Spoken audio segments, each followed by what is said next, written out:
In this modern world, everyone is thirsty for success and chasing those fat stacks. But our boy here is the total opposite. He only gets rich if he fails hard. He throws himself into massive projects like gaming, mountainside restaurants, and even buying out failing companies, all with one goal: to lose as much money as possible. He even goes out of his way to recruit the absolute weirdest, least qualified talent he can find.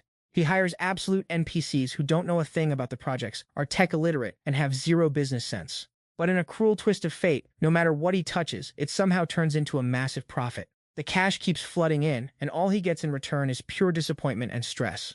Nowadays, all the city's major papers are gushing over the success of Tengda Group, a powerhouse in gaming, digital hardware, media, and catering. In just a few short years, the company's valuation has skyrocketed to 100 billion. The front-page headlines talk about how the boss started with absolutely nothing but his own two hands. Pei Chan is hailed by his employees as the ultimate good boss, a genius investor, and a master of the hands-off management style. Reporters are hounding him everywhere, desperate for him to drop the secret sauce behind his god-tier success. Standing at the peak of his fame, he humbly tells the press that his success is all just luck, while secretly wishing he could go back to the year 2009 at Handong University in Jingzhou, where he was once just a guy lost in a daydream. He didn't want to wake up, but some annoying person kept bugging him, showing zero respect for his beauty sleep. In his hazy state, he realizes it's his bro Ma Yang, telling him to hurry the hell up. Today is the deputy dean's lecture, and the guy is notorious for taking attendance. He groggily opens his eyes, repeating what the guy said, while his best bud's face is literally an inch away from his, looking way too excited that he's finally awake.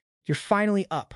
Can this creepy dude get out of our boy's personal space already? Watching Ma Yang grab his bag and bolt, he warns Pei Chan that if the deputy dean catches him missing class, his life is over. Pei Chan is only 19 and a college student again. He has no idea what the hell is going on. Wasn't he just a billionaire CEO getting interviewed? Clutching his throbbing head, he stares in shock as he realizes he's back in his old college dorm.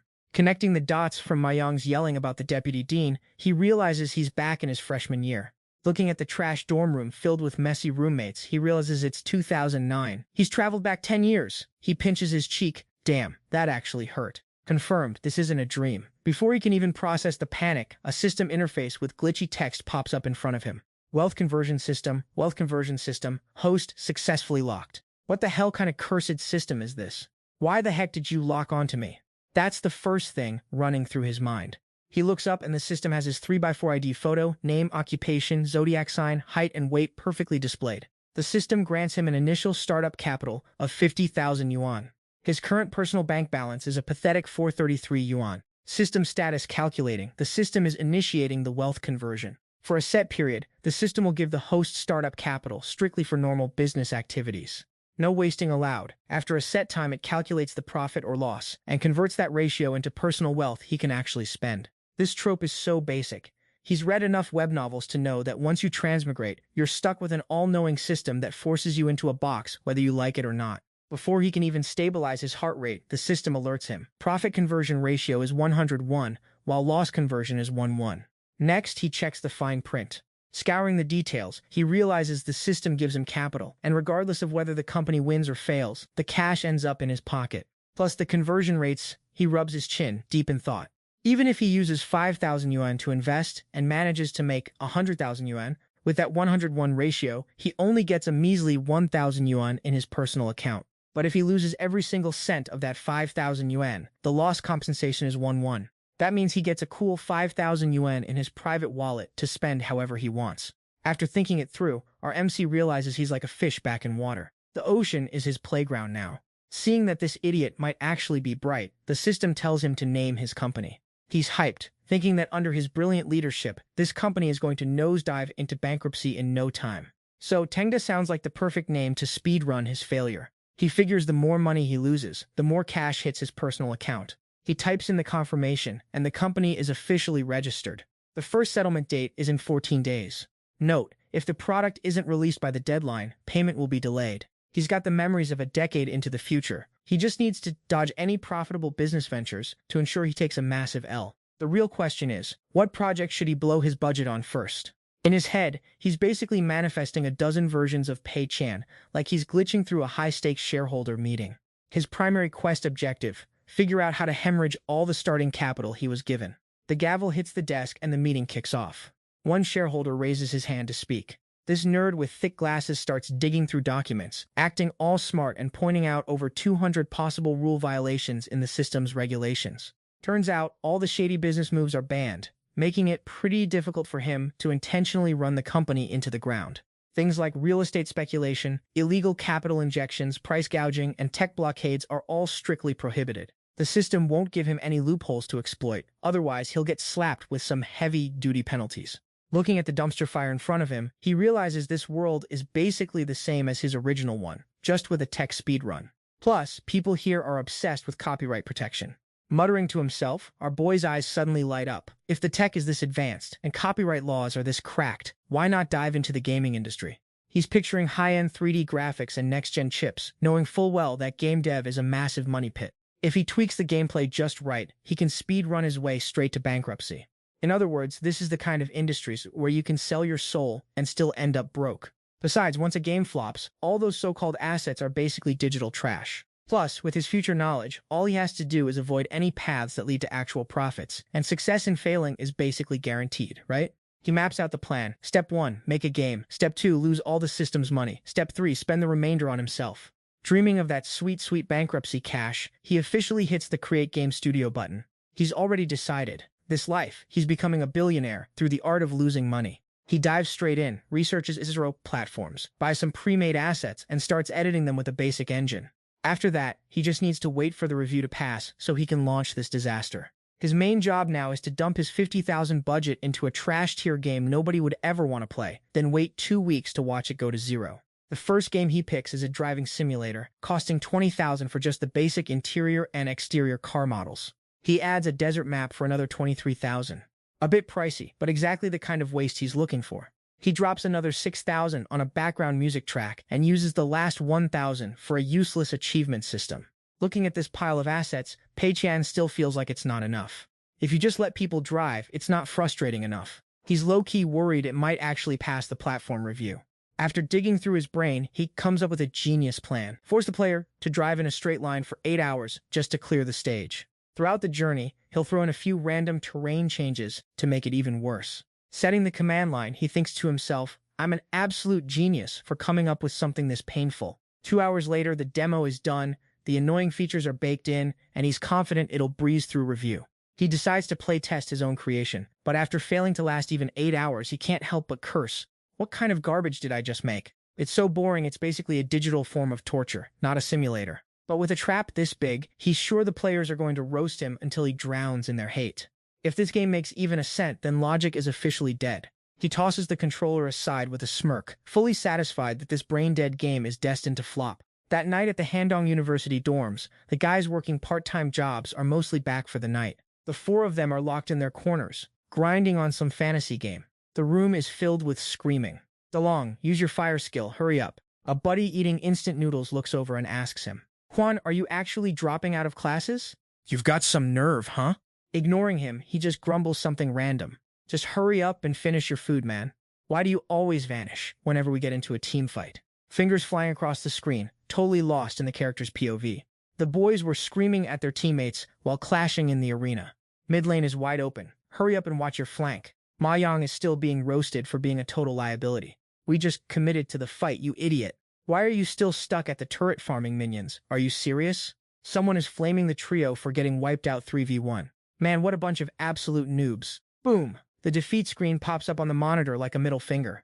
Our boy is absolutely tilted. He went 11-7-2 and still couldn't carry these trash-tier teammates. Meanwhile, Ma Yang went 2-2-2, basically just existing to feed. And he actually has the nerve to tell our boy he needs to farm up before he can carry the team.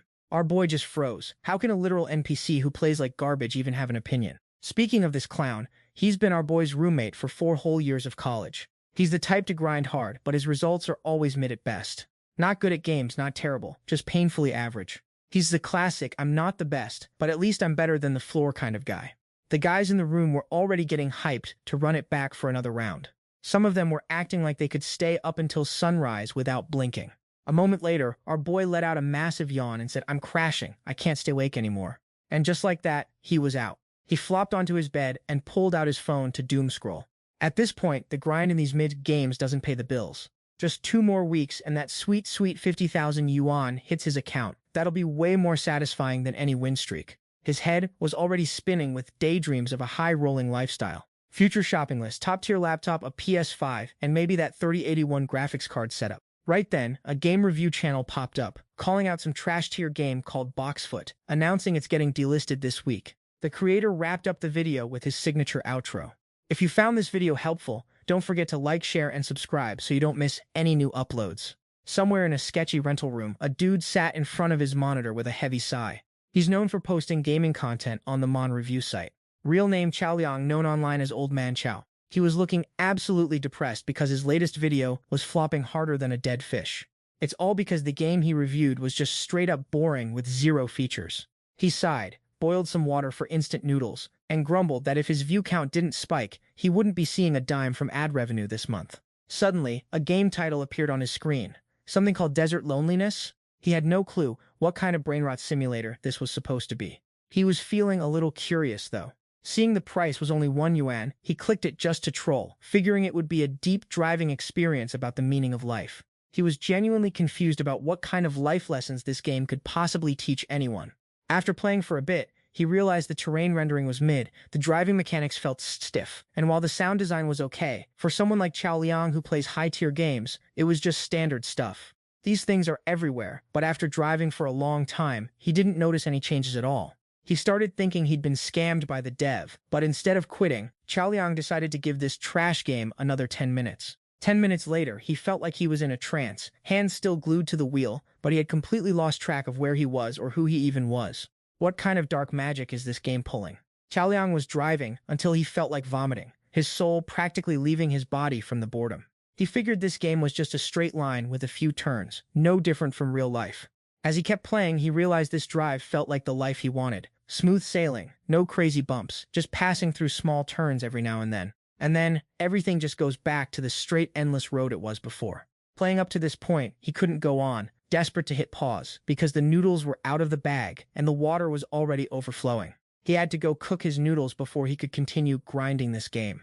But when his finger hit the pause button, he realized that was literally impossible. This game is actually trolling him so hard right now. This is straight up bullying, bro. In a moment of distraction, he tried to pause, but the car just slammed straight into a cliff. A game over screen popped up, and the system demanded he start the whole thing from scratch. You have to be kidding me, right? Are you serious? He spent over half an hour with zero progress, and now it wants him to do it all again? Talk about devs who know exactly how to make life miserable. Fine, once he finishes these noodles, he is definitely going to roast this trash game online and get everyone to cancel it. Fast forward 2 weeks later at Handong University dorms, where our boy Pei Qian is watching a review of his own game. The guy in the video says that for 8 hours of driving, you have to stay glued to the screen, because there's a turn every few minutes.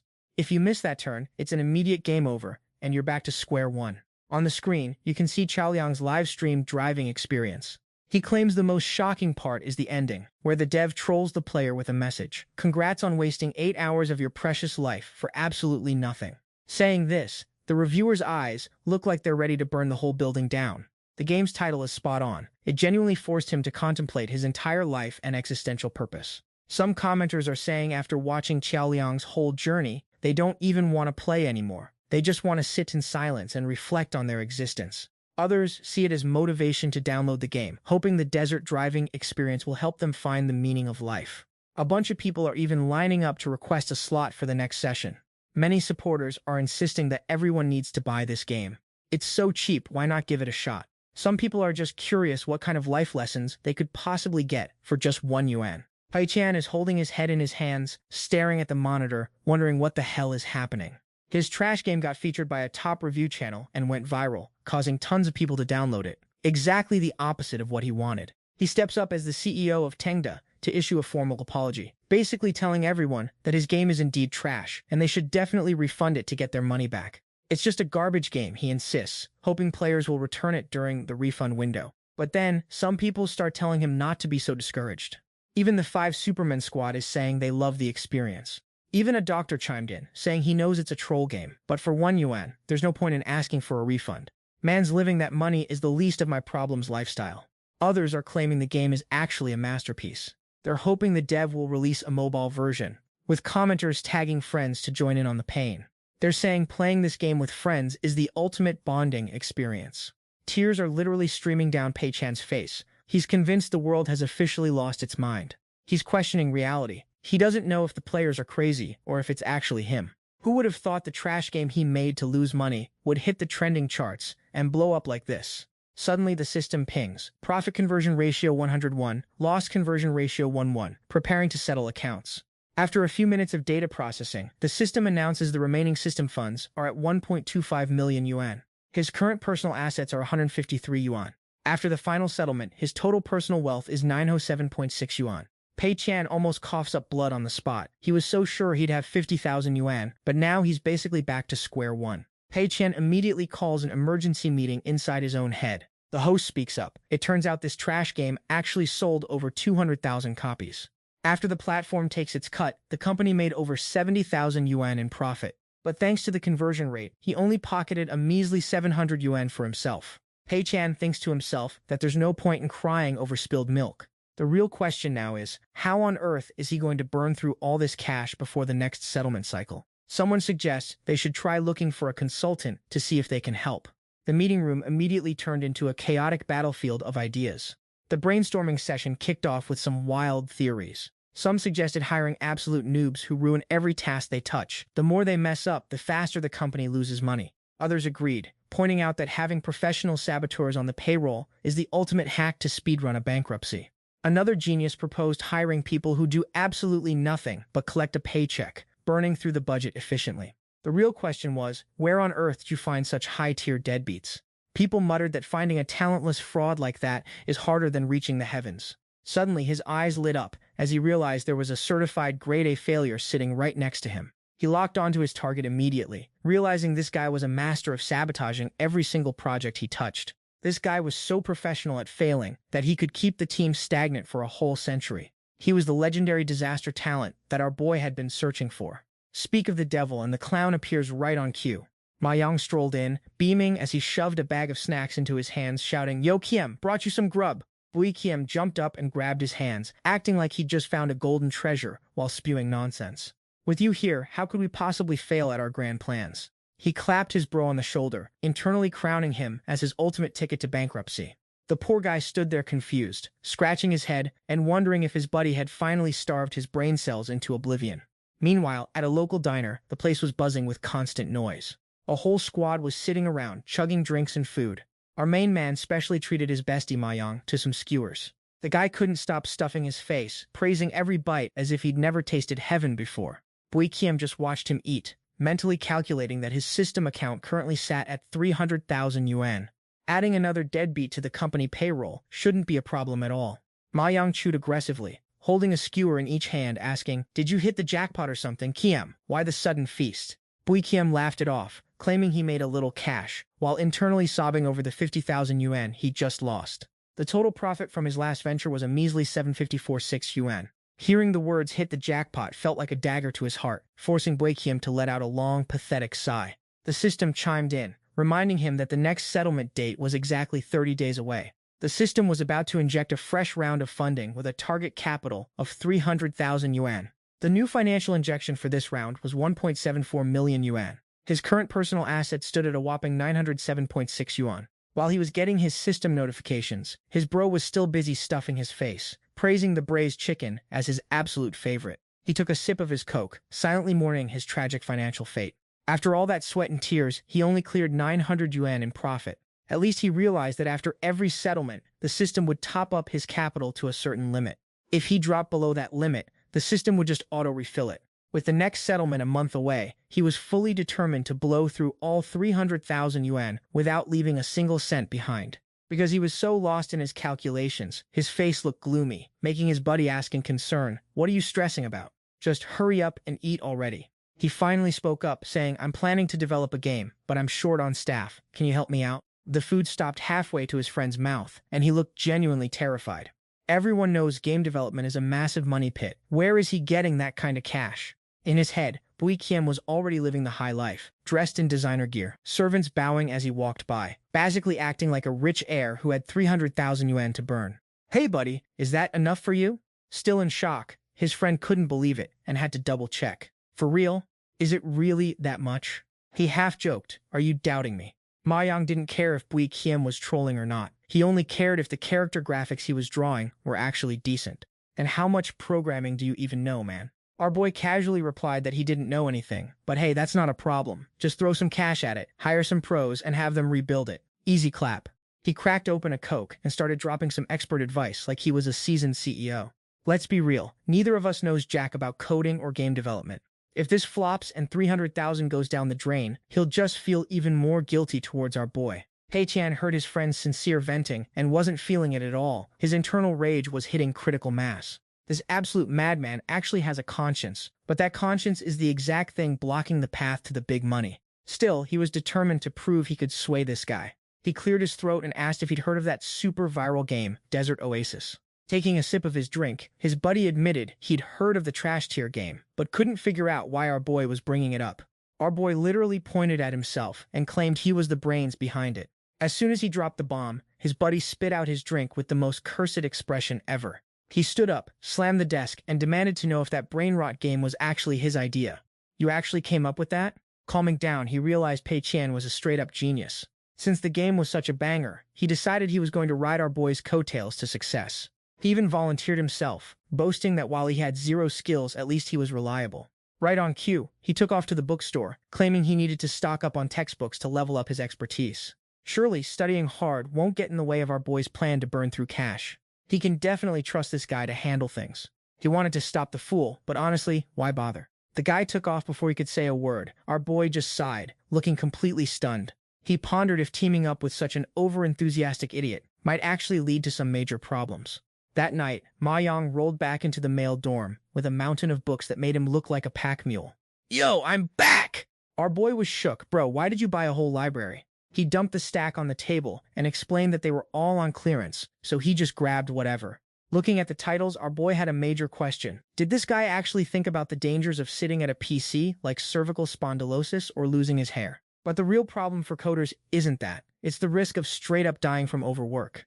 And besides, nobody even invited this NPC to be a programmer in the first place. Still, he kept the facade, giving his buddy a thumbs up and praising his excellent taste in reading material. He really didn't pick the wrong guy. The assistant was beaming with pride at the praise. Opening the books, our valuable recruit started looking pretty lost. The book in his hand was an advanced programming manual. It had tons of content, but while he understood the gist, the sheer volume of info was already scrambling his brain. He had no idea what he was looking at. Inside, our boy was low-key roasting him for buying a pile of useless junk that wouldn't help their bottom line at all. Pei Chan couldn't help but explain the situation. Our goal is graphic design, not writing complex code. Plus, with the insane speed of tech evolution, everything changes in the blink of an eye. The techniques in those books are practically prehistoric by now. Ma Yang looked at the book in his hands, feeling the buyer's remorse kick in. No wonder they were on clearance. But once you take the no refunds clearance items off the shelf, there's no going back. What do we even do now? Our boy waved it off, trying to soothe him. It's all good. Just read it for the extra knowledge and software skills. The company will reimburse you anyway. That immediately lifted his spirits. He felt like a pro, picking up another book on basic to advanced programming. He decided he was going to dedicate all his time to finishing it. While our boy was sweating over the PC planning his next move, his useless friend had already face-planted into his book and was snoring away with a literal trail of drool. Absolutely disgusting. Seeing his buddy being this useless, our boy could have shed tears of joy. It was just perfection. This kind of attitude deserves a solid 100 points. Looking at his absolute negative IQ, our boy realized this was exactly the kind of bottom-tier employee he needed to hire. The only regret was that geniuses like Ma Yang were rare, and he'd only managed to find one so far. If he could find an entire army of Ma Yangs like this, it would be a total W for his plans. But for now, his main goal was to figure out how to burn through 300,000 bucks in one go for his new project. Ma Yang, having just crawled out of bed, immediately shoved a bunch of game proposals in his face. We are going to make a card-based game. The theme? 3 Kingdoms. I've already bought the source code for this game model online. Ma Yang climbed down from his bunk, suspicious that our boy just played too much 3 Kingdoms and was now trying to rip off the design. The thing is, there are already tons of developers flooding the market with these kinds of games. Not only that, 3 Kingdoms games are literally everywhere right now. While talking, he pulled out his phone to drop some cold, hard facts. A quick scroll through the game charts showed at least 5 3 Kingdoms titles already dominating. The more he looked, the more excited he got. He loves intentionally walking into a firing squad like this. Standing like a system architect, our protagonist felt that since this genre was trending, he absolutely had to chase the hype. With card games popping off and so much competition, his game was guaranteed to sink like a stone in the deep blue sea. This time, he was absolutely certain he'd take a massive financial L. Suddenly, a chaotic conference room meeting triggered inside Pei Chan's brain. The moderator stood up and slammed the gavel. Any objections? Someone raised their hand. After getting the floor, he argued they needed to pay close attention to the microtransactions in these card games. These modern games have a completely different monetization meta compared to the old-school titles. One genius suggested bumping the price of a single pull to $5. Not just that, even basic starter gear should be priced at $1,000. Someone worried, saying, wouldn't that set the pay-to-win threshold way too high? At that point, the players are definitely going to roast us into oblivion. But another guy feared those brain-dead whales who talk trash while their fingers keep hitting the pay button anyway. A scenario like that isn't impossible, especially with those local rich kids who have too much pocket money and nowhere to dump it, willing to drop cash to keep a failing game on life support. Yeah, that's not impossible at all. That's exactly why he thought they should go against common logic, so even those rich losers wouldn't find a place to spend their cash. Agreeing with that take, someone suggested that since Three Kingdoms games were selling for $5, they should hike it to $10. Furthermore, players must buy a permanent monthly card for $30. With such a low entry barrier, he wanted to make it impossible for them to spend their money. Our protagonist thought this plan was absolute perfection, feeling like a total mastermind. Sitting at the computer, he showed Ma Yang the purchased game model, which already included auto-battling, sweeping, and PvP features. Ma Yang stood there scratching his head, looking totally lost as he realized that was the entire game model. Our boy wondered if everything was solid enough, and if they needed some new mechanics to pass the review. Only then did Ma Yang realize the game cost a whopping $100,000, his jaw hitting the floor in pure shock. Even with that massive amount spent, our boy just brushed it off like it was chump change. He actually felt disappointed it only cost $100K. If it had been $150K, he would have bought it in a heartbeat. Pointing at the screen, he said the model is done. Now they just need graphics, combat VFX, and card art. Ma Yang asked, wait, we have to dump more money into this? Ma Yang followed up by asking what the budget for the art assets would be. Holding up 3 fingers, he estimated $30K for audio effects, $10K for other miscellaneous stuff, and the remaining $160K for the art assets. Hui Qian organized the desk, concluding that everything was finally coming together. He handed over his notes and told him to check it out. He then added that he would handle the AI systems and the effects himself. As for the character designs, he left that to Ma Yang, who looked at the list of legendary heroes like Cao Cao and Liu Bei, secretly panicking inside. He'd only read the Three Kingdoms novel once, couldn't even remember half the characters, and was terrified he'd fail the quest. But our boy grabbed his shoulders and told him, chill, it's all good. He totally trusts the guy. The character designs in their game need to be creative and stand out from every other game on the market. With high demands for creativity, his bro accepts the task with a level of determination that screams, I'm about to cook. Pei Chan keeps the hype up on the surface, cheering him on like, you got this, champ! Ma Yang thinks that if he knew the actual Three Kingdoms lore, he wouldn't be confident enough to hand the job over to his bro. Sitting in front of a mountain of paperwork, Ma Yang is literally pulling his hair out, his face gray, because he's completely brain dead on ideas. Our boy just grins and tells him to take it slow and keep brainstorming. What the characters actually look like is up to the artist's final design anyway. He just needs to provide the direction, that's all. But the requirement is that it needs to be as weird and unique as possible. After a while, the bro asks if he can design Guan Yu as a literal Dragon Man hybrid. He gives him a big thumbs up. Our boy praises him. That's fire, keep that energy up. Back in the dorm, Ma Yang keeps bugging him for ideas, making Ma Chao a centaur, Chu Kong a dragon girl, and our boy just nods at every single one without a hint of hesitation.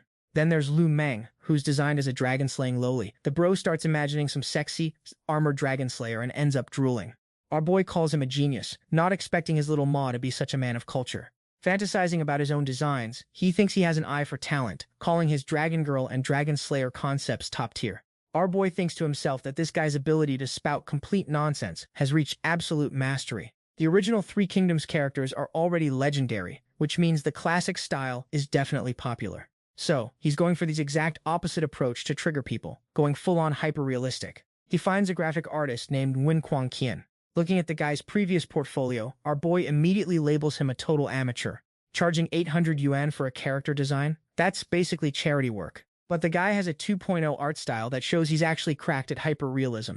He immediately shoots an email to the guy, basically saying, sup, let's collab. His company is launching a mobile card game and needs some graphics. He wants to negotiate the price and deadline, telling him to hit him back if he's interested. The email is sent, and our boy notes that the second useless machine he's recruited is this mid-tier artist. He glances at his bro, thinking he's got a perfect burn money plan combined with an amateur artist who can't draw anything normal. If the Three Kingdoms superfans don't absolutely roast this game into oblivion, it'll be a miracle.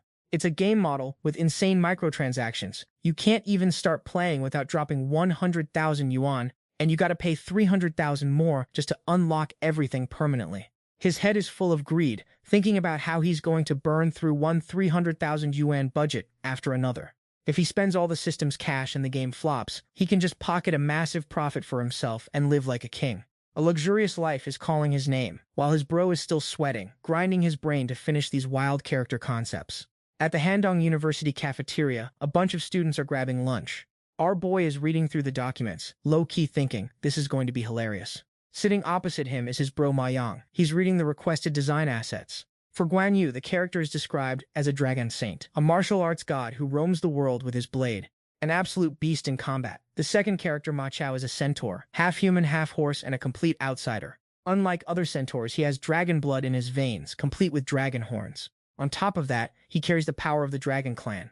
Reading these notes, our boy only has one word: certified bizarre. He gives Ma Yang a like, thinking he really is something. He couldn't have pulled these concepts out of his own head. He realizes that aside from the names and a few basic traits, these characters have absolutely nothing to do with the actual Three Kingdoms. Getting praised, the bro gets cocky and gathers the confidence to suggest an even more insane idea. Our boy tells him to spill it, and he suggests turning every single character into a female. That would be super weird, right? But this time, our boy shuts it down hard. Absolutely not. The bro looks confused, asking, "Wait, didn't you say the weirder the better?" Our boy plays it smart, replying, "Because that would kill the variety of the character archetypes. If they're all waifus, the unique traits of each character will just get blurred." Plus, what he fears most is that if they make them all female, the game might actually become a massive hit, and that would be a disaster. He decided that Ma Yang's current plan is actually doing great, especially the iconic design choices like Ma Chao as a centaur and Guan Yu as a literal dragon. The kid just nodded along, not even sure if he actually grasped the full scope of the plan. Got it, our boy handed the docs back, telling him to upload the files to his PC and send them over so he could hit up an artist. Naturally, the kid had zero complaints and took the mission without a second thought. Our boy was low-key vibing, thinking how easy it is to lead this simple-minded guy by the nose. Cut to the dorms at the Finance and Economics University. Three bros are huddled up, absolutely losing their minds because they finally landed a gig. One of them, acting like a total pro, asked what the client actually wants. The guy in the center seat is Nguyen Quang Kian, an art major at the university. He shooed his roommates away like NPCs, so he could negotiate the contract like a real businessman. Whether they're riding high on cash or eating instant noodles for the next month depends entirely on this deal. He quickly hit up our main guy on Messenger. "Hey, what kind of character designs is your company looking for? Got any specific requirements?" Message sent. They started typing back and forth at light speed, like they were locked in a high-stakes corporate showdown. Pei Chan dropped the bomb. "No Three Kingdoms tropes allowed. Other than that, go wild." 50 characters in total, 4 sketches per character. That's 200 pieces of art total. The guy was scratching his head thinking, is this client actually losing his mind? It's obvious his portfolio was built entirely on that Three Kingdoms aesthetic. Yet the first thing this guy does is ban that exact style. Bro, is he trying to speedrun a difficulty spike or what? Still, he couldn't turn it down. This bag was worth 2,000 yuan. He humbly played it off as an amateur artist, saying the price might be high, but trust him, he's got the skills. He low-key flexed that his talent is top tier. But our boy Pei Chan wasn't vibing with that price at all. At that rate, each piece comes out to only 500 yuan. That's way too cheap, and he's never going to burn through his budget like that. Absolutely not. He hit him back, saying that price point isn't going to work. The artist panicked, thinking the price was too high, and swore that was his absolute floor. But Pei Chan countered that his innovation requires a unique style, which makes the workload way more intense. Plus, the company design team is basically clueless, so the requirements are a bit vague. Considering the grind, he agreed to bump the total to 3,000 yuan. The guy was stunned, his mouth hanging open like a broken animation frame. Is this what people call an inverted negotiation, where the client forces more money on you? Then, Pei Chan shot over the system's character requirement list for him to review. After seeing the absolute trash tier, sleep-deprived notes Ma Yang scribbled, the artist thought this was way too basic. It's super hard to draw when there's zero clear standard to follow. But Pei Chan doubled down, saying he fully trusts the guy's artistic vision. He told him not to worry about the final result. It really doesn't matter how it turns out. Pei-chan promised he wouldn't make him revise a single thing. He even told the guy to screenshot the chat or write a contract just to prove he was serious. The artist didn't get the logic, but figured maybe people just need to trust each other more. No need for all this extra paperwork. Deal locked. Our boy happily messaged back that everything is all good. Feeling like the heavy lifting was done, he checked on Ma Yang, who was already out cold, snoring his head off. Pei-chan figured the next steps, buying sound effects, hosting, cloud processing, would easily burn another 10,000 yuan. He decided not to drop a single cent on marketing, because the less anyone knows about this game, the better. Back in the dorm, Nguyen Quang Kian hyped up his boys. Gather round, we just secured the bag. He spilled the details, and everyone agreed 3,000 yuan for 200 images is a massive W. Even if the character requirements are a bit weird, his buddy said for that kind of money, he'd draw whatever the client wants. Another student chimed in that for that price, he'd even draw Three Kingdoms characters if he really wanted to. As he typed on his PC, Nguyen Quang Kian emphasized that the client specifically banned the Three Kingdoms style, so anything else goes. The homie was straight up confused. He was like, the style he's currently uploading is literally what's trending, so why the sudden pivot? Is the client's brain running on dial-up internet? His friend snapped back, salty as ever, saying, bro, are you blind? This is called having actual taste. Try it sometime. Clenching his pen, he confessed that he's always hated the generic chibi style, but since mobile games were obsessed with it, he was basically forced to draw those bobblehead characters to pay the bills. Now that he didn't have to follow that trash trend anymore, he felt like he was finally unleashed. This was his big break to actually flex his artistic skills. Looking at the screen, Ron Guangjian sent the drafts to his team, telling them this is the new vibe we're going for. The style he's talking about is epic, dark, oil painting vibes, the kind that makes the characters look so demonic and terrifying they'll haunt the player's dreams. His teammate flagged two major issues, mainly whether this artistic direction actually fits what the client asked for. Answering that, he dropped the knowledge that he's going for a full-blown epic scales aesthetic here, which means the absolute priority is the character design. In other words, the more out there and unconventional, the better. Ron Guangjian admitted that typical Three Kingdoms games usually don't touch this kind of aesthetic. But the character design spec sheet basically threw the original historical look out the window anyway, so it actually fits his dark vision perfectly. The classmate pointed out that this brings them back to the second issue he had in mind. The real tea is that he wasn't sure if they had the skill to pull off such a complex style without flopping. But our boy just flexed his confidence, saying, you guys just handle the base designs and sketches. I'll handle the heavy lifting. He'd personally nail the final polish and textures himself, so there was no way it was going to turn out mid. The crew heard that, hyped up, and were 100% on board to grind it out with him. At the end of the day, if the client's money is paying for the snacks, let them worry about the results. If this weird style ends up being a flop in the market, it's the client's wallet that's taking the L, not theirs. On the flip side, if this becomes a viral hit, who knows? They might even launch their own studio straight after graduation. Ron Guangjian pumped his fist in the air, swearing to reach the highest standards possible. He was convinced their god-tier talent would take them straight to the top of the leaderboards. His boys joined the chant, fully committed to chasing that bag and a bright future. 3 weeks later, in the middle of the night, after grinding for days with zero sleep, the young prodigy Ron Guangjian looked like he'd aged 50 years and hadn't seen a razor in a century. But that epic masterpiece-tier art style was finally finished. He told the boys it was time to grab some food, only to find them passed out in the most cursed, goblin-like positions imaginable, surrounded by a mountain of trash. You could tell they'd been pulling some serious overtime, working their tails off to finish the project as fast as possible. He decided not to wake the dead, opting to treat these absolute legends to a massive feast tomorrow instead. Still wide awake, he sat back down at his desk to email the final character assets to the main boss. A grand total of 50 boards with 200 high-quality images. Over at the Handong University dorm, Pei-chan checked the files, impressed that Ron Guangjian actually delivered on time, though he was low-key hoping the quality was absolute trash. While his crusty old PC was downloading the files, he checked the system interface to see the status of his resources. The system pinged him. Conversion rate is at 100%, and the next settlement is in 8 days. Note, if any products remain unreleased 1 week before the deadline, the payment date gets delayed, with the new date confirmed by the system later. Current system balance, 9,792 yuan. Personal assets, 16,000 yuan. Pei-chan did the math. Out of those 8,000 plus yuan, 3,000 were basically Ma Yang's salary, which he couldn't pay until the end of the month anyway. He had to speedrun burning the remaining 5,000 yuan as fast as he possibly could. He racked his brain, thinking maybe he just dumped the money on some random useless assets from the resource web shop. He had to drain the system's capital to zero, no matter what.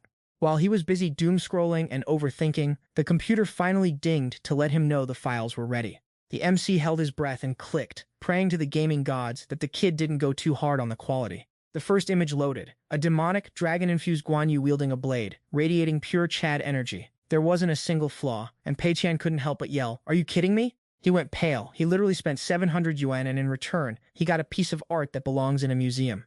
He kept scrolling through the others. They were all god tier. Was he being pranked? Did Ruan Guangjian actually draw these himself? This was totally deviating from his make-it-cheap plan. A single tear rolled down his cheek. He was honestly shook. How did this guy manage to create such absolute masterpieces? Why are all the character designs for this project looking like generic NPC fodder? This is unacceptable. Pei Qian immediately calls for an emergency brain blast session. The CEO declares the second emergency meeting officially open. Our boy isn't happy at all. He has to drop a product in 2 days, or the system will keep delaying his payout. Is there any other way to sabotage this? One self-proclaimed expert claims the art is flawless, but since it might not appeal to the mainstream, we should just stay chill. Another guy argues that the game motive is ancient, and the gameplay is basic as hell. Since there are 0 microtransactions, it's definitely going to flop with the average gamer. Someone else chimes in, saying that if the players don't even know the game exists, they'll never see the god-tier art design anyway. Suggestions start flying in. The product name must avoid every trending keyword, especially the words 3 kingdoms. Not only that, but they suggest the game description should be as confusing, short, and illogical as possible when uploading to the platform. Pei Qian is fully determined to make this project lose as much money as possible. Mayang runs over from out of nowhere and snaps our boy out of his daydream. He asks what Pei Qian is staring at so intently. Then, he takes a look for himself, his voice trembling in sheer disbelief. Is this really the game art we're about to release? Isn't this way too good? Pei Qian calmly lies that it's all thanks to the artist being inspired by Ma Yang's genius, which led to such a masterpiece. The guy takes the compliment and starts thinking he's actually a design prodigy. Now the MC orders old Ma to test the game and find any potential bugs. If there aren't any, we're launching tomorrow. He obeys and gets to work immediately. Before sitting down, he asks, "Qian, we haven't even named the game yet." Our boy immediately dubs it Ghost General, a super mid-card game. Even though it sounds weird, Ma Yang's brain is too smooth to process the hidden meaning.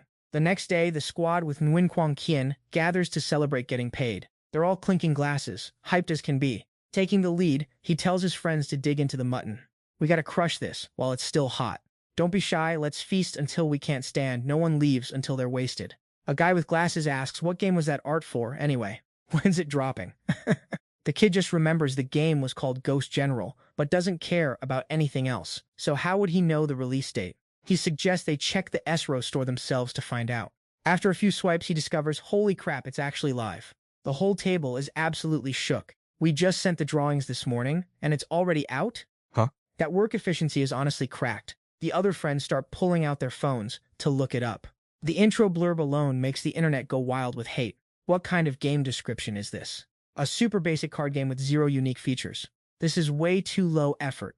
One friend realizes this is from the same company that made that brain melter Lonely Desert Highway. To make it worse, it costs $10, 10 times more than the last one. Who's gonna pay that much for this? The long-haired guy raises his hand and goes, "I already bought it." He holds up his phone for everyone to see. He says they have to see how their hard work turned out, right? Another guy, whose hands are faster than his brain, has already finished the tutorial and pulled over 10 cards. Another guy was tapping away on his phone screen, absolutely losing his mind because his luck was cracked, pulling 2 VIP cards in one go. Just when he thought he was the luckiest man alive, the guy next to him flexed that he also pulled 2 VIP cards. Wen Guangjian joined the flex, showing off that he also just bagged 2 VIP cards. Someone else shoved their phone into everyone's face, claiming they pulled a massive 3 VIP cards. The kid scratched his head in confusion, assuming the game was still in beta test mode, hence why the VIP drop rates were so busted. Another user pointed at his screen and told him to look closely, noting the shop only had one single lifetime membership card for 30 yuan and absolutely nothing else. And even after buying the membership, you just get 10 extra pulls, which is basically useless for the game meta. Another guy asked, "So what if there's a VIP system? 3 Kingdoms Chibi is already at VIP 8, bro." Wen Guangjian suggested, maybe he should hit up Brother Kiem and see what's good. Maybe he's got a different take on things. Or maybe this isn't even the official build yet. Right after, he quickly fired off a few messages. Why is there no VIP system in this new game? CEO Bui, there's only one lifetime membership card in the item shop. Is the game bugged or something? Or is this not the official launch version? The final version is supposed to have way more features, right? The other end replied instantly, telling him that this is already the official launch, guys. For a split second, the two of them felt like they were sitting face-to-face in a high-level summit meeting. When Guangjian asked what the deal was with the in-game items, he quickly replied that his game only sells a lifetime card, and he has no plans to add any new items later. The kid was so shocked, he basically screamed, asking why on earth would he do that. He replied totally casually, saying there's honestly no real reason. Originally, he wasn't even going to sell a lifetime card, but he figured some people might need it, so he just tossed it into the shop. He designed this game with a one-and-done purchase strategy, expecting players to just buy it once and be done with it. Looking a bit disappointed, the kid pressed further, asking about the marketing strategy. It seems like the download count for this game is bottom tier. You aren't actually running any ads, are you? He replied, yeah, I'm literally broke, man. The guy wondered why that was the case. Acting all stressed out, he started playing the victim, saying the development cost for this game was massive, hitting 300 million yuan, to be exact. He poured everything into the project until the funds dried up, leaving him zero budget for marketing. To make his sob story sound legit, he started listing all the high-end stuff he bought. Licenses, resources, art assets, graphics, background music, sound effects, and even renting out cloud-based servers. Seeing the kid staring at his phone, his face losing color by the second, his friend nearby asked what was going on. The kid jumped up and shouted, "Brothers, the demon general needs us right now." He recapped the entire chat to his squad, confirming that the situation was actually that serious. Initially, Guangjian thought this Bui guy was a genuine rich heir, which is why he didn't price gouge and instead offered such a fair deal to the players. Another guy questioned how a game with such heavy investment could have zero interest in making money. Guangjian stepped up to defend the protagonist, explaining that it obviously wasn't like that. It's just that in his eyes, CEO Bui is a refined legend who doesn't want to profit from predatory microtransactions or scam the player base. Another friend pointed out that no matter how good a game is, if nobody promotes it, it's just going to stay irrelevant. Someone suggested that maybe they should give him a hand. Let's handle the marketing for him. Another guy pointed out the harsh reality of the situation. If any of them had a verified blue checkmark or a viral video with real clout, they could definitely help out. But don't they all lack exactly that? How are they supposed to help him anyway? Guangjian couldn't just sit there, so he slammed his hand onto the table with a loud bang. He figured that since CEO Pei had been so generous with them, he definitely had to pay the boss back for his kindness. Tapping away on his phone, he checked in with a group of famous artists to see if they could lend a hand. That night, sitting at his computer, Ma Yang was wallowing in misery and complaining to CEO Pei. Our game is such a total flop, how come literally zero people are even bothering to look at it? Turning to Brother Qian, he wondered why other people's games get tens of thousands of downloads on day one, while theirs is struggling. How come nobody is even checking out our game? We've been live for a while now, and we haven't even hit 20 downloads. Patting him on the shoulder, Pei acted like a supportive mentor, saying every new game goes through this. Just wait a bit and it'll get better. But he left the quiet part out. It would be a miracle if it actually got better. Without any ads or links, how the heck is anyone supposed to find this trash to download it? Ma Yang sighed, though he felt a tiny bit more motivated. 3 hours had passed, and he wanted to check if there was any progress. Even though he didn't say it out loud, Pei Chan was thinking that not just 3 hours, but even 3 days, 3 months, or 3 years wouldn't change the fact that nobody would ever look at this garbage. While thinking that, he cracked open a bottle of water and chugged it, calculating his next move. As soon as the next settlement hits, those 300,000 yuan are definitely going straight into my pocket. Suddenly, Ma Yang shouted, "Brother Qian, my guy, it's happening!" I have no clue what's going on, but his eyes were glowing with excitement. He started rambling about how their download count had increased significantly, and there were even tons of 5-star reviews pouring in.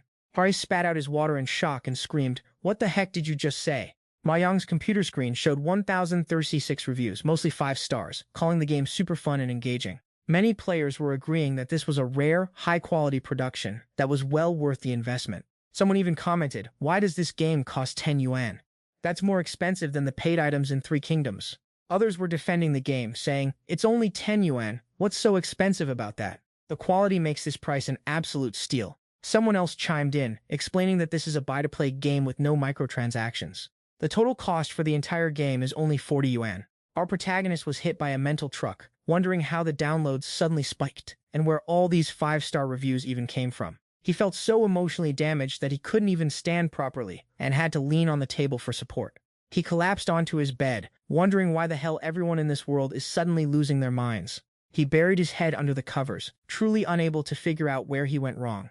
While he was losing his sanity, that guy Ma Yang kept shouting, "Brother Qian! Brother Qian, are you there? It was getting on his nerves. He snapped back, what?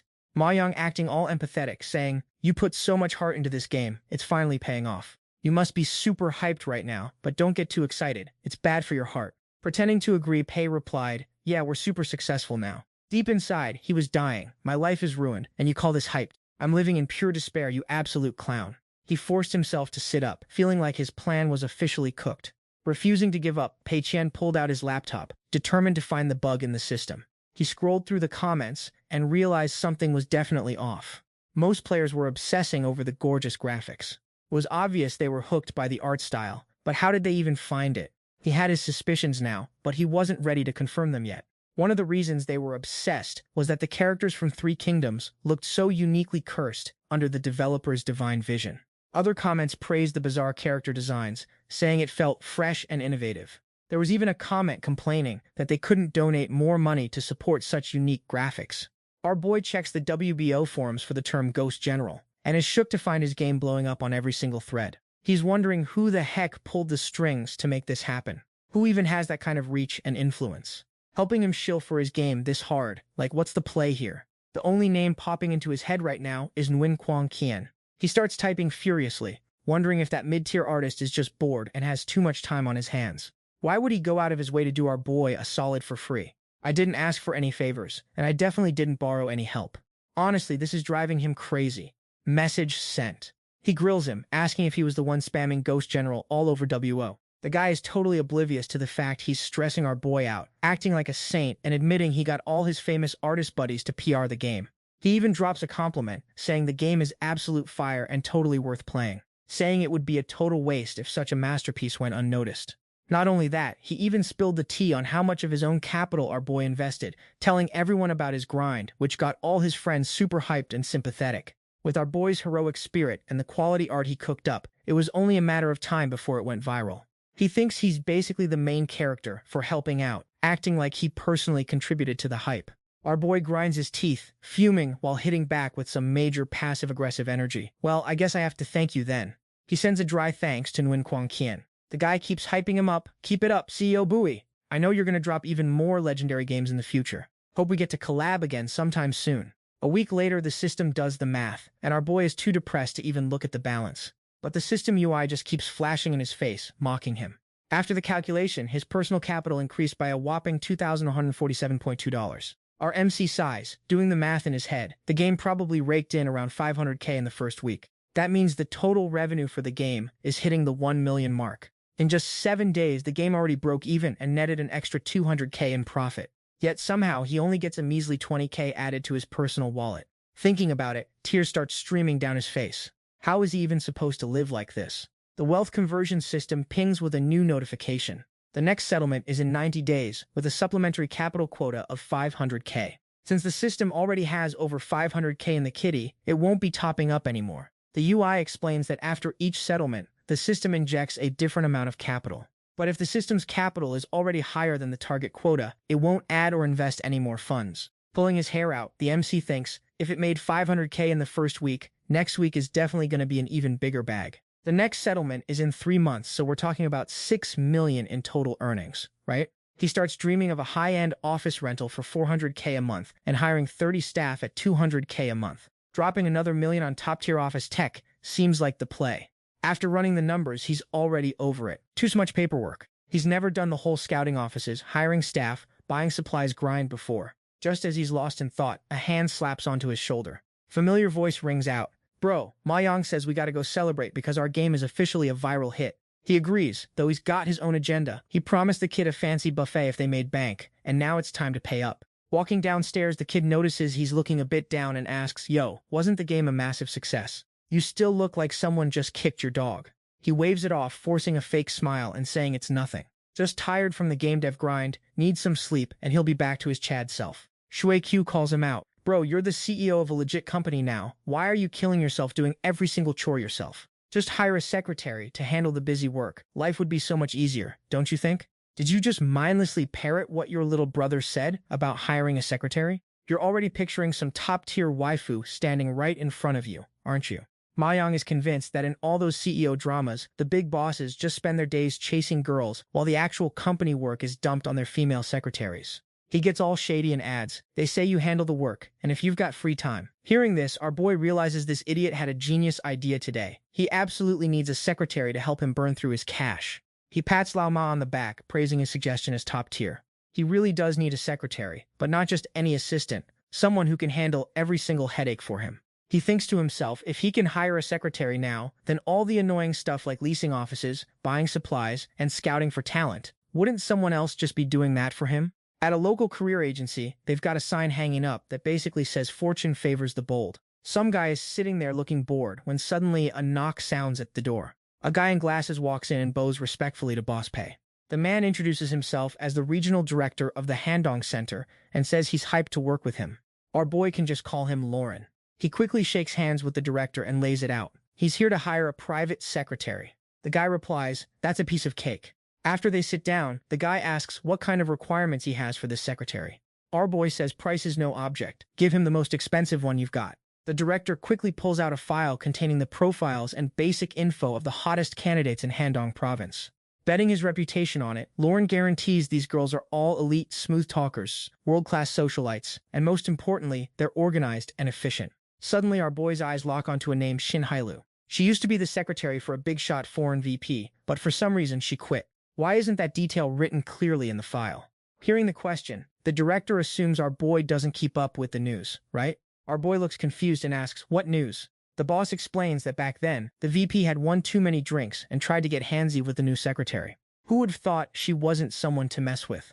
She slapped him with a brutal reality check, reported the whole thing to the higher-ups, and got that VP fired while she just walked out the door herself. Our boy can't help but applaud her. What a total badass. He's definitely picking her, but he has one more demand. The director asks what it is, saying if money is involved, everything is negotiable. The requirement is simple. She only gives advice when he asks for it. She just needs to follow his orders, not go around asking unnecessary questions. The guy nods, saying that's just basic professional etiquette for a secretary anyway. 3 days later, it's Monday, and Shin Hailu officially clocks in as the secretary for Tengda Company with a starting salary of 30,000 yuan a month. The two of them head out to the city center together. She gets out first and respectfully opens the door for our boy. We've arrived at the destination. They've reached the Shenhua Haojing building, known as the most luxurious and expensive office space in Jingzhou. They hop in the elevator and head straight for the 17th floor. The building manager greets them, guiding them through the tour while waving his hands to show off the place. If you don't want to share space with other companies, the 17th floor is the only one left with a killer view from the top. Plus, you get a top-tier aesthetic from up here. Our boy takes a look around. Standing there and looking down at the scenery, it's definitely not bad. The manager starts pitching the government's tax breaks for newly established companies. Shenhua Haojing can even offer him a lease with monthly payments to help with the cash flow. Our boy coolly asks for the rent price, and the guy says it's about 4 yuan. He's worried our boy might think it's too pricey, so he starts making excuses beforehand. Compared to the average rates in Jingzhou, this price is honestly a bit steep, but you get what you pay for. If he can set up shop here, it'll definitely be a magnet for investment from both domestic and international sharks. But our boy just blinked in confusion, asking, "Wait, only 4 yuan? Isn't that like suspiciously cheap?" The guy turned pale, eyes wide with shock, stammering, "You think this price is cheap?" Pei immediately activated his CEO brain to crunch the numbers. 3,000 square meters at 5 yuan per day. That's a monthly rent of 450,000. Easy. Everyone already thought he was just a low-key rich heir cosplaying as a commoner. Hiring someone like Shin Hailu as a secretary just proves he's not your average Joe. Seeing him look so troubled, the guy sighed and asked if he wasn't satisfied with the office space. He took the lead, signaling that he was ready to lease the entire floor. Even though he wasn't fully satisfied, he figured burning cash was the goal, especially since the Ghost General was printing money for him daily. The guy was hyped and rushed off to draft the contract. While waiting, he told his secretary that a premium office vibe is essential for productivity and major corporate clout. He started pointing out specs. Desks and chairs had to be top-tier, pricey, and massive. No budget furniture allowed. Computers needed to be the newest gen, with mechanical keyboards and pro-tier mice. Each employee gets a dual monitor setup, no exceptions. He explained his vision by saying that in this information age, a gaming company needs god-tier hardware to stay competitive. He added that they needed potted plants everywhere, so the staff could chill out whenever work got too toxic. They'd even need to hire a professional gardener just to pamper the plants with fertilizer and water. Then he demanded a mini-gym with high-end equipment so employees could distress and avoid occupational health issues. That's the only way to get peak performance, he claimed. He also reminded her not to slack on the reception area. The sofa and refreshments had to be on point. Better get a high-end sound system and at least 7 or 8 varieties of premium tea to test out. We can't have important clients showing up and only serving them tap water, he added. As he dropped these orders, Shin Hailu diligently scribbled them down, promising that everything would be handled to his exact standards. Then she hit him with the real question: what was the total budget for all these upgrades? He did some quick math and said 500,000 to 800,000 was totally fine. Honestly, he'd prefer if she blew through the whole 800,000. He checked the system, and since there were no red alerts, he knew 800K was still safely within the Chad rules. Ren at 700K plus 800K for office upgrades, spending 1.5 million in a heartbeat, feels good to be a baller. Later that day, he took his new secretary to the mall to kit himself out in a custom suit. Diamond-encrusted watch, premium leather shoes, the works. Shin Hailu stepped up to handle the styling. JS is a century-old luxury brand famous for bespoke tailoring, perfect stitching, and extremely limited drops. She mentioned that, if he wasn't feeling these, they could go elsewhere, but he'd have to wait for the custom lead time. He waved it off, saying this place was good enough. She then ordered the staff to bring out 2 more sets in different colors, pushing him to grab all 3. Elegant colors are perfect for business deals, contract signings, or award ceremonies, she advised. Plus, we need everyday outfits. It sounded like a solid plan, and since the system didn't beep, he knew he was cleared to spend that cash. With his approval, Hailu told the staff to bag 2 of each style, ensuring the patterns, accessories, and fit for CEO pay were absolute perfection. And make sure the delivery is express, she added. The professional staff nodded. Right away. I'll handle that immediately. He muttered to himself. 2 of each? This girl really knows how to spend money. She then added, your schedule is too packed, so I'll handle the future shopping for you. No need for you to waste time trying them on. He let the staff take his measurements and told her, whatever you think is best is fine by me. He checked himself out in the mirror, looking sharp in his new suit. Now this, he thought, is what a successful professional looks like. After a long day of shopping, Shin Hailu handed him a list while she drove him back. Here's the breakdown of all the recent expenses for your review, she reported. She was incredibly detailed. An 88 Luan pine, 10 lucky plants at 188 each, and premium reception sofas at 60K per set, buying multiple sets, of course. On top of that, there was a 20K pure silver tea set, a 13K natural inkstone tea set, and all the premium tea leaves listed down to the last cent. Beyond those basics, he also snagged high-end workstations and premium, top-tier office gear, not to mention dual high-speed gaming monitors. He dropped 600,000 on 30 mechanical keyboards alone, absolute gamer paradise. After reporting back, she promised she sourced everything at the absolute best wholesale prices, making sure not to waste a single cent of company cash. A moment later, the car pulled over, and she let our boy know they'd finally arrived. She respectfully handed him a small bag containing the key card and keys to the 2-bedroom apartment near campus he'd asked her to rent out earlier. He took the goods, waiting for the system to buzz about him, wasting money on frivolous stuff, but nothing. Apparently, since the spending was on office furniture and staff housing, it fell under business expenses rather than personal vanity, so the system didn't flag a single thing. Turning to the business at hand, Tan Hailu told him to head home and get some rest. All his new clothes would be delivered to his new spot in the next few days. He nodded, keeping it chill, and told her that starting next week, he'd be personally interviewing candidates in the small conference room, so she better have the files ready. She gave him a sweet smile and said, obviously, that's what I'm here for. She knows how to keep her boss happy. Walking to his new apartment solo, he did the math, clothes, housing, all sorted. Next up, he had to figure out how to staff this company.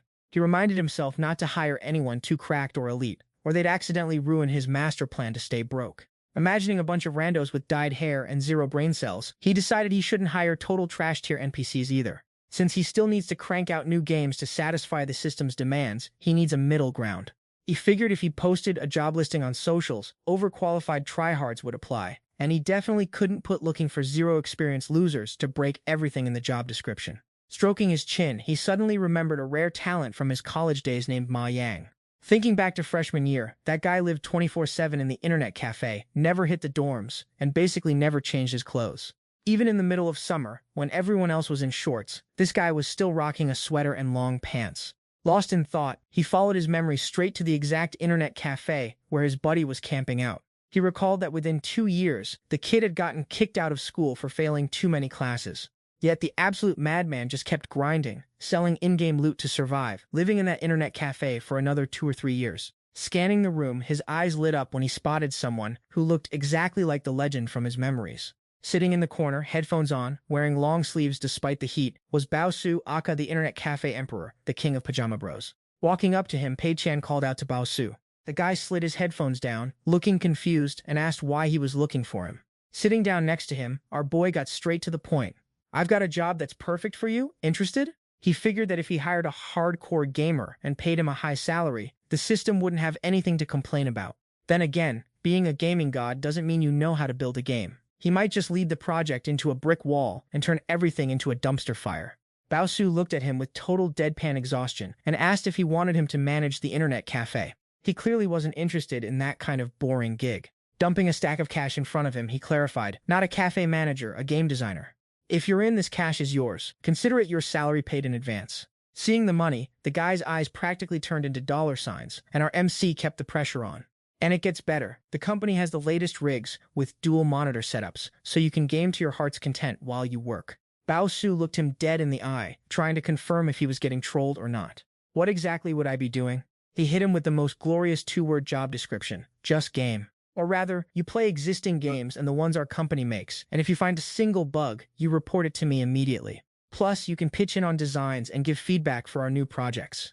He was fully confident that this guy was the right man for the job.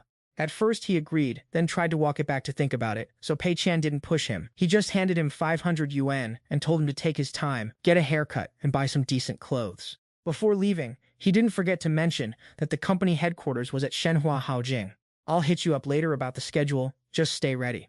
Holding the money, Bao Su was so overwhelmed he started tearing up, head down on the desk, crying like a baby because someone finally recognized his worth. Standing in front of the company headquarters, Huang Subei, a game planner for Shangyang Games pulling a 1,500 yuan salary, wondered about those two games, Desert Route and Ghost General, released by Tengda Entertainment. Who would have thought this top-tier luxury spot, Shenhua Haocheng, actually has an office here? He hits the elevator button to head up, the doors slide open, and boom! He runs into manager Liu, the head of planning at his company. He's low-key shook. What is this boomer doing here? The guy gives a fake friendly wave, acting all high and mighty, basically telling our boy that the standards here are sky-high and he's got zero chance of passing. Then, he goes for the classic petty power move, acting like he's so busy that he's gonna force our guy back to the office to fix some data sheets just to kill his interview vibes. Watching him walk away, our boy realizes this fraud is definitely here for the same job. No way is he actually trying to join Tengda too.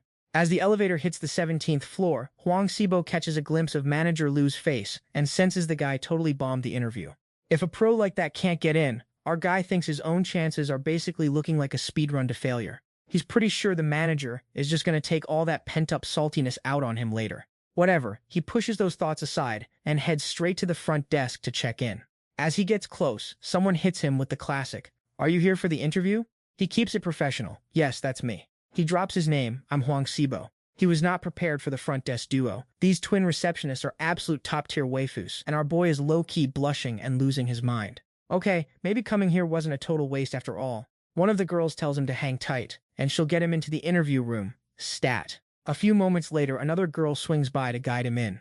As he follows her, his eyes are doing a 360. He's genuinely impressed by the aesthetic and layout of the office. Peak luxury, ultra-modern, and straight-up drip, the perfect way to describe the setup here. But man, there's still so much empty space around. The staff member walks him over and knocks on the CEO's door. Once she clears it with Big Boss Pei, he gets the green light to enter. After walking in, the boss checks his resume and drops the reveal. He's Pei Chan, the CEO of Tengda Technology. Pei invites him to take a seat, pours a hot cup of tea, and our boy makes sure to pay his respects. Pei keeps it casual, telling him to drop the stiff act and just chill for a quick chat. Pei serves the tea, our boy says a polite thanks, and takes a sip to calm his nerves. Wait, is this cup made of pure silver? They're really serving tea in this for a random dude like him? Is this CEO just throwing money around like it's trash? Flappy Pie finally pivots and tells him to walk through his background. He explains he's currently a planner for Shangyang Games. Pei gives him this weird smirk, and our guy is internally spiraling. Is he laughing at his resume? Does he think our boy is delusional for even trying? Feeling like a total underdog, he pours his heart out, listing all his experience and every bit of industry knowledge he's got. Pei hits him with a not bad at all, and our boy is so confused he actually lets out a surprised noise. Pei confirms his skill set is a perfect fit and asks when he can start. Overjoyed but still totally bewildered, he says he can start the day after tomorrow. Pei tells him to bring his resignation papers from his old gig, and they'll sign the contract on the spot. Then the boss drops the real question. Any thoughts on salary or benefits? Our guy nervously shoots his shot, asking for 2,000 a month, praying Pei doesn't laugh him out of the room. He's doing the math in his head, 1 year of experience plus a job hop. Asking for a 500 yuan bump shouldn't be too greedy, right? Pei sighs and looks super stressed, which immediately makes our boy panic. Is it over? Did he actually ask for way too much? He starts backtracking in his head, thinking he'd be happy just matching his old salary. Suddenly, Pei Chan hits him with a wild calculation, suggesting he needs 1,000 yuan just for rent in Jingzhou. Then he adds on 800 for food and living expenses, plus a few fresh outfits a month. Totally reasonable, right? He tallies up another 200 for random costs, plus 300 for dating expenses and gifts for his girlfriend during the holidays. Pei holds up 3 fingers to emphasize the point, adds in 100 for transport, and proves he'd be broke if he took that lowball offer.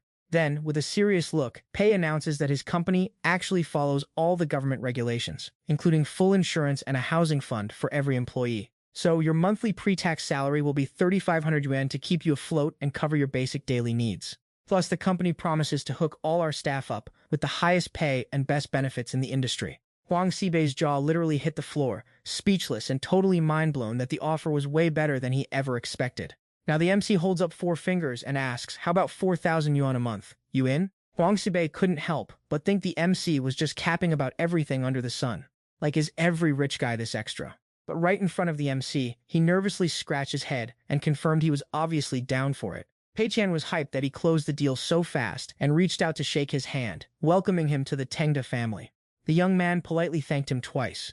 Once the kid signed and the door clicked shut, the MC pulled a pen from his pocket to jot down a few notes. He accidentally caught the rejection reason for old Liu. Lots of experience, but a stubborn dinosaur-level mindset. Zero innovation and treats creating new games like just another boring 9 to 5. No passion for entertainment games. Definitely not fit for a game designer role. On the flip side, Huang Xibei is a total rookie, but he's got a flexible mindset, loves new games, and is actually willing to grind and change. Plus, to cover his living expenses, he only asked for a 4,000 yuan salary. With such a massive salary saving, our boy felt like his master plan was already a W. Just then, the company welcomed another new character. He wandered through the front desk and into the office, which was as loud and chaotic as a wet market. People were gaming in their seats, trash-talking each other without even realizing it. Others were shouting out fanboy compliments and sending friend requests because someone was playing cracked. One of the top-tier gamers getting spammed with requests was definitely Bao Shu. Just then, his bro Ma Yang poked his head in, asking, "Yo, boss, can I come in?"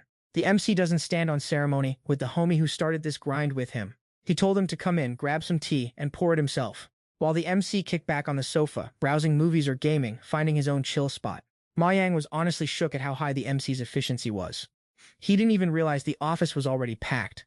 Everything going smooth with the new hires? The MC tossed him a stack of files and said, "It's all chill, just check the resumes of these new recruits."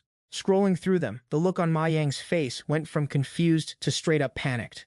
These guys have zero experience and no achievements. Why are we even hiring them? Then he questioned if the design manager role was really that hard to fill.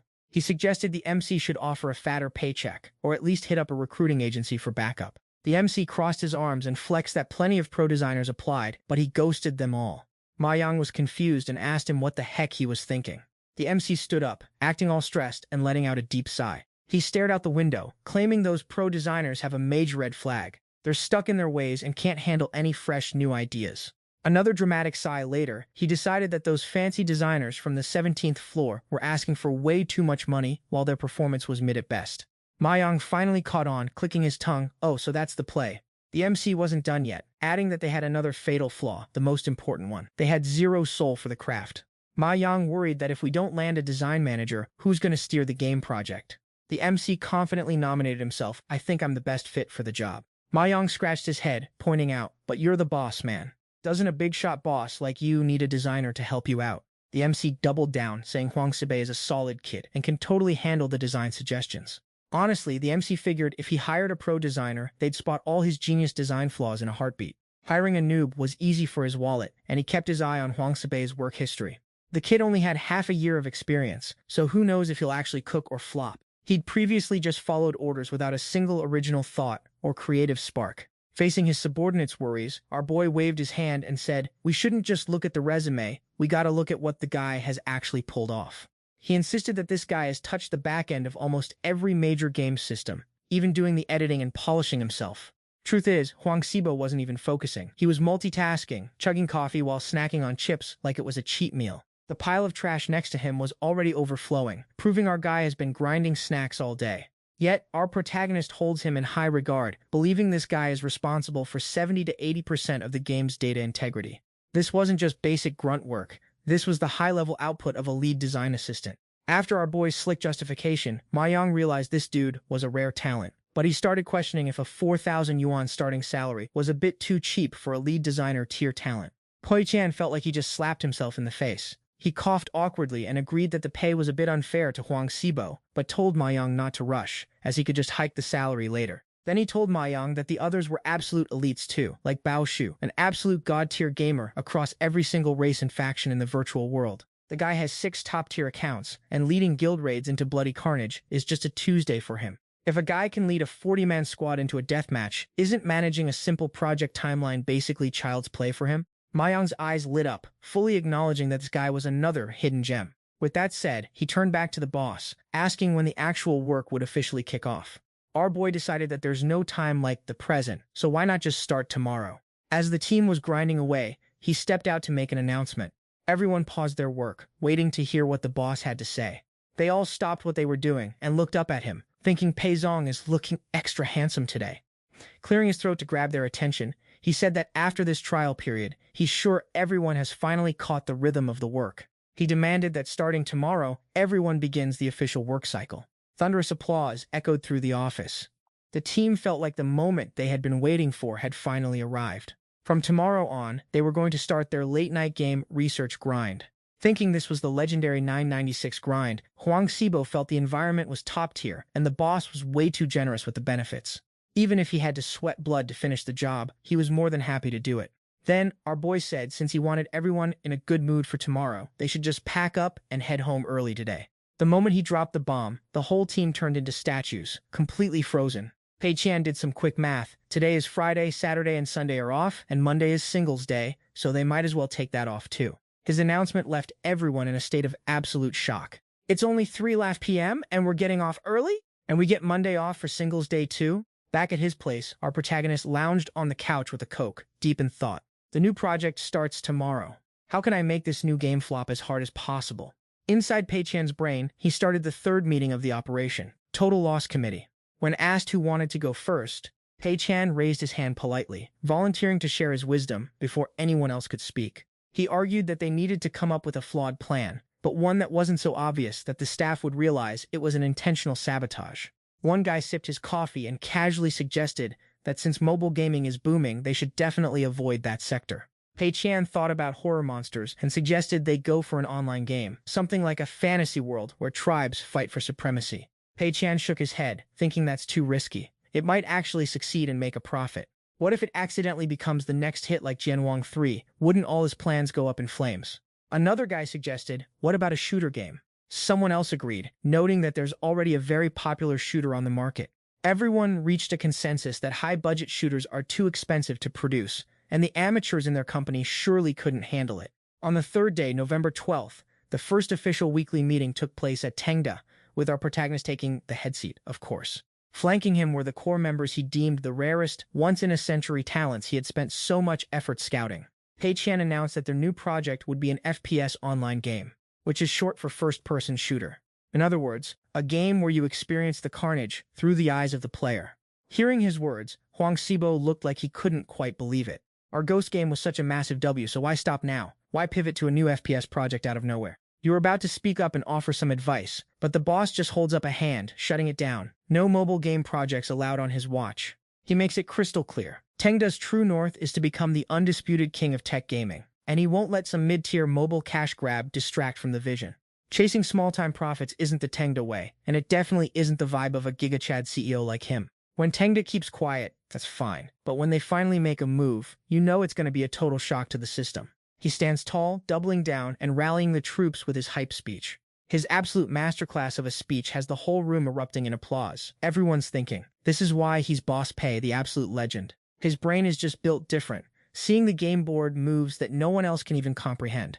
With that settled, he delegates the heavy lifting to his 2 lieutenants, Bao Shu and Huang Xibo. Balshu gets the green light to handle the creative vision, while Sibo takes the lead on the project roadmap. Wenbo is absolutely buzzing with excitement about this. Going from a guy who just follows the manual to the main supervisor on the project? Massive flex.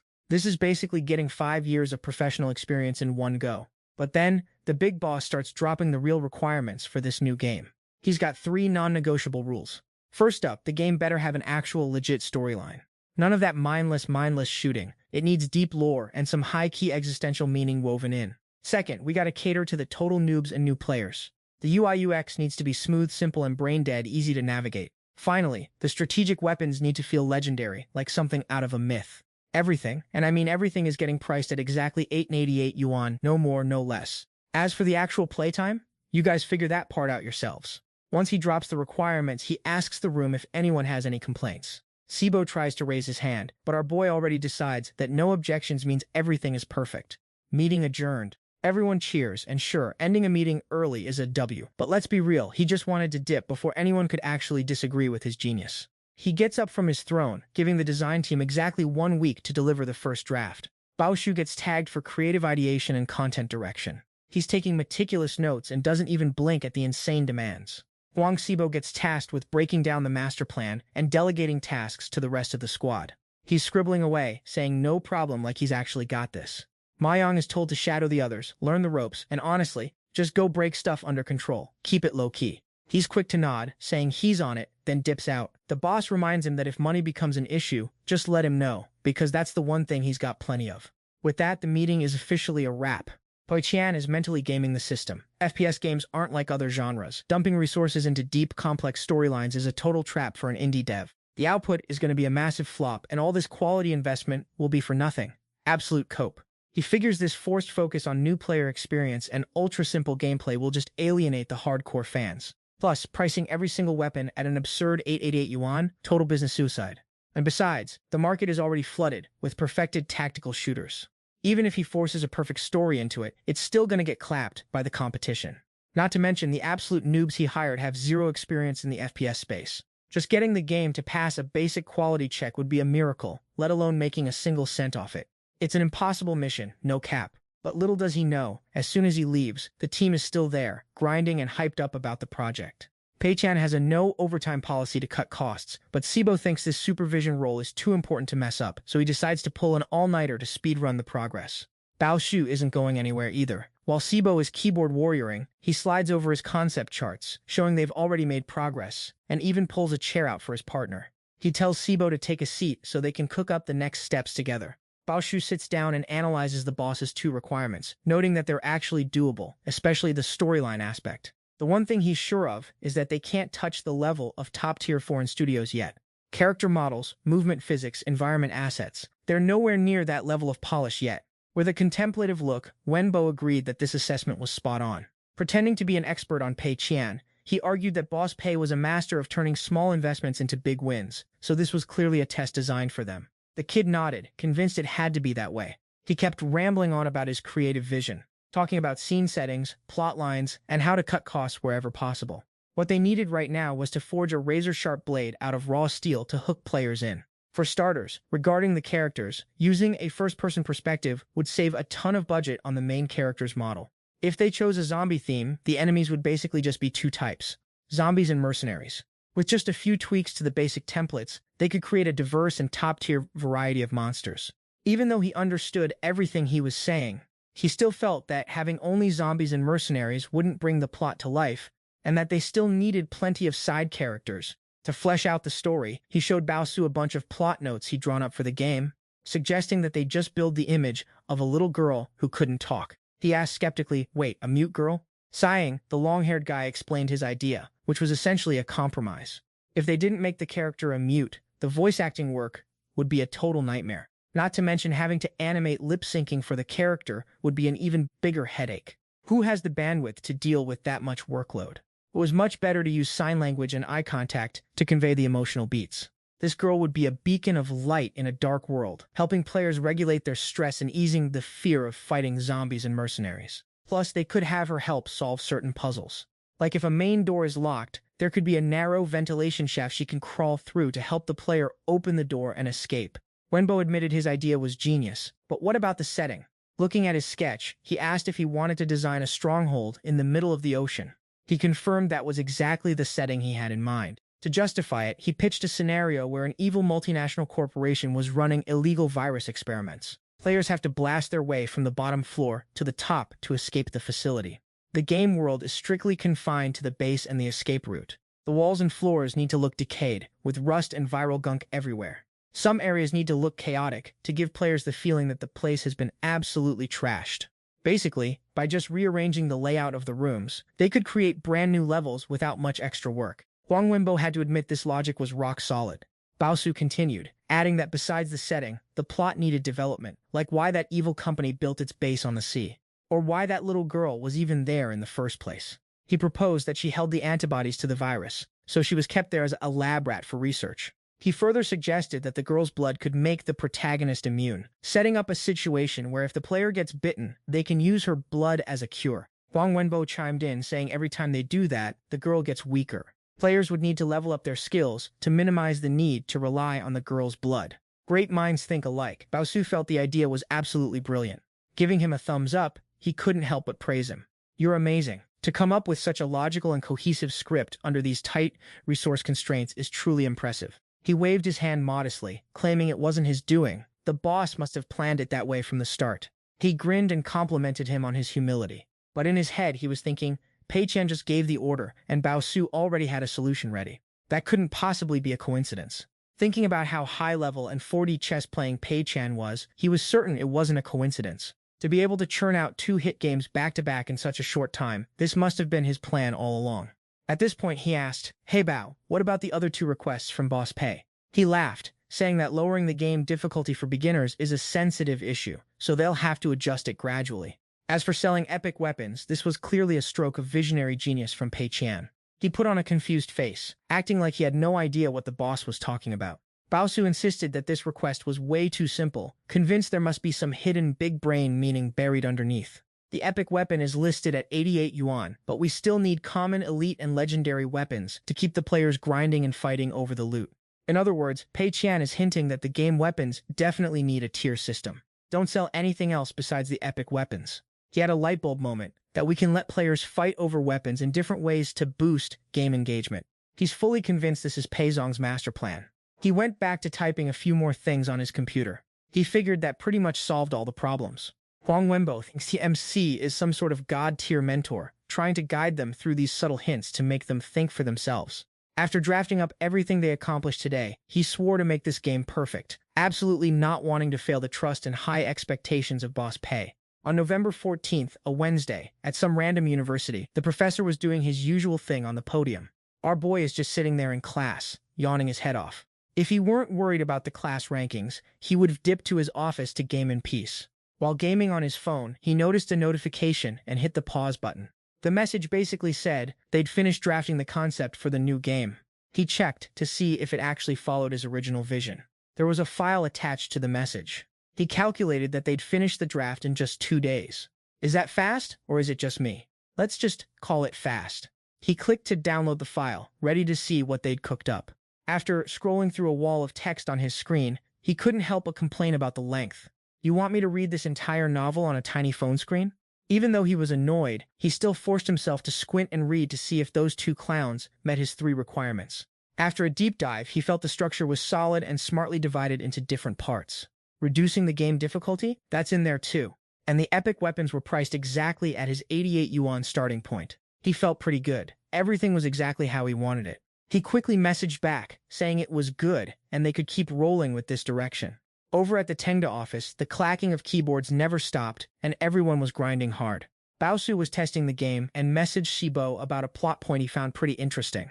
He decided to log it and send it over, wondering if it could be developed further. He got a reply almost immediately. "All right, I got it." Putting on his headphones, he got back to work with total focus. Just then, Ma Yang walked by and saw Shibo pulling overtime again. On November 18th, the MC sat in his office, looking super depressed as he stared at the wealth conversion board. Only 67 days left until the settlement, and the company capital's already over 970,000, with only 1,322 yuan in his personal pocket. He has no clue why the system capital keeps climbing like crazy. It took so much effort just to see a negative number last time. Back then, the system capital was only around 290,000. Is it really that hard to lose money? Suddenly, there was a knock on the door, and he told them to come in. Ma Yang walked in to report that he caught Huang Xibo's group secretly pulling overtime every night, hogging the office computers. His face went pale as he double-checked. Wait, you said what? He cursed internally. Didn't I tell them not to work overtime? These guys are seriously treating his words like total garbage. Annoyed, he asked why they were pulling overtime, writing code or doing design work. Ma Yang replied, they're just staying late to play games. He let out a breath and walked over to Ma Yang to confirm things once more. Are you sure you didn't see it wrong? Is he actually playing games? Ma Yang swore on his life that it was exactly the case. He saw it with his own eyes and rushed to report it. With that said, he asked if this should count as wasting company resources. Should we hand out a warning or something? He firmly stated that it wasn't necessary. He felt that as long as this squad isn't working, it's actually better if they waste more electricity, snack more, and help him burn through the system's capital. He came up with a super convincing excuse right there in front of Little Ma.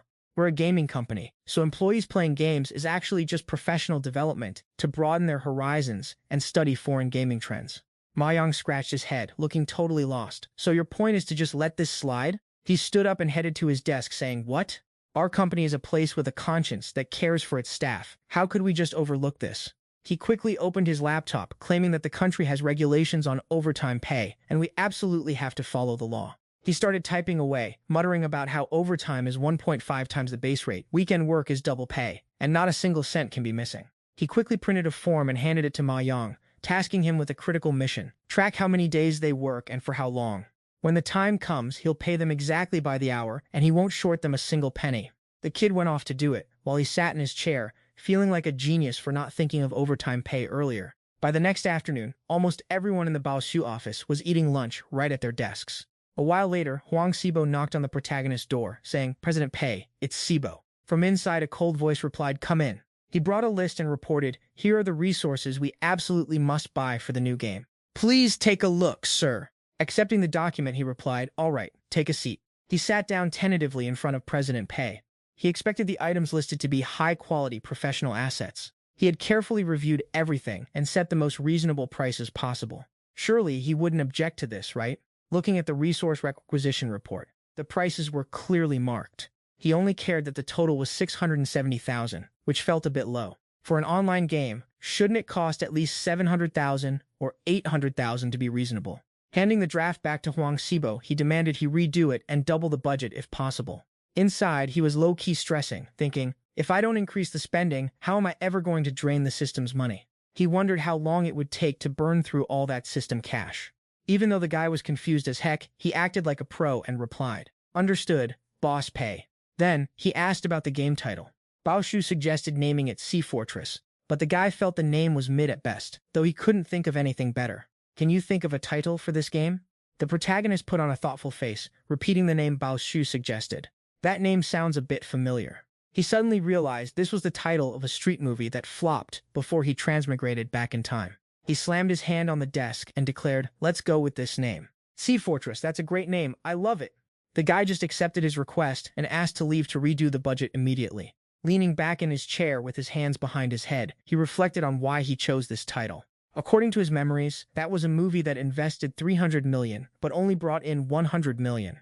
It was the ultimate money loser. And that was exactly what he needed.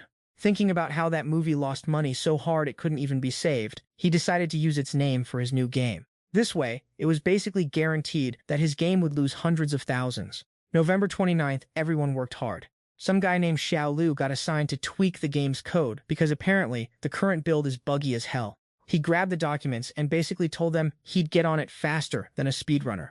The other guy didn't forget to warn him about how delicate the mechanics are. Don't break the game, bro. You could tell he really respects this guy as a legendary dev. He let out a deep breath and stared at the budget proposal in his hand. Huang Xibo was sweating, thinking about how the big boss demanded to double the resources from the initial 700k budget. Now it's already ballooned to 1.5 million, and that number is just going to keep climbing.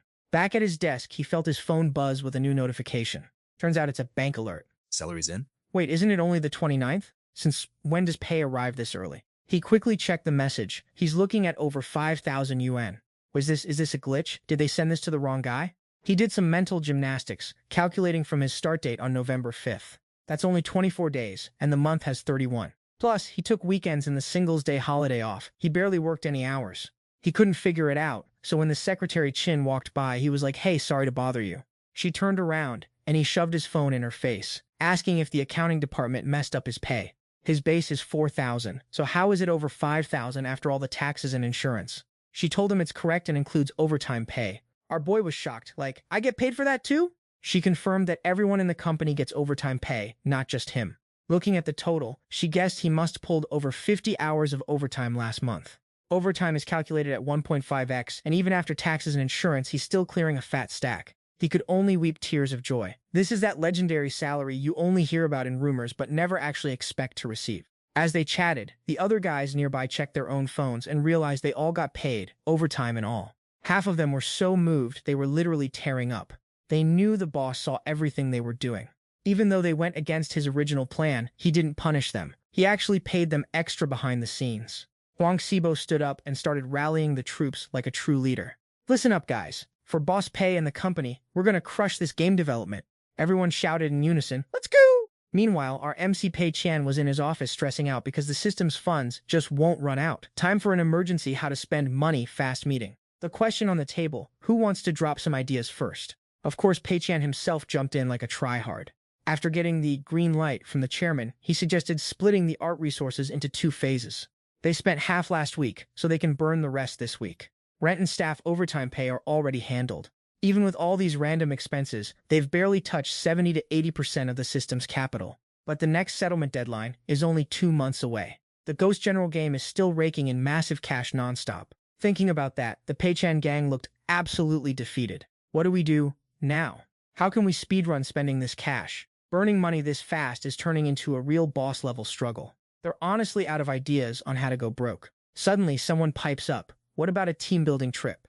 Everyone's eyes lit up, light bulb moment. Team building? Now that's actually a genius move. If they take 30-plus people out for a fancy dinner at 100-200 yuan a pop, that's a nice chunk gone. They could easily dump a few grand just like that. Better yet, if they plan a full-blown company getaway, they'll be burning through cash like it's nothing. You don't need to stress over the details. Just dump the whole thing on Secretary Tan and call it a day. Without wasting a second, he told his female secretary to organize an end-of-month company picnic and let her handle the itinerary and logistics herself. He also suggested a 5-day company trip to Yang City. During this time, they'll visit a new company every day to network and level up their industry knowledge. The targets must be top-tier game dev studios, specifically those dominating the online gaming scene. Everything from flight tickets to accommodation will be fully covered by the company. Her job is to whip up a schedule and a solid budget estimate for him. He felt a surge of excitement, low-key praying he'd blow over 200,000 on this absolute money pit. Then again, for our boy, that amount is basically a drop in the ocean. It doesn't even move the needle. But hey, if he gets to burn some cash, it's never a bad move. After taking meticulous notes, she closed her notebook and promised to get on it immediately. Back at Tengda's lounge, the crew was chilling when someone asked, "Wait, are we really going to Yang City for a study tour?" Another guy chimed in, saying it sounds like a done deal. Word is Secretary Tan has already started booking the flights. The office nerd jumped into the conversation too. "I've never even heard of a company paying for employees to go visit other firms for research like this." A girl joined the hype, betting this trip is going to cost the company a small fortune. If it were her own money, she definitely wouldn't have the heart to drop that much cash. Someone buried in a book muttered that their company benefits are top tier. Then another guy wondered, which companies are we actually visiting? "You think we're hitting up Tianhe?" The nerd speculated it's likely, given they're the kings of the online game market. Scouting their tech and picking up some game design secrets would be a total W. Huang Tubo sighed and reminded everyone, "Let's stay focused and crush our current tasks first. Don't get too distracted by the Yang City trip, or our productivity is going to tank." Someone spoke up for the group saying, "Can you blame us? None of us have ever been on a trip like this. Plus, it's Tianhuo, the dream company everyone wants to work for. Of course people are hyped." Another person agreed, adding that they'll definitely make sure their assigned work gets finished properly. They promised that the quality and efficiency would be top-notch regardless. Meanwhile, our MC was checking the budget report and did a double take, shouting, "What? It's not even 150,000. The secretary explained that this is based on standard per diem rates for the staff. Per his request, the trip is scheduled for the end of December. Since some employees might opt out, she only planned for 30 people to be safe. Hotel costs are 300 per head, so 600 per room per night. Toss in the catering, transport, and all that extra fluff, and that's the price point." He suddenly asked, Can we book first-class seats for the staff? The system immediately stepped in to block his attempt at exploiting the financial rules, stating it couldn't authorize extra expenses. He handed the plan back to Donghua and told her to stick to the current budget. Sitting alone in his chair, he sighed, thinking that spending only $150,000 to drag 30 employees to Yang City is way too cheap. The secretary replied that she'd start reaching out to schedule the visits with companies in Yang City right away. Over at Tianhuo in Yang City, the office was buzzing with activity. Zhu Munyan, the big boss of Tianhuo, adjusted his shades and asked, "Who now?" "Tangda, technology. Why on earth do they want to visit us for a networking session?" When he got confirmation from his assistant, he was low-key stunned. What kind of company actually pays for staff to go visit competitors? She added that this company was the one behind the hit game Ghost General. He was floored. Turns out that viral hit was made by some random low-profile studio. She stood her ground and recommended that he accept the meeting. If he was too busy, he could just dump the task on Boss Sun. It's just a quick tour around the office. It's not like it'll cost them much time or effort anyway. He stroked his chin, thinking to himself that this is definitely the hottest game in the market right now. Whoever managed to create a game like this is definitely not some average NPC. If he could actually meet and network with them, that wouldn't be a bad play at all. With that in mind, he told his assistant to set up a meeting ASAP, saying he'd handle the VIP welcome himself. The girl quickly noted it down, then brought up another issue for CEO Chu, handing him a list of fresh hires that needed to be laid off, asking him to review it. He skimmed it briefly and gave his orders. Cut everyone on the list as usual, but keep Lin Wan. After he left, the assistant was still confused. What's Lin Wan's background that she actually got to keep her job? Back in his private office, Chu Muhan was already answering that question for himself. It wasn't like he just decided this randomly. He'd gotten a call from a big shot, President Lin of Shenhua Group. In that world, President Lin is the guy everyone looks up to. Even CEO Chu has to act all humble and formal when talking to him. Since the big guy reached out personally, there was no way he could say no. President Lin's request was simple: make Lin Wan quit her job and give up on the gaming industry entirely. If he could pull this off and satisfy the request, his own company's business would be smooth sailing from here on out. He thought to himself that making Lin Wan quit voluntarily shouldn't be that hard. But the real challenge was the old man's specific request to crush her passion, making her hate the gaming industry so she'd never want to touch it again. Just thinking about those employees outside, destroying their health, staring at screens until their eyes are dark, backs aching, and souls crushed, he knew it was doable. He figured it wouldn't be difficult. He just had to let her see the dark, ugly side of this grind. Just then, someone reported, "Boss, the data is ready for your review." As soon as the report was handed over, he chucked the pile of documents right at the guy's face, screaming about how he could mess up such simple stats. "Fix it now, or don't bother going home tonight." The guy just hung his head low and apologized, saying he'd get it done right away. Every bit of this pathetic display was being watched by the girl standing to the side. You could really tell this gaming industry is just a sweatshop for grinding out profits, discarding anyone who doesn't perform. That 996 work culture, people selling their dreams and youth just for a paycheck, turning art into nothing but a cash grab tool. He was certain that once Lin Wan saw this heartbreaking reality, she'd be totally disillusioned and quit the industry for good. It was a guaranteed win. A month later, on December 27th, inside a luxury hotel in Yang City, our male lead sat in a fancy room. Ma Yang complained about how exhausting it was to act like a stranger to him in the office, having to call him President Pei all the time. He let out a frustrated sigh, feeling like their relationship had grown distant because of work. So our boy patted his shoulder, telling him to hang in there for the sake of the company. He looked at Ma Yang as his secret agent. If anything weird happens at the company, he needs to know immediately. He knew that if the staff found out about their connection, they'd be wary of Ma Yang. So, keeping their distance was the right move to keep his finger on the pulse of the company. Ma Yang reported that everything had been normal lately, with everyone just grinding away. Then, he suddenly remembered that everyone in the office was buzzing about Tianhuo Company. Is that company really that hyped? He flatly replied that who even knows. In reality, he only came here to burn some cash, while Secretary Zin is the one handling all the corporate networking. With that, he remembered tomorrow was the visit to Tianhuo, and he told Ma Yang to ask plenty of questions. Don't let the meeting get boring, got it? Ma Yang patted his chest, promising he'd handle it, telling him that as the big boss, he shouldn't be the one asking questions anyway, so he'd cover it perfectly. On December 28th, standing in front of Tianhuo Company, people were whispering about how much money it must have cost to build such a massive corporation. Some heard they once gave out 5 months' salary as a 13th month bonus. Others heard that last year's top performer at the annual competition walked away with 2 luxury cars. A pair of twins were busy hyping themselves up, snapping selfies non-stop. The male lead followed Shin Hailu inside, thinking to himself that this building probably cost a fortune to construct. A moment later, he waited outside while she went in to handle the introductions. Shortly after, she walked out with another guy. He couldn't help but ask Secretary Zin, "Who is this guy?" The guy walked up and initiated the greeting, asking if he was the CEO, Pei Qian. This was Sun Shi, the person in charge of hosting, and he would be leading them on the tour today.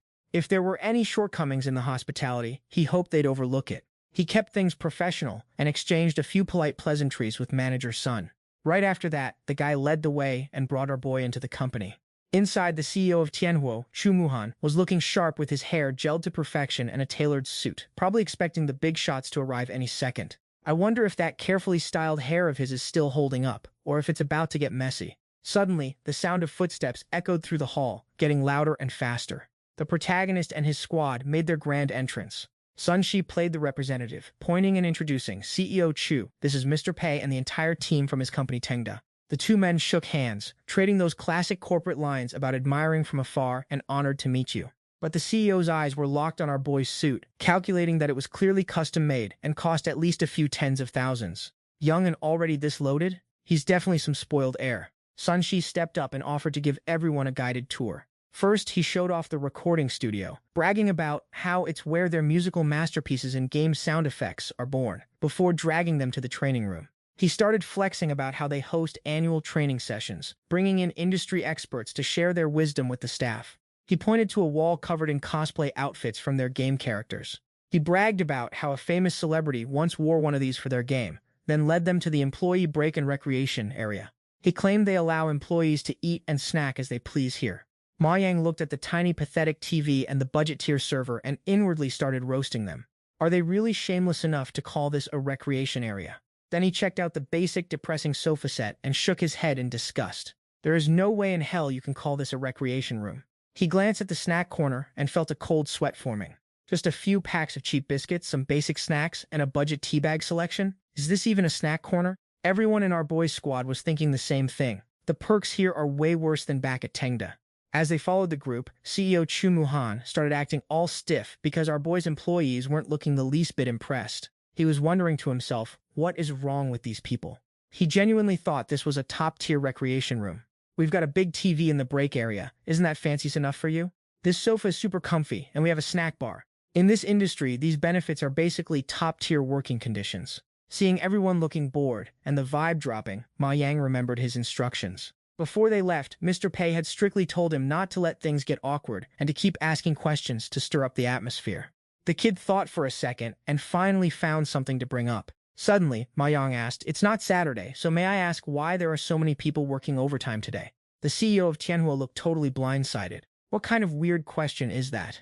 What game company doesn't run on the 996 grind culture? Seeing the CEO staring back in confusion, Manager Sun just gave him a look like, "I have no idea what this idiot is asking either." Huang Xibo jumped in to save the day, asking, "Is it because the workload is too heavy? If that's the case, working overtime is just standard procedure, right?" Ma Yang thought that was a solid point. Plus, they'd at least get some extra overtime pay. Then he hit them with so many people working weekends, your company must be spending a fortune on overtime pay, right? That question made the CEO freeze up completely, only able to let out a confused, "Huh?" Chu Muhan and his team were thinking, does this guy have rocks in his head? There's no such thing as overtime pay in this industry. We're all on that 996 life. Seeing the kid asking all the wrong questions, our boy had to pull him back and tell him to pipe down. He was low-key losing his mind, thinking, I brought you here for business, not to start a beef. Thank goodness Huang Xibo is the sensible one. He jumped in to smooth things over, saying Ma Yang is a rookie who doesn't know the game yet, so please excuse him. Sun Shi quickly pivoted, right, let's keep going. Today, our company has prepared a special exchange session to share experiences. Please follow me to the conference room. Following him, the group walked into a cramped office area with people packed like sardines. The guy with glasses couldn't help but whisper to Huang Xibo, this place is way too tight. He smiled brightly and gave a fake polite nod. It's pretty normal. In reality, he wasn't thinking that Tianhuo was too cramped, but rather that Tengda's workspace was just insanely spacious. Their conversation accidentally reached CEO Chu's ears, and he couldn't believe this guy was serious. Is he actually complaining about the office space being too small? Isn't this how every company sets up their layout? Suddenly, the Tianhuo representative on stage called for the project supervisor from Tengda to come up and share the secrets behind the massive success of their game, Ghost General. The speaker was Huang Xibo. The crowd cheered him on, and after some standard polite formalities that every presenter does, he stepped up to the mic. Holding his prepared notes, he first clarified to everyone that he wasn't actually involved in the core development of Ghost General. But during his time working and studying at Tengda, he spent most of his energy dissecting the game, so he claimed to have a deep understanding of the big boss's technical genius. According to him, Ghost General's fame boiled down to three main reasons. First, the exquisite quality of the game and its unique art style. Boss Pei poured the majority of the budget into art assets and hired an up-and-coming artist, creating a fresh vibe that got players absolutely hooked. All of this just goes to show that he's a visionary with top-tier aesthetic taste. Second, he's a total Chad for being fair with microtransactions, charging only 40 yuan for the whole game, unlike those cash-grab card games on the market, which earned him the players' respect. His policy of high-volume, low-profit is exactly why the game became such a legendary success. While he was up there spouting his analysis, a girl in the audience was busily scribbling notes on everything he said. Regarding Ghost General's success, he added one more thing. After dumping money into art, Boss Pei masterfully promoted the game on WBO forums, letting the art community hype it up into the mainstream. He concluded that this was a textbook example of iconic marketing that needed to be studied and replicated. Pei Qian looked toward him with a satisfied smile, praising his smooth talk. Even Pei himself had no idea he was playing 4D chess when he made the game. Seeing the boss looking at him, Huang Xibo nodded back with a confident, proud smile. He figured he had successfully decoded the big boss's galaxy brain strategy. It looks like he's slowly but surely catching up to the master's pace. He handed the stage back to the host. Next on the agenda was CEO Chu, sharing his own management wisdom from running the Tianhuo game company. He stepped on stage, eyes locked on our protagonist, secretly judging his strategy of dumping all capital into R&D while spending zero on marketing. He thought it was crazy to trust a rookie artist and ignore long-term profit margins, basically throwing out the entire playbook for traditional card games. Pei Qian is a true prodigy, he thought, young but dangerously bold. Then, in front of everyone, Chu Munyan teased a new online game his company was prepping, titled Bullet Marks. The company's original goal was to simulate the local counterterrorism reality. The most important thing in an FPS game is the feel of the gunplay. Since their players are mostly veterans, they're aiming for the highest level of realism possible in their combat simulations. They're promising 90% real-world accuracy, while also dumping resources into high-end weapon models and character costumes. CEO Chu even hired military experts to consult on the project. Finally, the game will feature both paid and free weapons, creating the perfect business model for this project. Hearing this, Huang Xibo mentally screamed, "We're cooked." The design concept for Bullet Marks sounds suspiciously similar to their own project, Fortress on the Sea. He feared that for the die-hard counterterrorism fans, Bullet Marks would definitely crush their own project. If both games launch at the same time, it's game over. He glanced at Pei Qian, only to find the boss sitting there calmly, smiling despite the awkward situation. He started guessing. Did the boss come here to Tianhuo just to confirm their strategies? Now that he's sure Bullet Marks can't compete with their new game, that must be why he's smiling so smugly. Seeing the boss clapping, he realized they were truly on the same wavelength. If they follow Chu Munyan's strategy, they'll get absolutely wiped out the moment they face Tengda's fortress on the sea. The two CEOs shook hands, and our protagonist humbly said he had learned a lot and had his horizons broadened today. CEO Chu also played it humble, saying he had long admired such a talented and young boss Pei. After that, he made an excuse about having prior engagements and took his leave.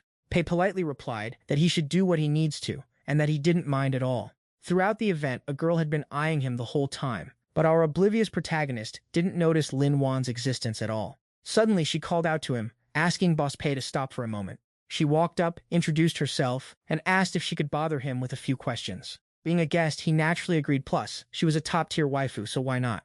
Lin Wan started by asking if his primary goal for releasing a game was to make money. He immediately pulled a pro-gamer move and said the main purpose of games is to bring joy to the players. In reality, he was thinking his goal was just to make sure the games he creates end up flopping hard. She followed up, so does your company have a policy to fire people if they don't hit their KPIs? Without even thinking, he shot back, of course not. To me, every employee is family. We're all out here grinding together and leveling up, so how could I ever just let someone go? In reality, he only wants to fire the overachievers, while the lazy ones who lose the company money are his absolute favorites. Why would he ever get rid of them? People like that are rare, one-of-a-kind legends. She continued, so does your studio force people to work overtime? He replied honestly that they don't force overtime. In fact, he's always telling them to go home early, but some stubborn ones insist on staying, so he's basically forced to pay them a little extra for their trouble. She then asked if Pei Qian only started his game company to chase some dream of his. He denied it immediately, admitting it was all just for the bag. Lin Wan covered her mouth to hide a laugh, thinking he was just joking. Because in her mind, if he really was just chasing money, he would charge 10 times as more for his latest game. She decided he was a man of true vision. Suddenly, she bowed to him. Thanks for taking the time to answer my random questions, Boss Pei.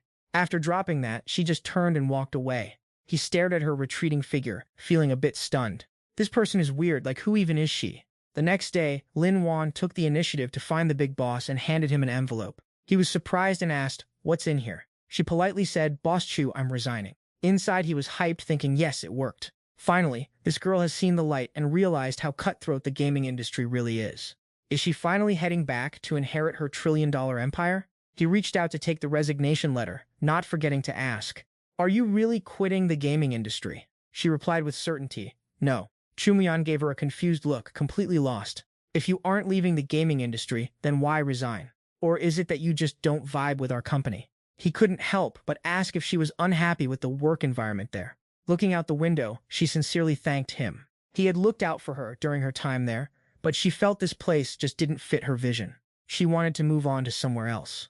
May 2010, the MC went to check on his staff and asked Huang Xibo how the progress was on the Sea Fortress project and if they needed more time to test it. He confirmed they were good to go. "Don't worry, boss. The tech team has run countless tests, all the bugs are squashed, and we're ready to drop the game whenever." He smiled and praised the hard work, then asked to see the storyline and the legendary weapons. He wondered to himself, seeing how confident the guy is the quality actually that good? With nimble hands, he typed away at the computer, saying he'd pull it up for a demo. The plot is simple. The player has to fight their way from the bottom to the top of the Sea Fortress. The whole run takes about 6 hours. The screen shifted to show the player rocking a pistol. He explained that the core gameplay is just taking out zombies and special ops teams, plus some side quests, so nothing too crazy. He then opened the gear menu for Pei Qian to see, showing off the multicolored Qilin legendary weapon that would be in the shop at launch. As per his request, the weapon would be priced at 808 yuan. He was low-key sweating, thinking, wait, the graphics look way better than I imagined. Not to mention it looks suspiciously like a AAA title that just dropped, but honestly, this stuff looks pretty fire. He felt a bit salty staring at Huang Xibo's 2 monitors, frustratedly wondering why he had to make the game look so good. Does this guy have any idea that making a game this addicting is going to kill me? Only now did he remember that he was the one who previously ordered this kid to redo the budget plan. At the time, he thought 60,000 for an FPS game was way too low, insisting that the investment should be 700,000, 800,000, or even double that, no problem. Since he decided it all himself, he figured it was probably fine. He also assumed that after putting in so much time and effort, the kid wouldn't come up with anything good anyway. Plus, that epic weapon costing an absurd 888 credits could actually be pulled off. Then the kid continued to report that the game had other modes and asked if he wanted to hear the pitch. Too lazy to care, he told him to just look it over once and send it to the center for approval. Pei Qian calculated in his head that Bullet Hole would probably be launching right about now. He was certain this game of his would get absolutely roasted in his office. He glued his eyes to the wealth system dashboard, which clearly stated the settlement was in 19 days, with the system capital visibly shrinking. His personal account also had a negligible minor increase. Our boy muttered to himself. Finally, the status is officially in the red. This system really knows how to torture a guy. I'm obsessed with this life. He couldn't help but let out a sigh of relief, but thinking he should prevent any unexpected success, he decided to organize a little extra team-building event to try and burn through the remaining tens of thousands. The more spent, the better. Suddenly, the secretary's elegant voice rang out from outside the door, asking for a moment of his time. After she walked in, he ordered her to arrange a party for tomorrow afternoon to celebrate the completion of the Sea Fortress game. First, take everyone to watch a movie, grab dinner, and finally, hit the karaoke bar. Buying out the whole theater would be even better. She hesitated slightly, reminding him that tomorrow afternoon is Friday. Clasping his hands, he reasoned that taking up the staff's free time for team building was exactly the kind of toxic move he needed. Getting to the point, she asked if he remembered a girl named Lin Wan, who approached him back at Tengda. He wondered, what about her? She reported that Lin Wan had just arrived in Jingzhou and was adamant about working at their company, saying she didn't even need a salary. Just now, Xin Heilu had a chat with her in the small meeting room, and he looked thoughtful, asking her what she thought of the girl. He felt that working for free was absolutely not the move. She shared her thoughts, speculating that this Miss Lin likely came from a powerful background, probably some corporate air. She didn't seem like a bad person, just way too naive. He thought to himself that if this Miss Nai was like the typical tropes, she wouldn't have any actual work skills, which was perfect for his hiring needs. He quickly made a decision. Just hire her, and for her salary, just advance her 40,000 a month for now. No need to assign her any real work for now. Let her do whatever she wants, and make sure she's included in tomorrow's team building event. Meanwhile, Lin Wan was still waiting in the reception room when Xin Hailu opened the door and handed her the job offer, congratulating her on being hired. Boss Pei had accepted her into the company. After signing the contract, she would be officially employed with a starting salary of 4,000. Is that okay? She happily accepted, saying, "Of course, that's perfect." Taking the contract back, she asked what her role would be. She hesitated for a second before answering that her job for tomorrow at 2 p.m. was to go with the company to eat, watch a movie, and sing karaoke. She let out a surprised, "Huh?"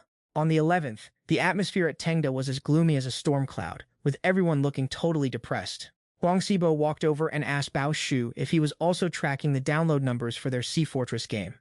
He was met with a soul-crushing sigh. He reported that it went live on Friday, passed review on Saturday, and yet here it was, Monday, with only over 100 downloads. Then he suggested that it was because Boss Pei ignored the PR side of things that the numbers were this tragic. He had tried searching on the forums multiple times but couldn't find a single ad. But Brother Bao just laughed, completely trusting in Pei Chan's strategy. If the boss didn't order them to interfere with the marketing, then there was no need to worry about it. Hearing that, he relaxed, agreeing that what Bao Su said made sense. Boss Pei is a genius in the gaming business. He must have his own calculations, so why should they even stress about it?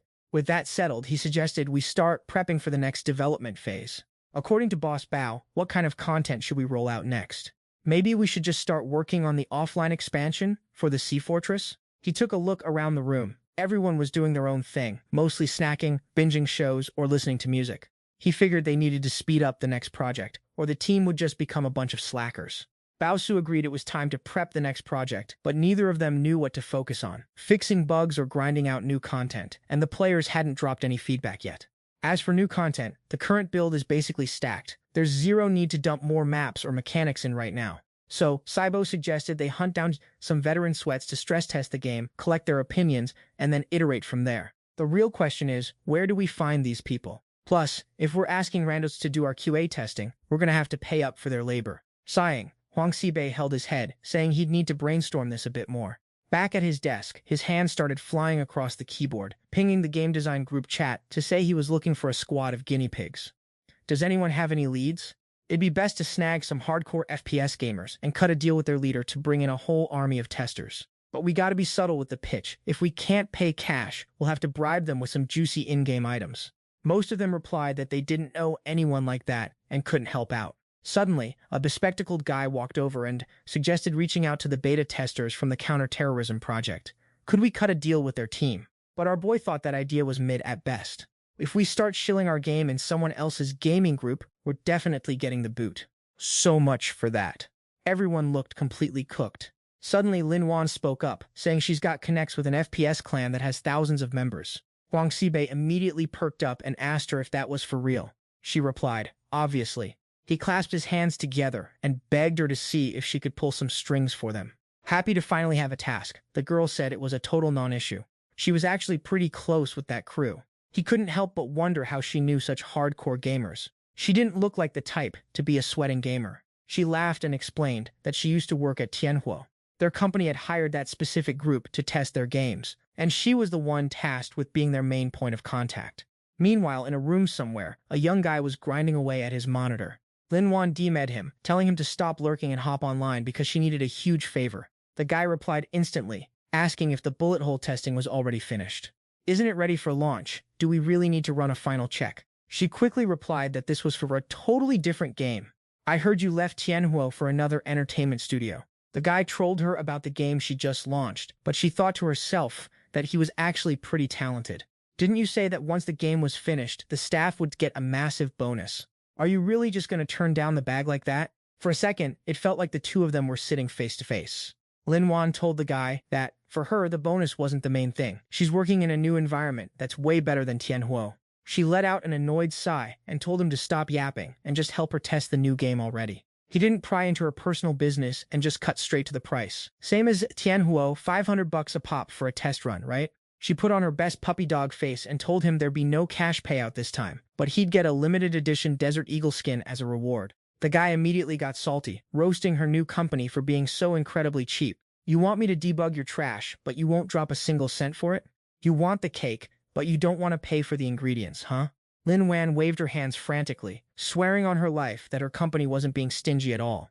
Then she added, listen, besides the limited edition Desert Eagle, they'll also throw in a permanent epic tier weapon. The dude was getting triggered, his face turning pale as he barked at her. Are you actually insane? Why are you gifting a game weapon? How much could some useless pixelated gear even cost? Like $200 max? She hit him with the truth, telling him this epic tier weapon actually goes for a casual $88,000.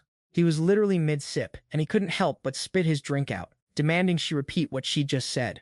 It cost that much? For real? He scrubbed his monitor, eyes darting everywhere, to make sure he hadn't miscounted the zeros. After confirming he wasn't hallucinating, he shot her a message. Is this real money or some fake virtual currency?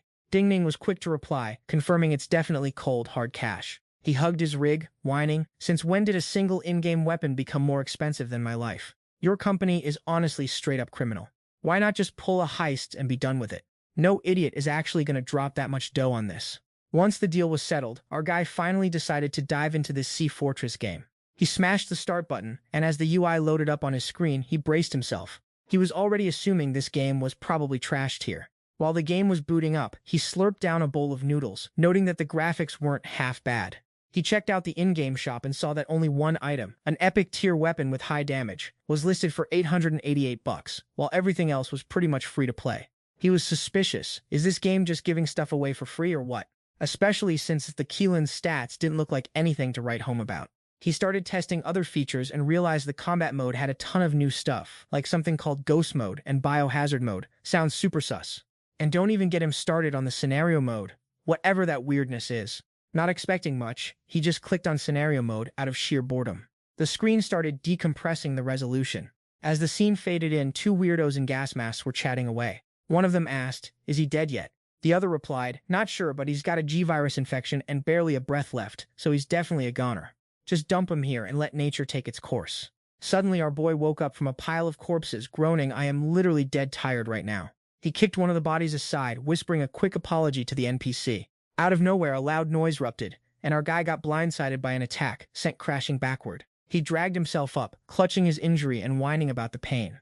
The screen popped up with movement tutorials, mouse to look around, WSD to move front, back, and side to side. He figured the game was just holding the hands of noobs, but wandering through this dangerous room, he started sweating, wondering if a giant demon boss was going to jump him. He pushed open a door and boom, a monstrous mutated zombie came shrieking toward him. Caught off guard, he got a nasty bite right on the shoulder from that freak. He let out a scream of pure pain, then yelled at the screen, are you camping me right now, you loser? He whipped out his gun, blasted the zombie's head into next week, and collapsed, cursing the developers for making a shooter that could literally give him a heart attack. The next second, he felt his life force draining away as he slumped to the floor, realizing he'd been poisoned by that zombie bite. As he hit the deck, he wondered, is this really how it ends for me? Just before his eyes closed, he saw a small figure crouching over him, holding a massive syringe. He thought, wait, is this tiny girl an NPC? What is she trying to do? He watched as she jammed the syringe into him, drew his own blood, and then injected it straight back into his veins. He realized her blood had the antibodies to fight off the virus in his system.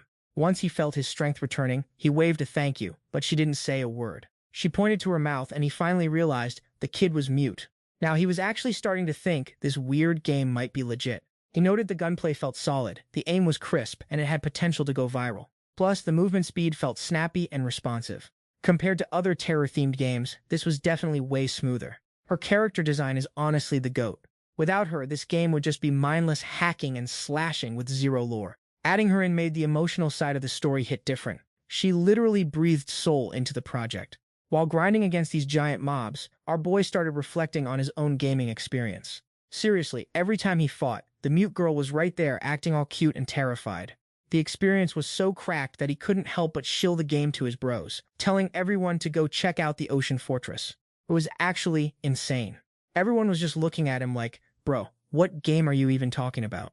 Our MC finally rolled up to the office, breathing a sigh of relief now that his exams were over. He'd been ghosting the game's analytics for a whole week, avoiding the carnage. Surely, the Ocean Fortress got completely ignored by the entire player base, right? Usually, the two cute receptionists are there to greet him, but today the lobby was dead silent. He walked inside, and everyone looked like they were attending a funeral. Some people were literally eating with zero expression on their faces. The girls in the office were huddled up, gossiping like crazy. Our boy figured the download numbers must have flopped so hard that nobody could process the L. He glanced over at Bao Su, who was moping in the corner, not even caring about his beloved gaming. The guy looked like he was having a full-blown existential crisis. Even though the crew was a bunch of slackers who spent all their time partying, taking leaves, or just vibing, instead of actually grinding on game development. Deep down, they still had a soft spot for the child they'd built together. In this kind of situation, they probably really needed a boss like him to come in and give them a pep talk, right? Suddenly, the two top-tier waifus in the office spotted Pei Chen and shouted, "Boss Pei is here!" The whole room erupted, with everyone scrambling to greet Boss Pei. Immediately after, the whole office started cheering to celebrate him. Not surprising for Boss Pei, he's just built different. Our MC was standing there with his jaw on the floor, looking absolutely bamboozled like, wait, what's going on? Then Huang Xibo stepped up, looking super serious, and bowed to admit that he'd learned so much from him. When he said he wouldn't run any ads for the Ocean Fortress, the team had doubted him, but now they finally understood his 500 IQ play. It was all about proving that if the game is fire, the players will do the marketing for you through word of mouth. Our boy finally caught on to what was happening, and he just went stone cold, realizing he was absolutely cooked. Just to make sure, he asked, "What do you mean? The new game is popping off again?" Pointing to the charts, the team basically confirmed it's hitting the roof. They just checked the stats, and both the hype and the player count, not to mention the profit, had completely eclipsed their previous hit. Shin Hailu walked up with a bottle of champagne, trying to get him to pop it and celebrate. Our MC obviously didn't want to kill the vibe. He took the bottle from the secretary, popped the cork like a pro, and the champagne sprayed everywhere with a satisfying bang that sounded like fireworks. The two receptionists started throwing confetti, and the mood was electric. Everyone shouted in unison, "Congrats, boss." Even though the applause was deafening, Pei Chan was dying inside. He just gave a half-hearted, "Good job, everyone, keep it up," to get it over with. "You guys did great, keep that same energy." After handing the bottle back to Huang Xibo, he dipped to his office instead of sticking around with the team. They stared at his retreating back with pure admiration, fully convinced this was all part of Pei Chan's master plan. They thought he was so calm and collected because he'd predicted this success the whole time. That aura was just too Sigma, too confident. Meanwhile, he locked himself in his office and slammed the door behind him. Outside, the staff were still wondering, how much brainpower does it take to predict the market like this? How is he even real? Little did they know, our boy was currently face down on his desk, crying because this entire script had gone completely off the rails. Why is it even like this? He pulled himself up to his desk, constantly questioning where the justice was, or if there was even any logic in this world anymore. Clutching his aching head, he couldn't process what just happened. How could this even be possible? He opened his computer again, wondering, since Nguyen Quang Kian didn't do the PR this time, where did the problem actually come from? Then he noticed some comments on the screen, not understanding what these comments were even getting at. The content was basically saying they didn't expect a domestic game to have such a fire plot, so they had to drop a 5-star review. Someone else commented that the map design in this FPS game was top tier, while there were opposing views claiming the company hired bots to shill for their own release. How can a trash-tier controller setup even have the guts to get a high rating? Someone immediately clapped back, "Are you trying to make me laugh myself to death? Just a scrub player blaming their gear for being trash. This game is way easier than the anti-terrorist project, and the adrenaline of popping heads feels way too hype." Another guy started flaming. "A trash game selling a single item for a sky-high price, a gun for 888 yuan, and weapon stat tiers. How is this even considered an esports game?" Someone immediately retorted, "Who even called this an esports game? Besides, this game is only for the whales who can afford the Fire Qilin. Everything else is basically free to play." As for the hit registration, he left it at that, letting the netizens figure it out themselves. Too much talk is never good. He read for a while, getting so tilted he threw himself back in his chair, cursing those keyboard warriors. Back and forth the insults flew, with no one explaining to him why this game was blowing up so hard. Then he cupped his face and suddenly a light bulb went off in his head. There's a way, isn't he the boss of all these people? Just make Huang Xibai write an analysis report. Wouldn't that solve everything? Outside the office, the bespectacled guy went to report to Huang Xibai that the game's hype was going parabolic. He gave all the credit to Boss Pei. Suddenly a notification popped up on his PC. He received an order from Boss Pei demanding a full breakdown of the success of Ocean Fortress, from design factors to marketing, basically the whole 9 yards. Every objective had to be summarized and analyzed, then sent straight to him. He was a bit confused and asked why he wanted all this stuff. Wasn't the main direction of this game set by him in the first place? The ad strategy was also decided by him. Or is he trying to make them consolidate their knowledge so they can keep leveling up their skills? Back in Boss Pei's office, the analysis report was sent over and printed out. He immediately initiated a meeting inside his own head. Pei Qian, the bespectacled one, started reading aloud the factors that made this game a success. First, the difficulty was nerfed to pull in casuals. The plot was elite and resonated with domestic players, and the reputation was solid. He continued reading, pointing out that the variety of combat modes and the lack of time limits meant players didn't feel any disciplinary pressure. Not only that, the pricing strategy of the Fire Keelan at 888 yuan satisfied the ego of those rich second-generation heirs who love to flex. Plus, its stats weren't even balanced, and it gave an experience boost to teammates, making it a hit with everyone. After reading so many analyses, he was still confused why his game and the Tianhuo company's game launched at the same time with such mixed reception, yet Ocean Fortress was clearly dominating.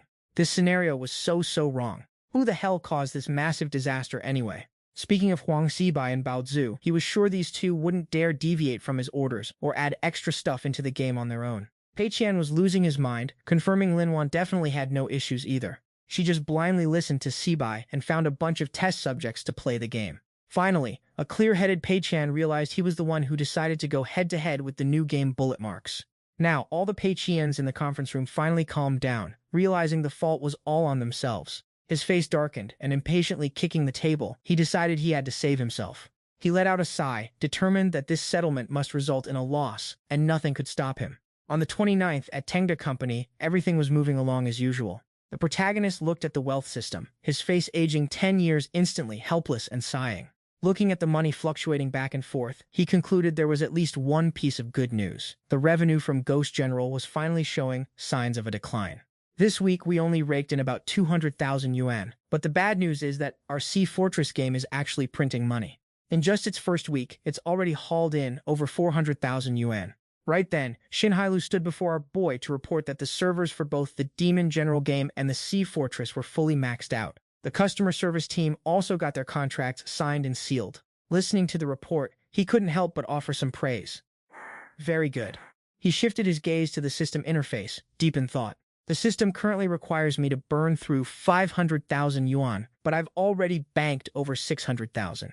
Based on the conversion rate, 100 out of 1.6 million becomes a measly 6,000 yuan in personal assets, which is way too little for my liking. To make actual bank, I need to force a loss of at least 494,000 yuan, and only then will I see those 6,000 yuan returns. He slammed the desk in frustration, cursing the damn system. Every time I earn 100, I only get 1 in return. I only actually profit when I lose money. His brain was spinning. The massive success of the Sea Fortress was just making his debt situation worse. I originally planned to lose 500,000, but now I've got to find a way to blow through another 100,000. Only 2 days left until the system settlement. In these 48 hours, I absolutely have to figure out a way to go into the red. Suddenly, he turned to Hailu and asked if she'd finished planning the salary adjustments for everyone yet. She replied that she'd followed his previous instructions to the letter. First, salaries for the core management team, including herself and Huang Xibo, were hiked by 60%. Other employees, including the newly hired Lin Wan, all received a 30% pay bump. Then, the bonus schemes for various projects were rolled out. 15% of the profits from the new game will be distributed among everyone who contributed to its development. And to support their lifestyle, everyone gets a 1,000 yuan shopping card at the end of the month. He let out a sigh. These were the highest perks the system would allow for staff. I've gone through so much trouble and only managed to waste 300,000 yuan so far. Speaking of which, Xin Hailu asked if he had any more instructions since the money was hitting their accounts today. Hearing about the salaries, a light bulb went off in his head. He decided to give everyone a special allowance. A 3-month cycle where every employee can burn 3,500 yuan on their own office supplies. Miss Sin, we're already paying for everything, so what exactly does this 30,500 yuan allowance cover? He replied it's a special spending category so they can freely buy work-related gear. For example, if Bao Shu likes gaming, he can use this cash for game cards or in-game equipment. She was confused as heck, but before she could question him, he kept explaining. Or if an employee wants better audio quality, they can use this money to swap out their headphones. Basically, as long as it improves the game production quality, it's fair game. She scribbled it all down and confirmed she understood. Over in the workspace, Huang Xibo was singing while he worked, stoked that the Sea Fortress was absolutely crushing the competition. He figured that back at Tengda, the boss must have seen this coming. That's why he wanted to launch at the same time as their game, to ride their hype train and take them to the cleaners. Now they're basically eating the competition alive. Suddenly, a notification pinged. The bank reported their salaries had arrived, leaving him shook. The paycheck was way higher than previous months, leaving him totally confused. Others were getting notifications too, with some flexing that they'd made over 10,000 yuan this month. Suddenly, applause broke out. Shin Hailu stepped out, grabbing everyone's attention. She announced that everyone had a 1,000 yuan card for daily necessities in their hands. As she spoke, the two receptionists went around handing out the gold cards. Everyone who got one was hyped and shouting their thanks. Not only that, but Secretary Zin also relayed Pei Chan's message. Everyone now has a special spending allowance. Every 3 months, the company provides up to 3,500 yuan, and she started listing off the acceptable expenses. Bao Su listened to the announcement, scanning the spending limits on the card in disbelief. He realized the company had agreed to cover every single expense related to gaming. That means from now on, he won't have to spend a single dime of his own cash to game anymore. Everyone else looked on, completely stunned by how insane their big boss was being. A top-tier work environment like this? No other company even comes close. They were already getting fat bonuses and overtime pay, and now even their gaming costs were getting covered? Man, this boss really knows how to make a guy feel spoiled. Tan Hailu then announced that nobody needed to be shy, so pack up your stuff because we're heading out at 3 p.m. CEO Pei himself is taking us all to the shopping mall to celebrate the massive success of the Sea Fortress project. Fast forward to that afternoon at the mall, where Pei led the entire squad inside like a true leader. He announced that today was all about celebrating their victory and showing his appreciation for everyone's hard work. He told them they were free to shop until they dropped, all on his tab. He quickly did the math. The system gave him 1.1 million. He'd already burned 400k on payroll, 30k on gear, and 100k on miscellaneous expenses. He ordered his staff to blow through their 1,000 yuan shopping vouchers and use up their 3,500 yuan special expense accounts, like absolute legends. Anyone who doesn't finish their budget isn't allowed to leave, period. With that, he wandered off on his own and told everyone to go explore for themselves. The whole crew cheered. Message received. Thanks so much, Boss Pei. The twin sisters headed straight for the beauty counter, while the rest of the staff scattered to hunt down the items they'd been dreaming of for months. Pei stood there thinking that since these people were helping him drain the system's funds, he should probably give them a little nudge. Blowing through 100k plus just feels so good. If he spends it fast enough, the system won't even have time to send out a warning. There's no way he isn't going to report a loss this time. The guys over there were picking out gear for each other, holding things up, and acting like professional stylists. Yo, this one looks perfect on you, bro. Someone else was eyeing a high-end gaming rig that had a pretty sweet discount. The girls were busy clearing out the makeup aisle, hunting for the best lipsticks. Tan Hailu was helping the two receptionists pick a shade that worked for both the office and a night out. When her sister tried it on, the other couldn't stop raving about how gorgeous it looked. Manager Bao, on the other hand, was obsessed with a new mechanical keyboard that just dropped from Alien. The store clerk hyped him up, saying that buying it today meant he could enter the lucky prize draw. He didn't even hesitate. He was definitely copying that. Meanwhile, back at the tech store, our boy was watching his employees hesitate and mentally cheering them on. Buy it. Hurry up and help me spend all this system cash. Lin Wan noticed him lurking in the corner, muttering to himself, and she looked confused. Is he okay? Pei felt annoyed, thinking this group's shopping drive was way too weak. He really had to keep a close eye on them to make sure they finished the job. Just then, he spotted the bespectacled guy testing out a floor model phone. Pei popped up behind him like a ghost. Digging that one? If you like it, just buy it. But boss, this phone is 3,999 yuan. That's not exactly pocket change, the guy replied. He started stuttering, trying to find an excuse, saying his current phone still worked, and 4,000 yuan was just way too much. Pei hit him with the counter. It's not even that expensive. Just use your special expense budget for it. The guy looked stunned. I can actually use the special expense budget for this? But a phone has nothing to do with work, he added. But Pei was already 2 steps ahead. Who says? The company might develop mobile games later, maybe even a mobile port for Ghost General. Buying this phone for testing is basically a business necessity. The guy was sweating buckets, completely lost for words, just stammering like a total NPC. Pei pressed him. What are you stammering for? Look at that G6 you're holding. That thing is 2 years old. It's basically an antique at this point. Using a brick like that is literally killing your work efficiency. He tried to convince him that using 3,500 yuan for a special expense and covering the rest with his living allowance card was more than enough, right? Then he flexed his executive power, using work as an excuse to force the guy to buy it for him. The lad panicked and rushed to pay, but deep down he was actually hyped. Glancing over at Huang Zibo, he decided the guy's phone was also due for an upgrade. The guy hurriedly waved his hands. No need. I only replaced this phone 2 months ago. Our boy leaned in close, hit him with that intimidation aura, and declared his phone was a student edition, basically digital trash. Don't you realize how much of a bum that makes you look? Knowing he couldn't win against the MC, the lad just folded. Fine, let me go check out a tablet that meets your standards, okay? Next up on the chopping block was Ma Yang. His current earbuds were some cheap sidewalk trash, while right here in the store, there were professional ones costing nearly 3,000 yuan. He told the lad to hurry up and buy them, claiming the sensitivity would be way better for his work. The guy slipped up and called him by his first name, then corrected himself to President Pei, arguing his job had nothing to do with audio equipment, but our boy shoved the earbuds into his hands, saying he'd need them eventually. He quickly cooked up an excuse that in the future, he'd be communicating with staff and handling audio and music effects would require higher-tier gear. Without top-tier hardware, how could he even tell the difference between good and trash-tier audio production? The guy retorted, aren't the company-issued headsets already the best ones out there? Our boy waved him off, asking what would happen if there was an urgent situation with a sound production partner outside of office hours. Stop yapping and go pay already. The lad chirped happily, obeyed the order, and ran off to finish the transaction. He let out a sigh of relief. The plan was actually working.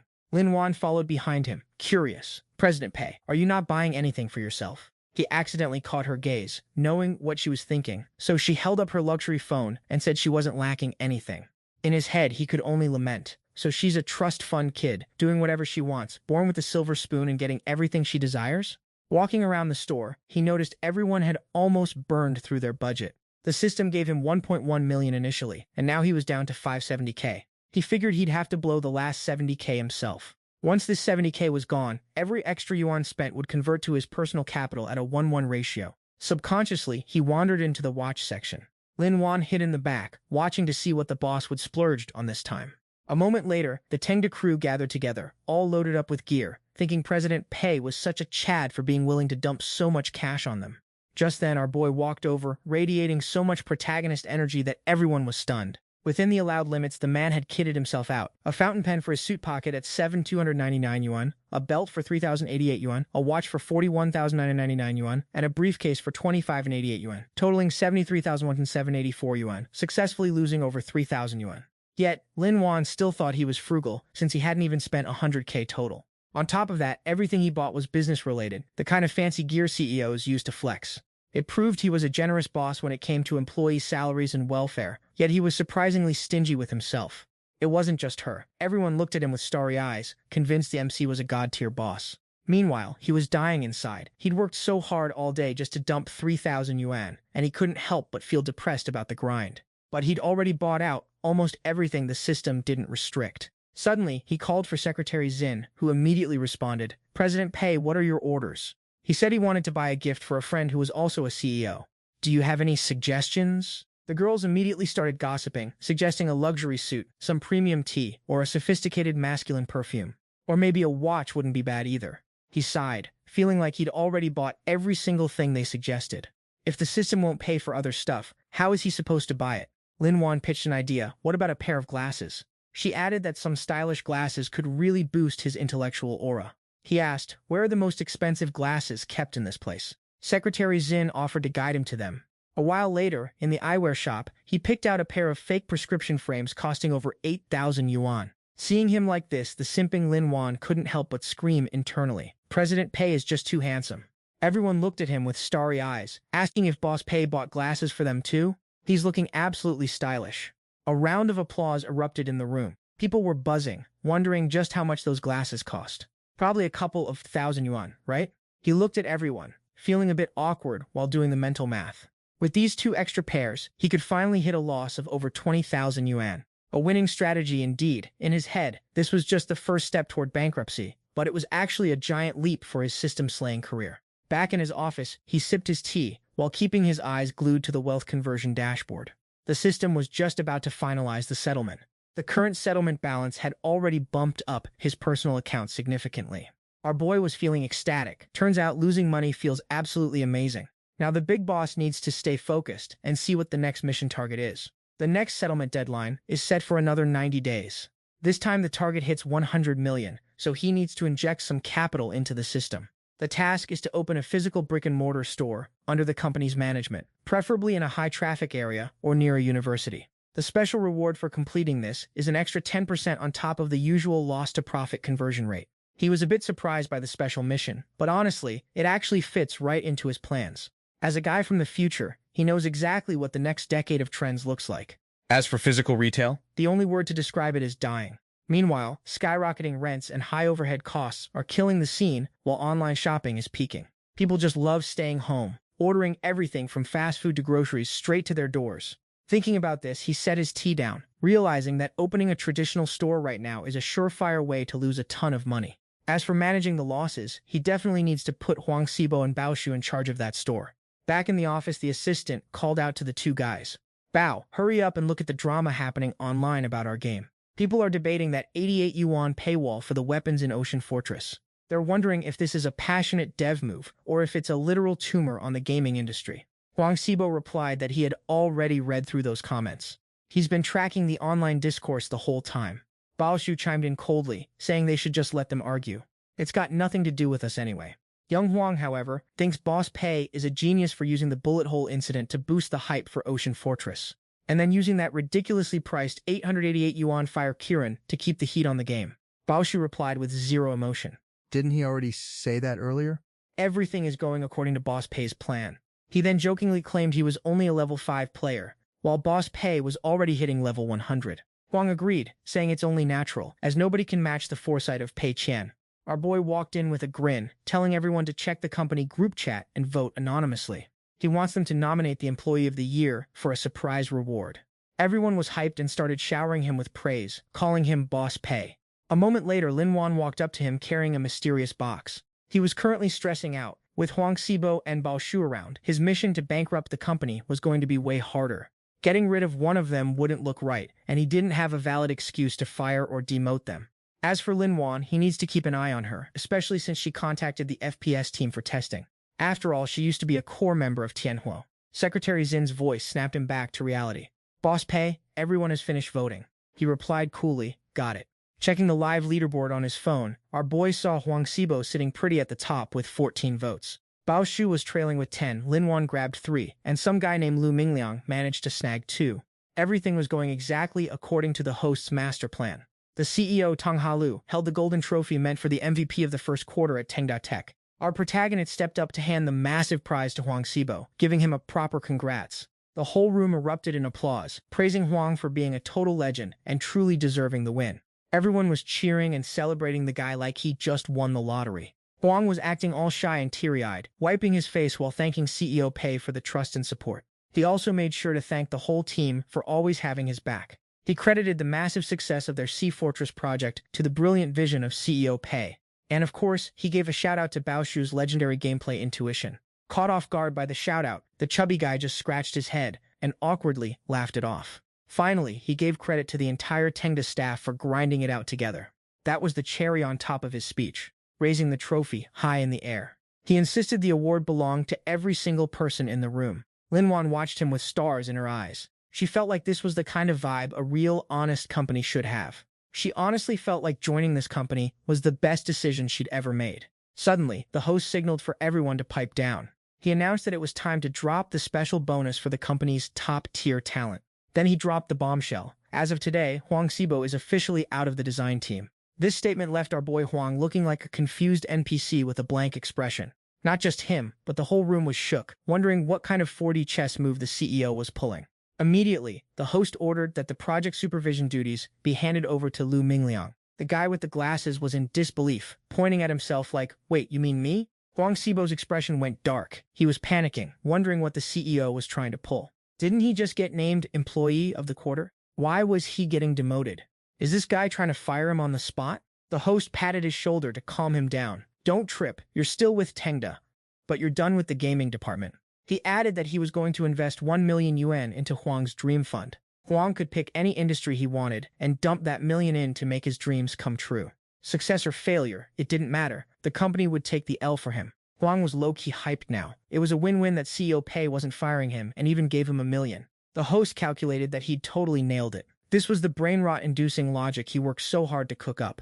It was basically a foolproof way to remove a top-tier lead from his successful project. Calming down, Huang Xibo tried to be humble, saying he wasn't sure if he could handle this new role.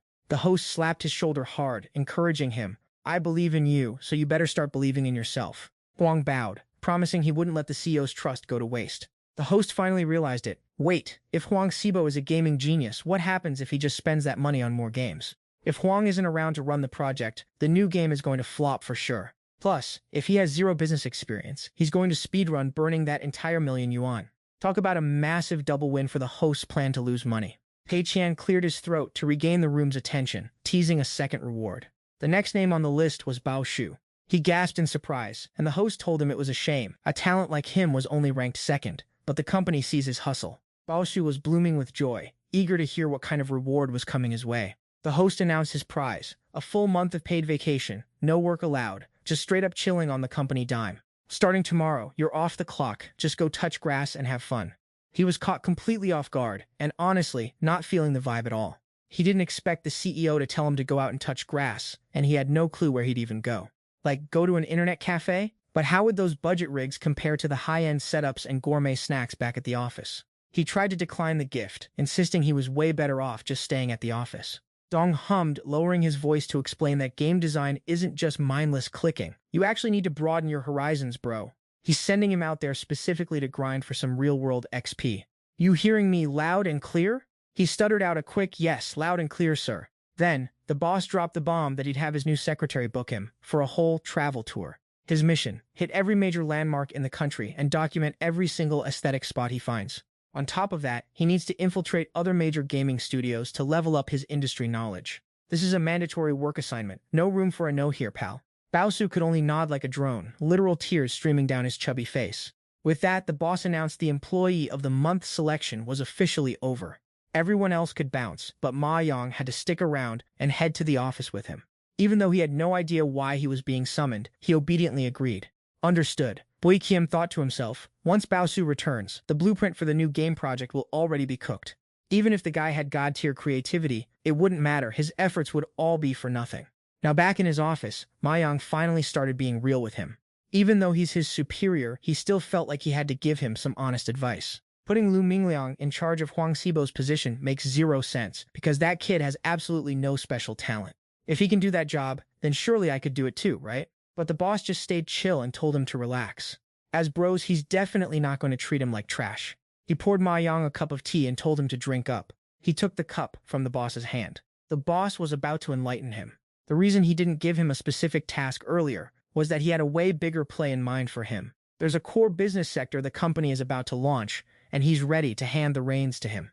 Are you mentally prepared for this, bro? The guy asked excitedly. Wait, for real? He shoved his phone in front of him and told him to take a look. These are all the prime real estate locations in Jingzhou City. He's been weighing his options to open a massive chain of internet cafes. He's giving him full creative control over this project. Looks good, right? Done. He looked a bit confused, scratching his head, asking if the position he's giving him is just internet cafe manager. But the boss doubled down. This isn't some low-tier net cafe, it's a high-end experience center for pro gaming. Plus, we're gonna retail high-end hardware, add private screening rooms, and create a legit top-tier entertainment hub. Tengda's ultimate goal is to become the final boss in the gaming, hardware, and entertainment industries. And with that, he confirmed this is a massive milestone for the company's expansion. Since this mission is so high stakes, he honestly couldn't trust anyone else. If he gave it to anyone else, it had to be his boy. Ma Yang looked at him, totally moved, hands trembling with hype as he chugged the hot tea in one go. He swore that Brother Kiem could sleep easy, he would 100% crush this mission. Crossing his arms, the boss told him to just do his own thing. If he needs more talent, just hire whoever he wants with an unlimited budget. He put the cup down and said he was going to start drafting the plan right now. Before he left, the boss dropped a casual reminder. Don't forget to deck out the shop in the company's signature high-end style. Don't you dare lower the standards, get it? Ma Yang hyped himself up. Don't worry, boss, I'll get it all sorted out perfectly. As the guy left, Pei Qian adjusted his glasses, thinking that you really can't trust outsiders when you've got family you can rely on. He was convinced that the failure of the Sea Fortress was solid proof that trusting Huang Xibo and Bao Shu was his biggest L. He already dumped 1 million into Huang Xibo's hands to go burn on investments and forced Bao Shu to take a month-long leave of absence. He handed the new game project over to Lu Mingliang, who was currently pulling his hair out trying to brainstorm a single decent idea. As for running the internet cafe, he left that to Ma Yang. That guy is a walking disaster who's basically allergic to common sense. He'll definitely bury himself in a mountain of problems. With a ton of people hitting him up with questions, he's going to be absolutely overwhelmed. When the next fiscal report drops, our boy is betting on a fat loss of at least 700 to 800,000. February 3rd, inside the Tengda Tech conference room, everyone was present except for the dynamic duo, Huang Sibo and Bao Shu. Aside from Pei Chan, the person currently holding the most authority was Lu Mingliang. The guy felt like the pressure was weighing on him like a literal mountain. He was sweating bullets because the two carry gods weren't there to hold his hand through the new project. What if he accidentally messes the whole thing up? Pei Chan finally spoke up about the new game, and our boy already had a master plan. This time, we're going to build a game that goes down in history for all the wrong reasons. It's going to be called Game Designer. Lin Wan stopped scribbling in her notebook, wondering if he just uses whatever is happening at Tengda as his entire creative inspiration. But seriously, how are you even supposed to make a game out of that concept? Pei Chan broke it down. It's super simple. Players just roleplay as a game developer. In the game, players make choices, and every time they create something, they have to research different game types. For example, they can choose the game format, the payment model, and the ad campaign, all while dealing with a series of random, annoying glitches. Finally, once the player invents a new type of game, they calculate the profit and drop it on the market. He went on a total tangent, leaving the staff staring at him with collective question marks over their heads. When he asked if anyone had questions, the whole room just stared at each other in awkward silence. Pei Chan laced his fingers together, low-key thriving off the fact that he was confusing the absolute heck out of everyone. He figured no one's ever done a topic this boring, and the gameplay itself is completely hollow. With only one way to play, this project is guaranteed to be a total dumpster fire. Suddenly, a hand went up. Lu Mingling asked, Pei, what exactly is the visual style for this game? Does this game even need a storyline like the previous ones? Pei Chan flat out said nope. This time we need high-end 3D graphics, top-tier models for everything, from the characters to the environment, top-shelf quality only. The reason he set the bar so high is that a roleplay game like this won't cost much if it's just plot-driven anyway. Even if the graphics are mid or we don't hire famous voice actors, the whole thing would cost a measly 100,000 or so. It's basically pocket change. Lu Mingliang was taken aback by the demand for top-tier 3D visuals for a simple roleplay game. This made Pei Chan grab his head in frustration and snap at him. How are you so clueless about the nuances of a narrative-based adventure game? We need to use abstract and super modern techniques to bring this vision to life. He then proceeded to explain the mind map currently floating in his brain. The squares on the map represent individual rooms. Every line in the process is just a hallway. Each room has a door leading to a hallway that represents a different player choice. It could be a microtransaction or a direct purchase. The players have to walk to the hallway door. In other words, it's just a branching flowchart of choices. And the different rooms are just the end results of those specific choices. Even while desperately trying to write it all down, Lu Mingliang honestly couldn't visualize what kind of cursed game this was supposed to be. You spend all that money on high-end 3D graphics just to walk around in circles? The more he thought about it, the more he felt the crushing pressure of failing his task. Whatever, he'd just write it down for now. Lin Wan raised her hand and said she thought the concept was fresh, but walking around a single room might get a bit tedious for players. Stroking his chin in deep contemplation, he put on a show like he was pondering some profound philosophy. But in reality, he just felt that being bored was actually a good thing. Because if you aren't bored, how could you ever convince someone to stop playing, right? Suddenly, an idea sparked in his head, and he exclaimed in delight, I've got it! He suggested adding a few lines of internal monologue to the game. She looked confused and asked, internal monologue, you say? He confirmed that was exactly the move. That's the perfect way for us to communicate with the players.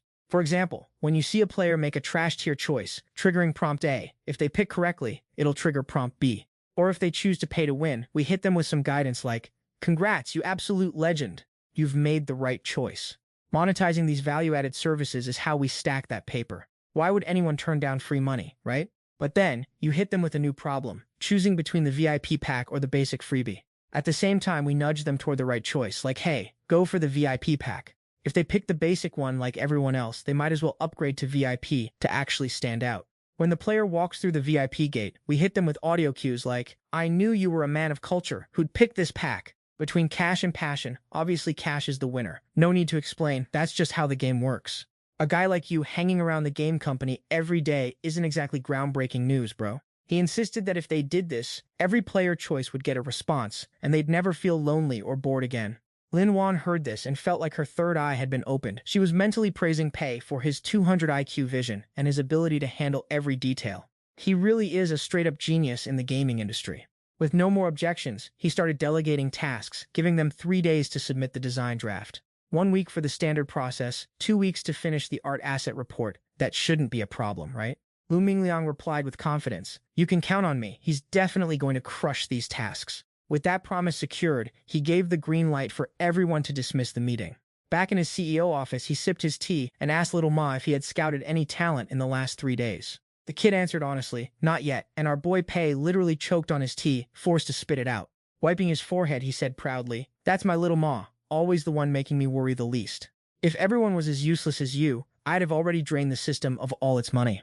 Hearing that, his loyal lackey suddenly had an idea and started whining. "Hey, I think the most urgent task is finding me a reliable pro to help out." Looking at the pure, innocent face of his subordinate, he fell into deep thought. This guy was supposed to be the one he trusted most. But what if he actually finds a real genius who knows how to reverse engineer my business plans? So, feeling a bit concerned, he asked Ma Yang, "What kind of reliable person are you even looking for?" Ma Yang had already done his homework, telling Pei Qian he found a legend on the T3 forum and was about to drop a fat stack of cash to recruit him. He replied dismissively, "Fine, whatever." In reality, he knew T3 was a den of hidden dragons, but it was also crawling with fake gurus and keyboard warriors. Statistically speaking, Ma Yang wasn't going to find anyone actually competent. He then told him to spill the beans on the rest of the plan. Ma Yang started pitching, "The first step to opening an internet cafe is getting the PCs, right? Buying pre-built name-brand PCs is a total scam, so I think we should build our own custom-rigged PCs." The person he was talking about was the leader of a graphics design team. He's pretty cracked and has a solid reputation on the T3 forums. He nodded in approval, thinking to himself that a simple graphics guru shouldn't be a problem at all. If I let this T3 Pro trick out the machines, we could blow 20,000 to 30,000 per PC. For him, that was absolute perfection. However, he warned Ma Yang not to shortchange the expert and to make sure he was paid a generous fee. Deep down, he was cheering for the guy to charge as much as possible so he could burn through his budget. Finishing his thought, he suggested to the clueless Ma Yang, "If you're inviting a legendary hermit down from the mountain, why not offer him 8,000 a month?" The guy couldn't even hide his gloomy mood if he tried. Our boy's salary is currently stuck at a measly 5,000 yuan a month. Pai Chan pulled him in, threw an arm around his shoulder, and started dropping some high-level charisma. "I won't do you dirty, bro. Once this project hits, I'm not just bumping your pay. I'm hooking you up with a fat percentage of the profits." The poor kid was naive enough to buy it, swearing that even if he had to go through hell and high water, he'd get the job done for his boss. With that, the lad stood up and politely said, "Pei J, I'm heading out." Now left alone, the boss started crunching numbers, figuring the game department was finally on the right track. As for Ma Yang, with some hotshot expert helping him out, that shouldn't be a problem either. The person he was most worried about was Huang Xibo. He had no idea what that kid did with the million yuan he asked for, and he'd been ghosting everyone for days. It was the 8th of the month, and the city was buzzing with energy. A knock came at the office door, and our boy just told them to walk in. Lu Mingliang walked in, clutching a stack of documents to report his progress. "Boss Pei, the new game design document is finished. Please take a look." Pei Chan paused the video he was watching, looked up and asked, "That fast? Don't tell me you've been grinding until 9 p.m. every night?" He stood up, gestured toward the sofa area, and told him to sit down and talk. The humble lad replied that it was no trouble at all. He just felt like he had a burst of inspiration and wanted to optimize his workflow, definitely not exceeding the overtime hours the boss set. Pei Chan took the draft from his hands. "Not bad, good job," the boss praised. As he looked through the draft, he reminded himself how he got lazy last time and skipped the fine print, which ended in disaster. The results were so far off from his projections that he really had to learn his lesson this time. Sitting right next to him, the guy felt intense pressure, sweating buckets like it was a sauna. He was praying his hard work wouldn't get trashed.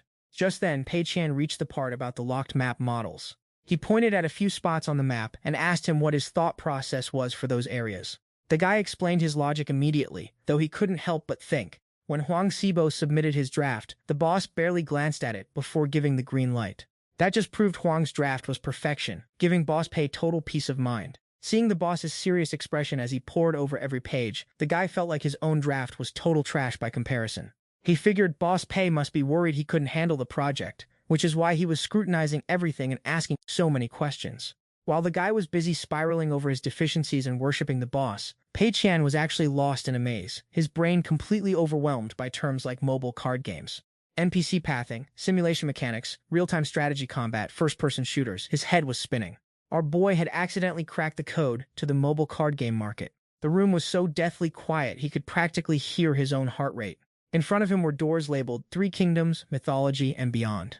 He kept clicking, seeing options for 2D card sprites and 3D character models popping up. He turned pale, thinking, this gameplay is non-existent. There's zero interaction. It's so boring. It's basically a snooze fest. He couldn't be bothered to read further, handed the draft back to Lu Mingliang, and told him to go ahead and make it exactly like that. The boss figured the story was mid. The NPCs were annoying and snarky, and players would never get invested. This was his golden ticket to a massive financial loss. Before the guy left, Pei Qian reminded him not to be a penny pincher. If he needed to spend money, he should go all out.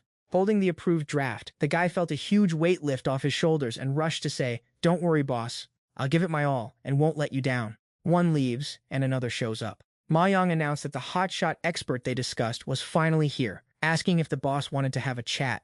In his excitement, he accidentally slammed the door into Lu Mingliang, pinning the poor guy against the wall. Meanwhile, at a small bar, a guy named Zhang Yuan was being pressured by his manager. "Hurry up, we've got a customer waiting for a song." The guy quickly replied, "Got it. Just let me wipe my hands real quick." On stage, the young guy started belting his heart out. His name is Zhang Yuan, he's 24, and he's obsessed with singing. He's currently working a double shift as an amateur singer and a bartender at a local dive bar. Working 2 jobs until late at night, our boy stayed behind after the staff left to clean up the shop. He had to stay back to wipe down every single table and chair. Before heading home, the shop owner reminded him to lock the doors tight. Our boy quickly replied, "I got you, boss." Just then, his phone buzzed with a new message notification. The sender's handle? A username that literally translates to lonely flower. The sender asked if he had time to head over to Jingzhou soon.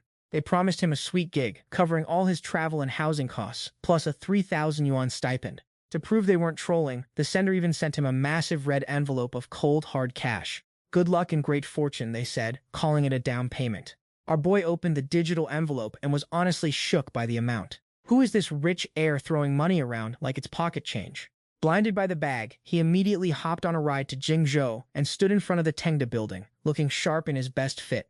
This guy, Zhang Yuan, is actually the graphic design god that Ma Yang told the main character about. He was greeted at the entrance by a gorgeous secretary. She asked him, "Are you Zhang Yuan?" After confirming his identity, she told him to follow her. Boss Pei was waiting for him upstairs in his office. She led the young man inside and announced, "Boss Pei, Zhang Yuan is here." Po politely gestured for him to sit, saying, "Don't be shy, sit down, Xiao Xie." He obediently sat down, feeling a bit awkward while waiting for the secretary to pour the tea. He silently wondered, why would a big-shot CEO like this call me here? Does he want me to perform, pour drinks, or maybe sing a song? Or maybe he wants a mix of bartending and a karaoke session. Once Xin Hailu left the room, the boss started grilling Zhang Yuan. "If I want a high-end PC setup that can run heavy games like butter," the boss asked. "How would you set that up? And what's the budget looking like?" Zhang Yuan realized the boss just wanted a custom build. He must have found him on that tech forum. The guy went into deep thought, wondering if he should scam this wealthy CEO a little, but decided he'd rather flex his skills and make the perfect rig instead. He glanced at the boss, thinking, maybe I'll shave 1,000 yuan off my 3,000 fee to put into the PC parts. It's like buying friendship with the boss, right? In his eyes, Pei Qian seemed like a chill, loaded, and totally pushover kind of guy. After some deliberation, Zhang Yuan finally dropped his proposal. For the boss's request, he suggested an i7-920 CPU and an X58 Eclipse motherboard. For RAM, he suggested the Corsair TRX-6, and for graphics, he went with the best cards on the market. He spewed out a bunch of tech jargon that went straight over our protagonist's head, but the boss just nodded like he understood everything. The guy didn't stop there, drilling him on every component needed for a top-tier gaming cafe setup. Power supplies, cases, hard drives, mice, and high-end headsets. After a long-winded explanation, he finally let out a breath and summarized the specs. Based on his professional breakdown, the total cost for one unit came out to 15,000 yuan. In reality, he'd already cut the price by 1,000 yuan just to be nice. If he went to a professional assembly company, the markup would easily push that price to 20,000 yuan or more. The boss then asked, based on what you said, current games will run fine, but if a more demanding game drops in the future, will this rig still hold up? Zhang Yuan was stunned and didn't know how to respond, but the boss acted like a true visionary, preaching the importance of long-term planning. The boss upped the budget to 100,000 yuan and demanded the absolute best performance configuration possible. Seeing the boss throw money around so recklessly, Zhang Yuan felt an overwhelming pressure, like a giant boulder pressing down on him. He suggested an even more beastly configuration. The cost for that setup skyrocketed to 25,000 yuan per machine. A rig like that wouldn't be obsolete for at least 2 to 3 years. The boss rubbed his chin in satisfaction, feeling like this setup was absolutely top tier. He figured that given the needs of setting up an internet cafe, this was the absolute peak the system could reach. The redhead wasn't exactly thrilled after reaching the deal, because one PC build like that would cost a whopping 26,000 yuan. But he deliberately offered a 1,000 yuan discount as a friendship fee just to keep the business vibes smooth.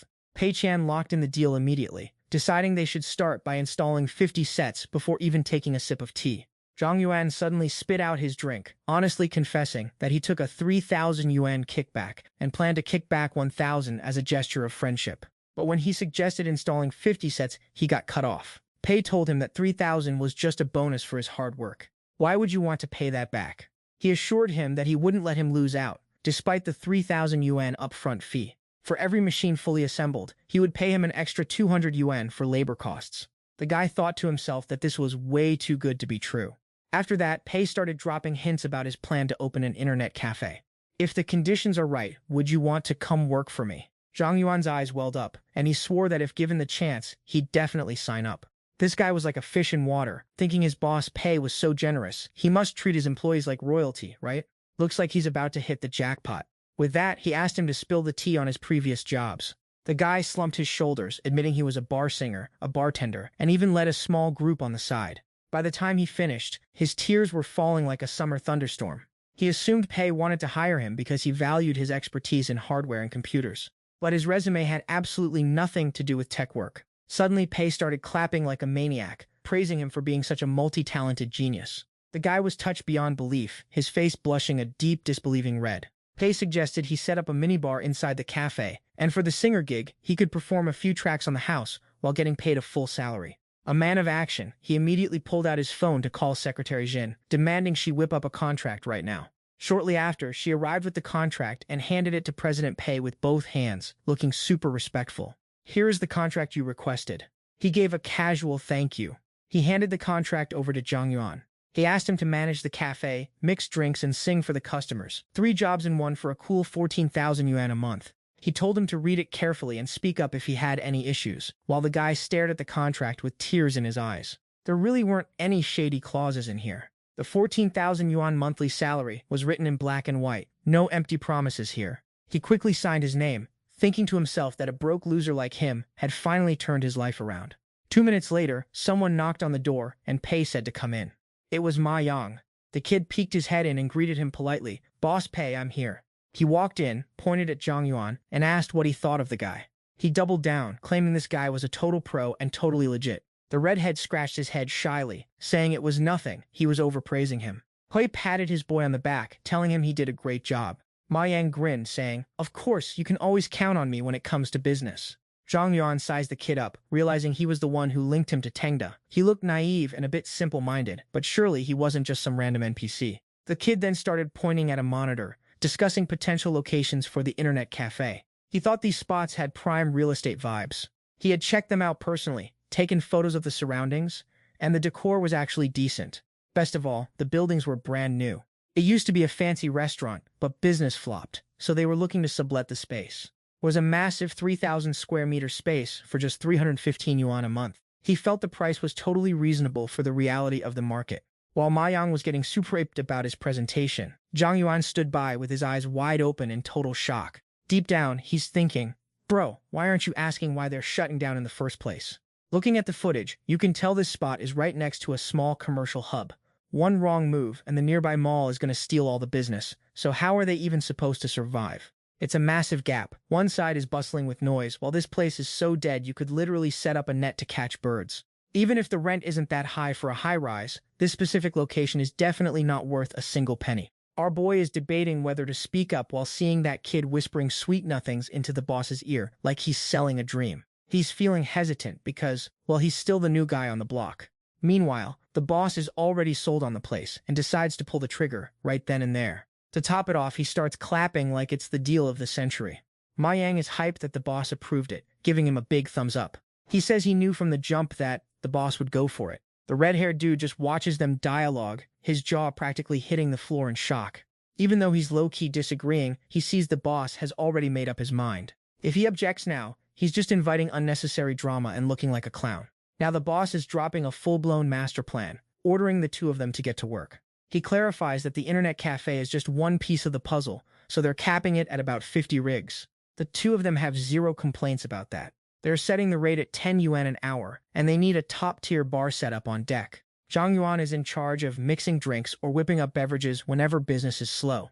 Next to the bar, they're putting in a stage for some chill vibes, or maybe the host can hop up and drop a few tracks to entertain the crowd. And wait, didn't this place used to be a restaurant? So keep the kitchen in the back and hire a chef to serve daily comfort food. Stir-fried tomatoes, eggs, braised pork, grilled fish, the works. All to keep the overnight gamers fed and happy. The second floor is basically a showroom. Sell whatever gear you want, no stress if it just breaks even. Put in a mini cinema or private viewing room, with a dozen seats for families or big groups to chill. With that, the boss decides that's enough of a plan for now. Watching the boss lay it out, Ma Yang is looking at him with pure fanboy energy. As expected of Boss Chan, he's already mapped out the whole roadmap in a heartbeat. Seeing the two of them dead silent, the boss asks, "What do you think? Small but mighty, the full package, perfect, right?" Zhang Yuan is struggling to keep a straight face, thinking, this is basically a hot pot of random ideas, isn't it? But he's not dumb enough to say it out loud, just panicking internally. Are customers coming here to game, sip coffee, or have a family dinner? Plus, isn't 10 yuan an hour a total scam? Right now, the lead and Ma Yang are still deep in their hype session. The boss is pointing at his laptop screen, swearing this strategy is a guaranteed win. Just run with it, the boss says, and he confidently tells him to leave it in his hands. Zhang Yuan is getting a headache just looking at the hypothetical menu. Fancy wine in the front and stir-fried bitter melon with eggs in the back. How is this supposed to vibe together? He can't hold it back anymore and tries to offer a polite critique, but the boss shuts him down immediately. The boss explains that this shop is just the first prototype for the Tengda group. Don't sweat the small stuff. We're expecting to burn cash in the beginning. Then, the boss stands up, stares into the horizon, and declares this a massive ecosystem for entertainment, lifestyle, and gaming. It's normal that people won't get it right away. The real goal is to slowly shift how everyone does things. He lets out a long sigh. He's got nothing left to say. If the boss is already saying he isn't worried about losing money, then just stick to the plan. Ma Yang finally closes his laptop and gives the boss a salute. "Boss Qian, I'm heading out to get things moving." Meanwhile, the staff outside is grinding away while he's alone in his office, thinking he's dealt with Lu Mingliang and Ma Yang. So it's time to check on Huang Xibo. Yeah, no idea where that little rascal is hiding today. Time to check in on his progress. He starts drafting an email to him. "How's that dream project coming along? Have you finally decided which sector you're dumping the cash into?" Huang Xibo replied fast. He'd already mapped out his master plan. He's planning to pivot into TV production, which was his dream gig all along. It was just too much of a grind, so he had to settle for the gaming industry. Now that the opportunity is staring him in the face, he's ready to chase that dream. Our boy's inner monologue, wait, this bro is really trying to drop cash on TV shows. He's secretly hyped because that industry is a total money pit trap. But he's playing it safe, so he wants to grill Xibo for some peace of mind. He immediately pulls out his phone and dials. Once the line connects, he keeps it strictly business. "Huang Xibo, you actually have enough funding for this? I can throw in some extra cash to help you stay committed to the grind." Xibo thanks him for the generous offer on the other end, but he passes on it. "You already gifted me 1 million for my dream. How could I possibly ask for more?" Our boy plays the role of the concerned boss and asks if he's got a script ready. If the director isn't too busy, come over to the office and let's talk shop. Xibo replies that he's already scouted his own director. He's currently downstairs at Tengda and will be heading up to the office in a bit. After hanging up, Xibo looks at the bespectacled dude standing behind him. "Let's roll, the big boss is waiting for us in his office." Huang Xibo walks in with a grin, introduces himself to Pei, and presents his guest. Zhu Xiaoche, a professional film school grad. Following the intro, the guy tries to mimic Xibo's respectful greeting to CEO Pei. Pei Qian is low-key celebrating inside. He's just a college senior, so even if he has a degree, what kind of damage could he possibly do? He's 50% sure this project is a guaranteed financial disaster. He gives a lazy wave to welcome the guy to the team and tells them both to take a seat. Once everyone is settled, he drops the classic question. What kind of project are we even filming here? Is the 1 million budget actually enough? Huang Xibo replies, "Don't sweat it, boss. He's only planning to film on a small scale." The other guy nods along, riding Xibo's coattails. He adds that they're planning to shoot short videos with minimal equipment and post-production, so the cost will be dirt cheap.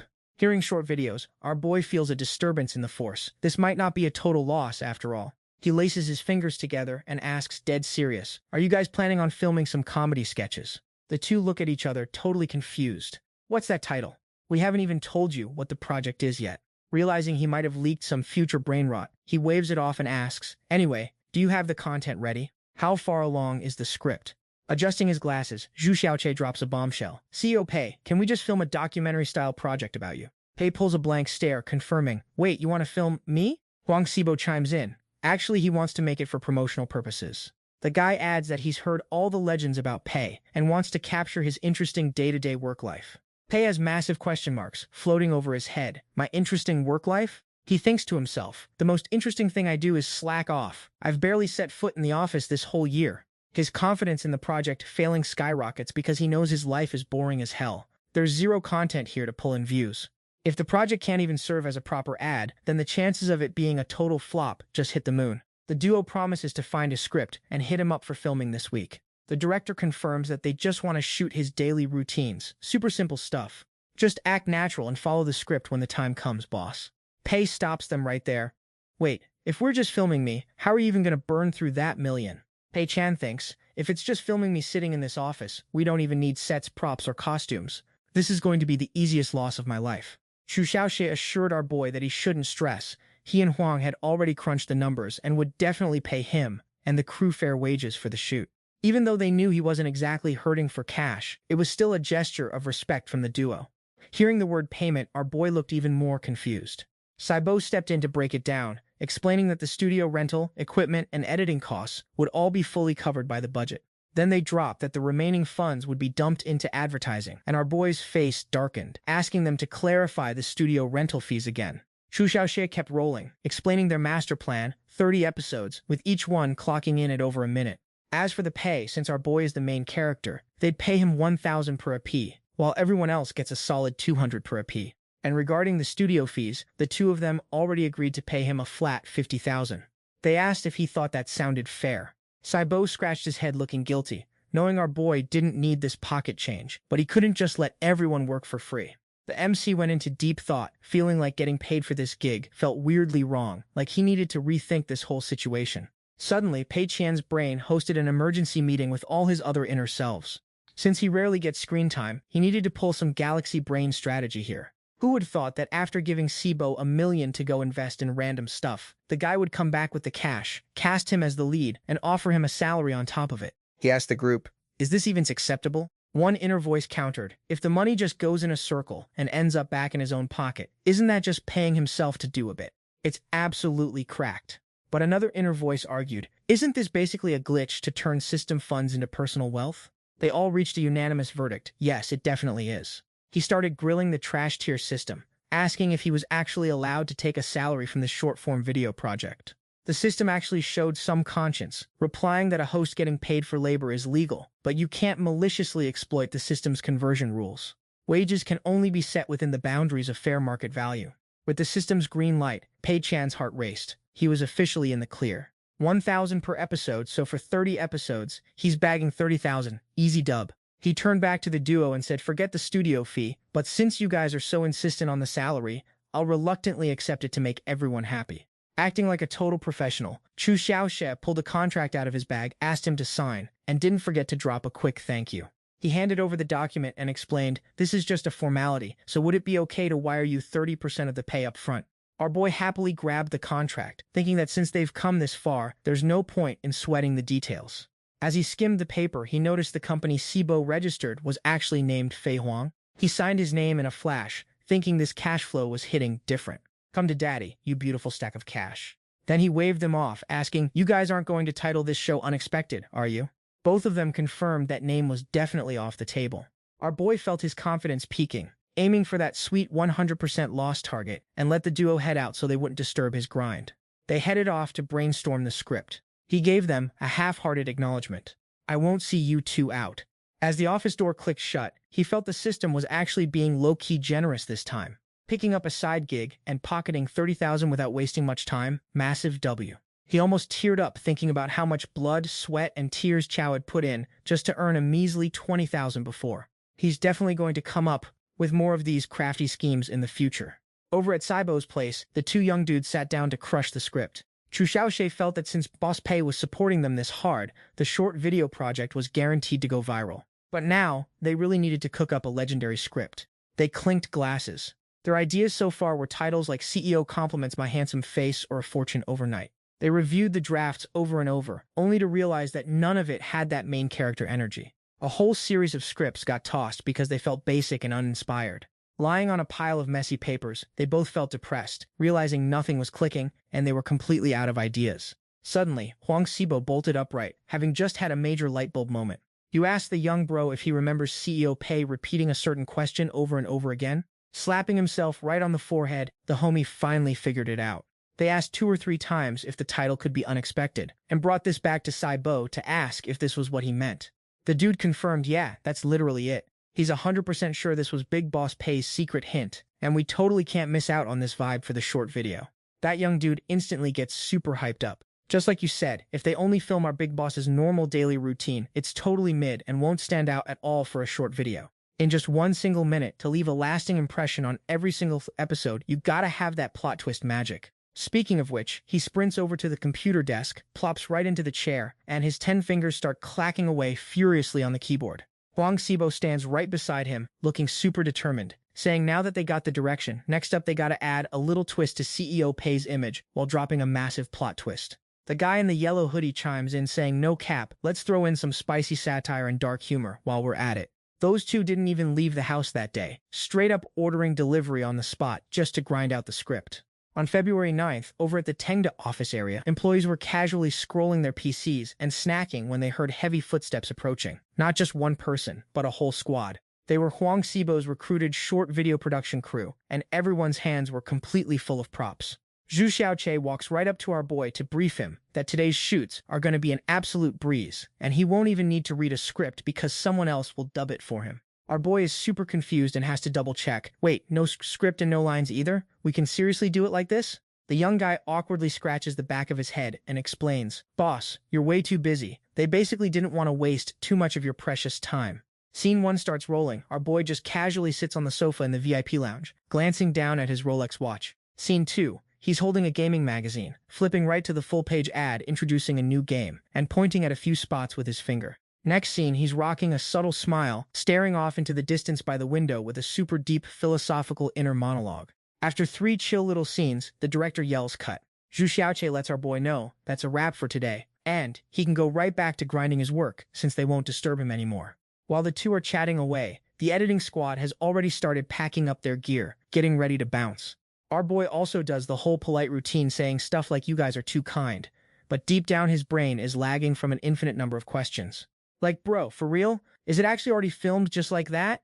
Everyone clears out, leaving our boy all alone in a dead silent room. He thinks to himself that this run is totally chalked, because who on earth is going to watch a short video with literally 0 actual plot? But the crew is weirdly generous, leaving all the props behind after the shoot, including the watch he just wore during filming, and he's sitting there wondering why he had to stare at a Rolex while lying on the sofa anyway. Plus, he's got 0 clue why they wanted him to smile with such a shady, deep-fried expression. Thinking about this, he sprints outside real quick, realizing the situation is totally sus and disaster is about to strike. Calling out to Zhu Xiaoche in a rush, he tells that boy to freeze right there. The little bro turns around looking completely lost, asking CEO Pei if he has any orders. Our boy walks right up, snatches the script out of his hands, and asks if he can take a quick sneak peek at the plot. The young dude hands it over with a grin, telling him to go right ahead and read it. Right after dropping the script, the homie waves goodbye and heads out. Our boy replies, "All right, hurry up and get out of here, I ain't walking you out." He fast walks right back into his private office. Settling into his chair, he starts flipping the pages with a loud rustle, breaking into a cold sweat the more he reads. Episode 1 kicks off with the totally ordinary daily life of CEO Pei. Him checking out his luxury watch wasn't to kill time at all, but a low-key flex to let everybody know he's a certified rich heir. He just offloaded a fraction of Lao Lishi's shares and funded a brand new research project with a seed capital of a cool 200k yuan. An hour later, he hands the mission over to a fresh intern, and boom, the budget immediately gets slashed by 75%. Checking out the web documents, he feels a wave of pure relief because his subordinate is surprisingly honest. The total funds he's currently holding amount to a measly 50k yuan. Hearing that he has to build a whole video game project with this pocket change, the poor kid's facial expressions are an absolute masterpiece. Shifting from pure disbelief to total shock, then straight to begging for his life and finally accepting his fate. It honestly cracks our boy up. He genuinely feels glad that even though he's a big shot in the business world, he's still taken massive L's in the past. Finishing up these painfully accurate confessions written about his actual self, he realizes he's completely cooked and starts flaming himself for losing his mind. He finally figures out this is a cursed crossover between the dry-ass corporate life of Yi Dan and Unexpected. He's screaming internally, asking why they promised not to film an Unexpected parody earlier. Pacing back and forth alone in his office, our boy is left wondering, what the heck do I even do now? Two short-form series, Life's Dry Spells from Chu Yidan and Unexpectations, became absolute viral sensations after hitting the short video scene. And since this new script is a collaborative effort between those two, it's bound to be a massive hit for sure. The big question currently haunting our boy's mind is, what the heck am I supposed to do now? In total desperation, he looks up at the sky and begs the system, can I get a refund on this 1 million investment? I'm done, let me withdraw. Immediately, the system flashes a warning. Withdrawals require a valid reason, otherwise it's considered a breach of contract. He slumps back into his chair with a heavy sigh, wondering where on earth he's supposed to find a valid reason. If he had to choose, could he say he's annoyed that Huang Xibo is blowing his own cash on videos? Or that he's triggered by Chu Shaoqi's ugly mug? Long story short, he just doesn't want to bankroll these two losers anymore. Our protagonist just grabs his head and screams, because the system thinks none of his excuses are actually legit. Pei Qian tries to calm his nerves, clenching his fists and thinking, besides pulling the money, there's gotta be another play here, right? Maybe he should just refuse to act and stop filming with these guys altogether. He pulls out his high-end iPhone and starts tapping away. He plans to hit up Xibo, claiming he's way too busy with work to keep making these short films. If he replaces the lead actor, this cursed video series definitely won't go viral, right? But then it hits him. He signed a contract with Little Chu earlier, and breaking it means paying triple the fees, which is like $9 whole bucks. At this point, he's basically crying, wondering where he's going to find that much cash to cover the penalty. Desperate, he asks the system if he can at least get a loan to cover the contract breach. The cold-hearted system shuts him down, saying since the contract is under his personal account, he's fully liable and can't borrow from the system's stash. He's so tilted he drops his phone, his face turning dark as he tells himself he can't just sit here and wait for his bank account to die. He stands up, determined, remembering he still has two other projects, the internet cafe and the game. Those two investments are definitely going to flop. Who'd already told Lu Mingliang to add more narration and throw in some insults aimed at the players. He bolts out of his office, like he's running from the debt collectors. The next day, Xibo's editing team arrives, everyone divvying up tasks to set the scene so they can start shooting ASAP. Our protagonist is handed today's new script. While he's reading, the crew reports that yesterday's video is already fully edited. They're getting ready to negotiate with the WBO web platform to push for better resources and pricing. At least he knows one thing for sure. The guy has connections to pull some strings. Today's episode is about rewarding employees with 9 times their salary for working hard. He realizes that the success of the previous script really wasn't just a fluke. This Chu Shaoqi guy actually knows what he's doing. Noticing Ming's face looks a bit off today, the guy asks if work hasn't been going smoothly lately. Handing the script back, he says he's fine and they can start filming now. The guy takes the script back and gives him a quick yes sir. The youngster stands up and hypes the crew up to keep the energy high and the filming fast. But our protagonist has cooked up a new plan to make sure the film turns out like trash. If he acts super lazy and keeps the vibe negative, that should do the trick, right? He tells himself to deliver a cringe performance to ruin the short video and leave those trend-chasing stars in total shock. Plus, he's going to mimic those arrogant celebrities and demand the crew feed him his lines. Not only that, but he's going to keep his face completely deadpan.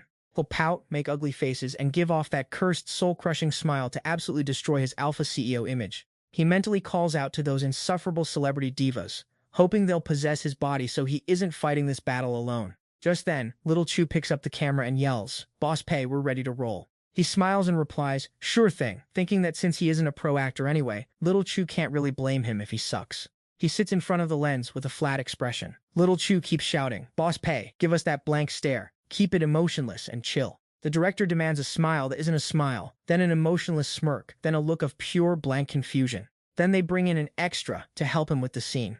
Pei Chan is told to give a cold deadpan shoulder pat to his subordinate and hand over a business card, all with zero emotion. After a long, exhausting session, everyone is finally free to go. As the crew packs up, Chu Xiaoqi shakes his hand, praising his acting as totally top tier, just like a professional. Honestly, who knew he could pull off a poker face while having such a chaotic internal monologue? That was totally off the charts. With that, the kid said his goodbyes, promising to link up tomorrow to shoot another episode before the New Year break. He was super confident that with Pei's godly acting, this short film was going to be an absolute banger. I just gave him a lazy wave to keep up appearances. Honestly, I don't even know if I have any acting talent. Something just feels off about this whole situation. Suddenly, it hit me like a lightning bolt. My plan for self-preservation was a total disaster. I realized this short film project doesn't even require real acting skills at all. The plot is basically just Chen Shuo's word vomit, and even though I'm the lead, I'm just a glorified prop for the story. I sighed, hoping that the game development project and that Money Pit Net Cafe would be enough to tank my profits. Just then, someone pinged me a report saying the Net Cafe setup was finally good to go. Time to swing by and check out the damage. I skimmed through the video files, looking at how the place was laid out. I was actually hyped. Ma Yang really is the GOAT. He nailed every single detail exactly how I wanted it. The protagonist did some quick mental math. 3 months of rent plus the deposit is 1.2 million. Adding 50 high-end rigs at 26k each is another 1.3 million. And decor is looking like 400k to 500k. Plus all the miscellaneous costs, I need to dump another 3 million into this sinkhole. Pei Qian looked at the bright future ahead, thinking the more money he burns, the bigger the loss he can rake in later. Honestly, this is a total W. Ma Yang suddenly told me he wasn't going home for the holidays, staying behind to crack the whip on the construction crew so they could open sooner. Obviously, I wasn't having it. I faked being all emotional and told him not to be like that, because even if he doesn't want to go home, the other guys definitely want to reunite with their families. I really feel at ease with my ride or die, bro. The more serious he gets, the higher the chance of total failure. Just then, a knock at the door, and once I heard who it was, I quickly put on my best boss face and invited them in. I told him I'd looked over the game design docs and asked him to add in a few extra lines of dialogue. Did you check them out? Lu Mingliang replied immediately. I've already reviewed them. I hit him with another question, so, what's your take? He adjusted his glasses and answered honestly. It's a bit of a roast on the players, and I thought, surely that's a bad idea, right? But I doubled down and said there's no problem at all. Just add it in and go find an art asset designer on the hub, the one with the Precious portfolio. You follow me? The kid looked totally stunned. You're really just gonna make the call like that, boss? No need to negotiate the price a little bit? Aren't you worried the players will get so tilted they'll burn down Tengda headquarters? How would we even survive that? But he just nodded and said, I understand. For the art assets, I'll make sure to put in the work like Brother Huang did. Top-tier execution. Just as he was heading out, he turned back to ask if he should run the art resources by me once he finds them. I replied quickly, no need. I don't know the first thing about that stuff anyway. The kid thought to himself, the boss has such elite taste and trusts me this much. I have to nail this mission perfectly. Someone else walking by saw him working so hard and couldn't help but be curious. Lu Mingliang was busy scrolling through 3D art sites, thinking this stuff is mid, looks nice but the style is way too basic. He wasn't really vibing with the hyper-realistic styles either.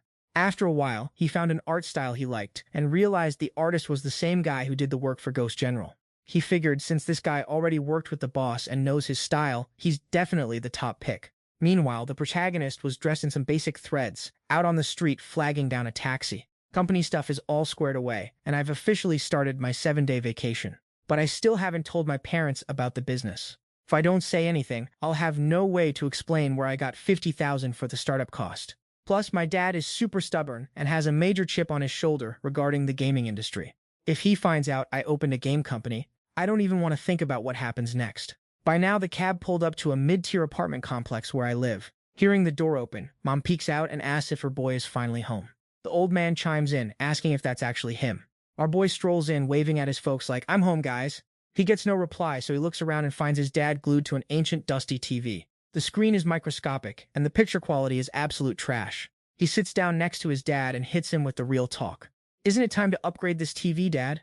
The screen is literally tiny. He takes a sip of his tea while he waits for the verdict. The old man snaps back, telling him there's nothing wrong with it, and it still works fine.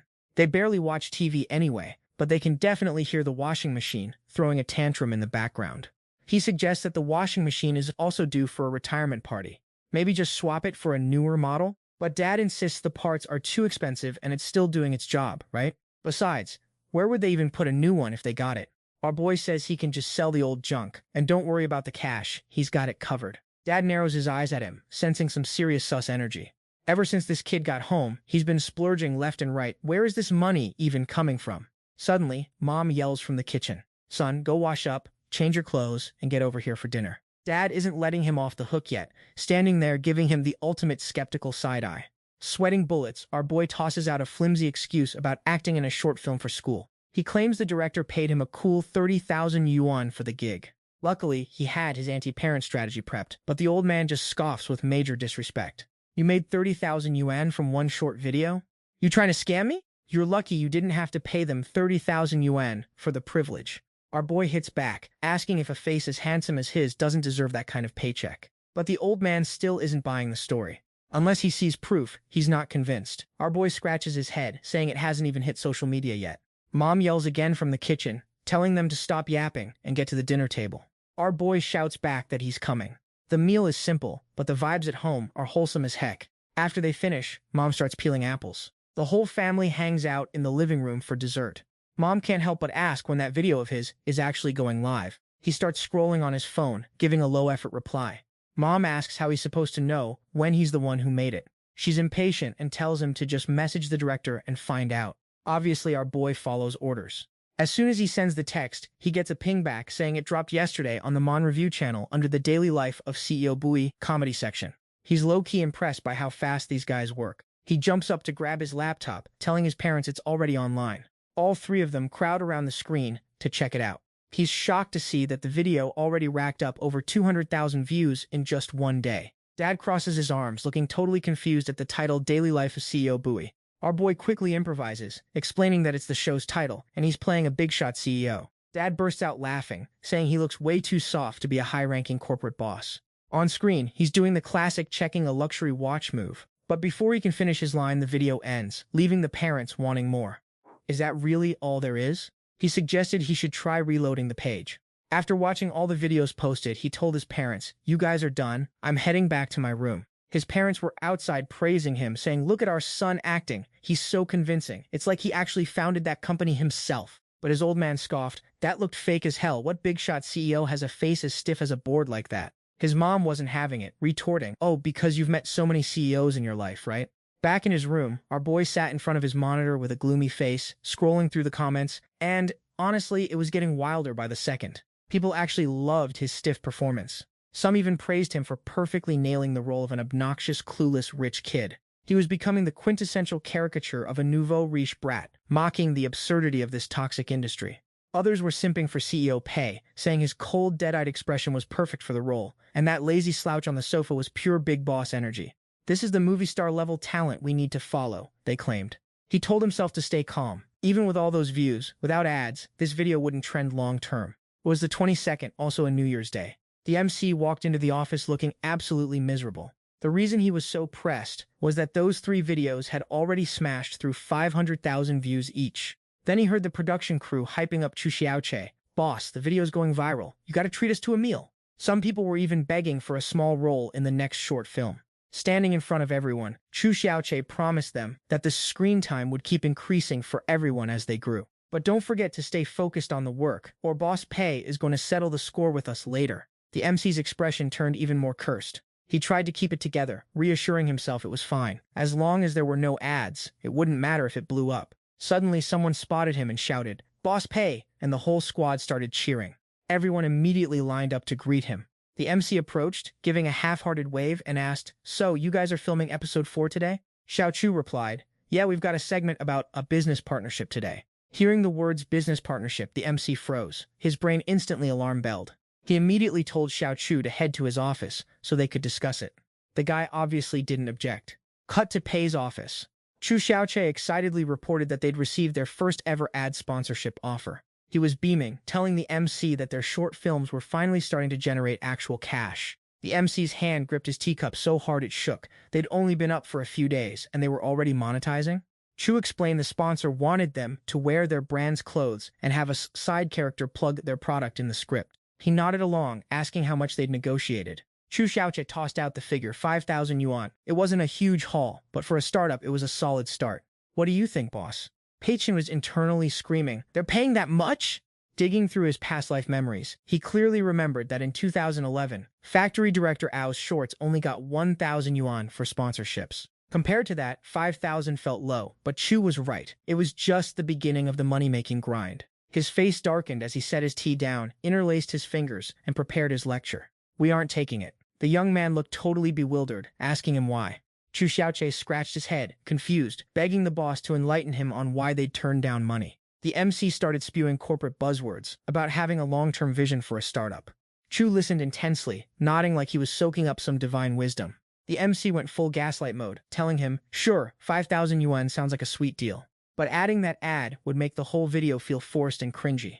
We'd have to compromise the content quality, and we'd lose the original vibe we're trying to build. What if next time someone wants to advertise cosmetic shower gel or shampoo? Are we just going to say yes to everything? We're trying to build a massive channel here. If we sell out for a measly 5K now, don't you think we're losing more in the long run? Hearing our boy spit facts, the young man just gulped in silence. The MC made it clear that his current shady moves were basically a speed run to destroying his own rep.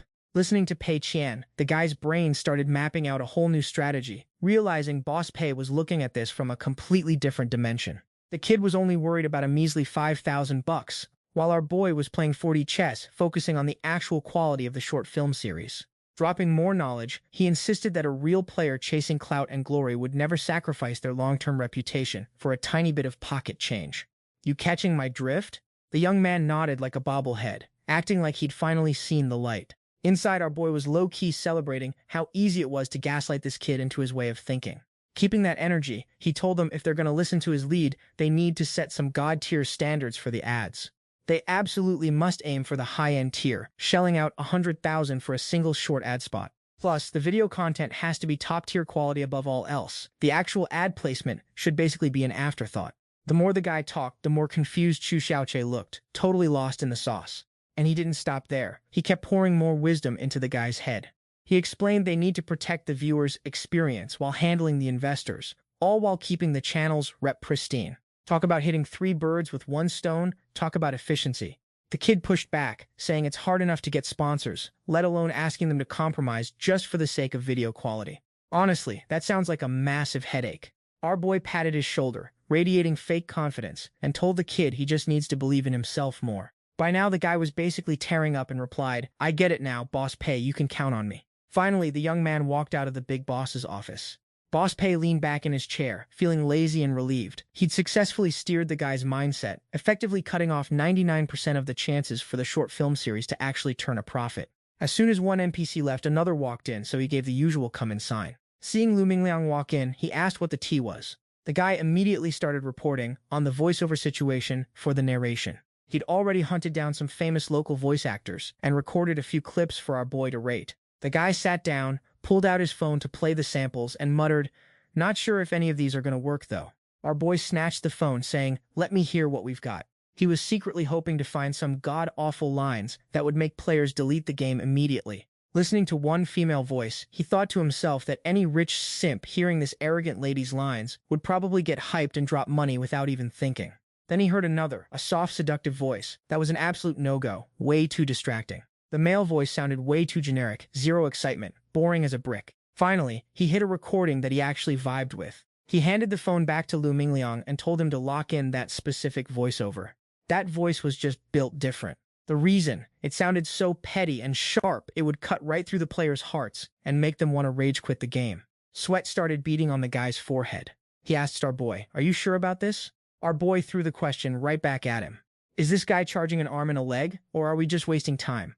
If money can fix the problem, don't be stingy, just throw the cash at it. The guy scratched his head, admitting that was actually his own demo recording for the pros to study. Our boy paused, shocked, and double-checked. Wait, that's actually you? It sounded suspiciously like how the guy talked on a normal day. The young man sheepishly admitted he'd just recorded it himself on a whim. He could pick anyone else, but our boy shut that down immediately. He insisted he needed that specific, raw, everyday tone of his for this special situation. Anyone else would just be a downgrade. Lu Mingliang brought up the fact that the company didn't even have a professional recording studio. Our boy thought it was a tiny issue, looking at him like he was dense. Just rent a studio for 3 days and hire a pro to coach him. Simple as that. If 3 days aren't enough, add a few more. It's not like they're strapped for cash. Having his brain expanded, the guy rushed off, saying he'd go find the secretary to talk budget. The young guy dipped to give the MC some space, leaving our boy feeling hyped about securing yet another massive bag. A 100% loss rate? Man, this squad is honestly a blessing. They're all so talented and versatile in their own chaotic way. Inside the Tengda game design studio, the only person in charge was Lu Mingliang. He called a meeting today for 2 main reasons. First, he's going to be MIA for the next few days, because he has to go record voice lines for the game's production. The second they heard that, everyone's jaws hit the floor, literally yelling, "What?" This was completely unacceptable to them. The game is still in testing, and the main project manager is running off to do voice acting. Facing their confusion, he just wanted to cry and begged them not to ask him hard questions because he was just as lost as they were. Point number 2, he hopes that while he's gone, everyone will stay disciplined, hit their deadlines, and just figure out the best solutions among themselves if they hit a wall. He noticed everyone went quiet, and all eyes shifted toward Lin Wan. He was low-key wondering why she was obsessively reading the NPC scripts anyway. Shouldn't they be focusing on him right now? Suddenly, she spoke up, claiming she finally understood why Boss Pei wanted him to handle the voiceover work. He asked for confirmation, shocked that she somehow grasped why Boss Pei picked his voice. She nodded, confirming that was exactly the case. With her eyes glued to the script, she noted that Boss Pei's master plan is always so deep, making it impossible to guess his intentions early on. She figured this had to be linked to Boss Pei's debut short film series. This game carries the same vibe as Dark Joker and is packed with top-tier satire. She pointed to a specific monologue and told everyone to take a good look at this part. The dialogue was clearly written to guide the player into a trap. Throughout the development process, you have to make several choices. Each option looks like the optimal move, promising great rewards and the best possible outcome. But if you actually follow the monologue, your reputation gets absolutely torched, players roast you, and you end up with nothing. On top of that, the NPC's lines are just dripping with mockery. It highlights how a boss can be so indecisive and easily swayed by others. By following the NPC's advice, the player realizes their failure wasn't the NPC's fault, but because they lacked a backbone and had no vision of their own. Hearing this, Lu Mingliang looked enlightened, finally realizing that the monologue was designed to amplify the feeling of failure. It was pure satire. Lin Wan replied, "Exactly." Suddenly, a girl raised her hand to ask a question. She couldn't wrap her head around why ignoring the NPC's advice would also lead to failure. Could this be another layer of satire? Lin Wan, looking like a total genius, explained that this is the subtle brilliance of the game. Everyone had that blank brain rot stare hanging on her every word. Sometimes, even if you know you're making the right choice, it doesn't guarantee you won't still face a total L. There's an ending in the game where the developer is just too wholesome. There are tons of players who just want to play for free without paying a dime. The game gets review bombed, and the dev can't even break even. The creator is forced to quit the industry. This implies that no matter how passionate or ethical you are, success is never guaranteed. It's a harsh truth, but that is the reality of the gaming industry. She concluded that in this world, getting both fame and fortune at the same time is basically impossible. The success Tengda has today is entirely due to Pei Chan's genius leadership. Someone agreed, noting that he didn't just provide the initial concept, but he personally tweaked every single line of dialogue in the game. A few were moved to tears, realizing they only handle the creative grunt work, while the real pressure is all on Boss Pei. The room fell into a heavy silence, and then Lin Wan spoke again. Boss Pei choosing Lu Mingliang for the voice work was a calculated move, because as the project manager, he understands the game's soul better than anyone. The monologue represents the player's internal greed and desires, luring them down the wrong path. So only by truly understanding the game's traps can he deliver the performance. And that is something generic voice actors would never be able to pull off. Our boy realized that Pei Zong personally editing the script and asking him to dub it had a much deeper calculated scheme behind it. He wore a look of total determination on his face, swearing not to let Boss Pei down. On March 3rd, the MC was in a great mood, but as soon as he entered the office and the door clicked shut, he heard the staff fanboying over Bao Shu. Is he finally back? Looking at his complexion, some commented that while he looked a bit leaner, he actually seemed much healthier. A red alert sounded in Pei Chan's head, and that good mood evaporated instantly. Has his month of paid leave really come to an end already? Outside, the employees were still huddled together, singing Bao Shu's praises non-stop. They were talking about his healthy glow and how he'd even grown some hair back. Did he actually answer you guys? After all that sucking up, Lu Mingliang finally got to the point, wanting the boss to check his design docs for any necessary adjustments. But Fatty waved him off. No need. Boss Pei already personally reviewed and approved it. Why would he need to look at it again? It's not like you'd even understand his vision anyway. In Fatty's mind, Boss Pei is a literal god-tier genius, and his word is absolute law. Our boy heard this and immediately pushed the door open to step out. He had already planned for this. The game was already in motion, so he didn't need Bao Shu sticking his nose in. His expression turned dark and calculating as he anticipated the results. If that was the case, the game's chance of succeeding just dropped, and his master plan might actually go off without a hitch. Before heading to his desk, Bao Shu raided the snack shelf, grabbing a pile of pastries and a few cokes. He sat down, booted up his rig, popped open a snack and a drink, and jumped into his favorite shooter game for a serious session. It had been way too long since he'd been able to just game like a pro on his PC. Looks like the company is his real-life paradise. To him, Tengda is the place that brings him the most happiness. As he played, he started overthinking it, wondering if his skills were rusting after a month off, since his hands felt a bit weird. He grabbed some old documents, and since he had nothing else to do, he decided to optimize the old game, Fortress at Sea. While gaming on the PC, he had the mobile game Ghost General open on a stand, playing and taking notes simultaneously because he found some minor bugs. He figured he was basically a genius, and after closing his notebook, he estimated he could patch those bugs in the next 3 or 4 days. 3 days later, in a dorm, a few guys were lounging around like zombies, wondering if Ghost General was ever going to drop a new update. These guys were almost ready to graduate and had already pulled all the rare cards. In another corner of the internet, the Chibi Three Kingdoms players felt proud, because their version got a refresh every 2 months. Some argued you didn't need a gameplay overhaul, just a few new generals to keep the vibe alive, or maybe a new pack to buy. Meanwhile, a guy was typing furiously on his keyboard, venting his frustration on the forums. First time I've seen such an irresponsible company. Ghost General is so popular, and they're raking in cash, yet they can't be bothered to fix their own masterpiece. Or it's been so long and still no update. Who knows what Tengda is plotting? They won't even open a new dungeon. Are they allergic to making money or something? Why treat your own project like trash? I've heard of companies running off when they go broke, but running away when you're making bank? What is this? This is honestly hilarious. The guy posted his rant with pure salt, but a moment later he realized a new update had just dropped. The official Tengda company notice board had been updated. We accidentally discovered the issue with Guan Yu's continuous/skill being too weak, and it has now been fixed. With the Guan Yu issue resolved, players can now have a much better experience. The issue with Zhao Yun's low proc rate has also been fixed. The guy stared at the screen in disbelief. They fixed that many bugs all at once? Some commented that other companies force you to pay to win before they even look at a bug, but Tengda does the exact opposite. Someone else chimed in, is this new update actually any good? Everyone was hyped that Tengda hadn't abandoned Ghost General. The company's sincerity really moved the community. The angry guy from earlier was now super hyped, his fingers flying across the keyboard. Please, company, release a massive recharge pack. We have the money. On March 7th, the MC was shook to hear that the Ghost General players were flooding the customer support channel, begging the company to take their money and release new packs. After she double-checked with him, Lin Wan confirmed that this was indeed 100% legit. The customer service department is basically about to lose their minds, dealing with over 100 calls every single day. Our boy's blood pressure is spiking, so he asks again just to make sure there isn't some massive misunderstanding. Are these players seriously demanding that we launch new top-up packs? She flips through the report, confirming that not only is customer service getting swamped, but players are all over social media forums debating this like crazy. Pei-chan stares blankly, asking what kind of chaotic situation this is supposed to be. Suddenly, players are actually begging to pay more money.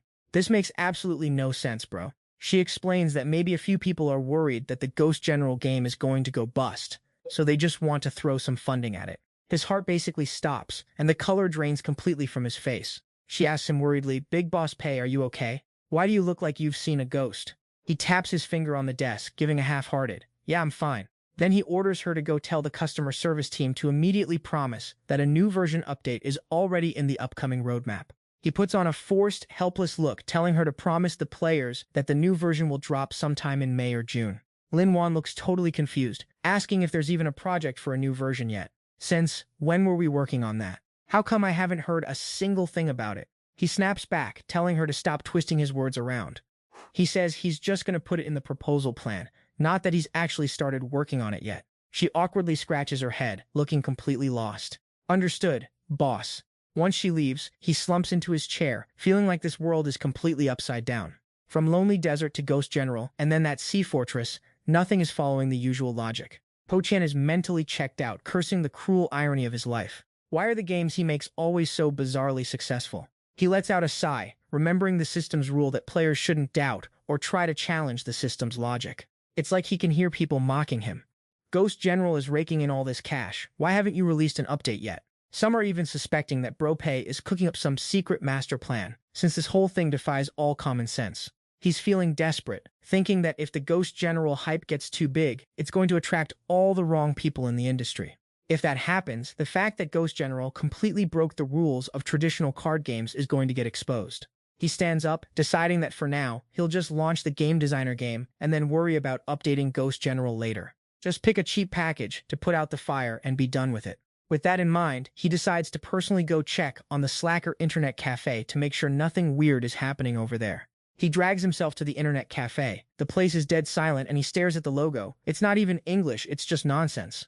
It's not Chinese either, so he figures Ma Yang definitely came up with this garbage. Pushing the door open, he thinks to himself, great, this place is so mysterious that nobody even knows what kind of business this is. Doing a great job at failing, that's for sure. He walks in, sees everyone hard at work, and internally mutters that they're doing a great job. Ma Yang runs over asking, bro Pei, how does it look? Are you satisfied? He starts pointing at everything, bombarding him with 1,000 questions.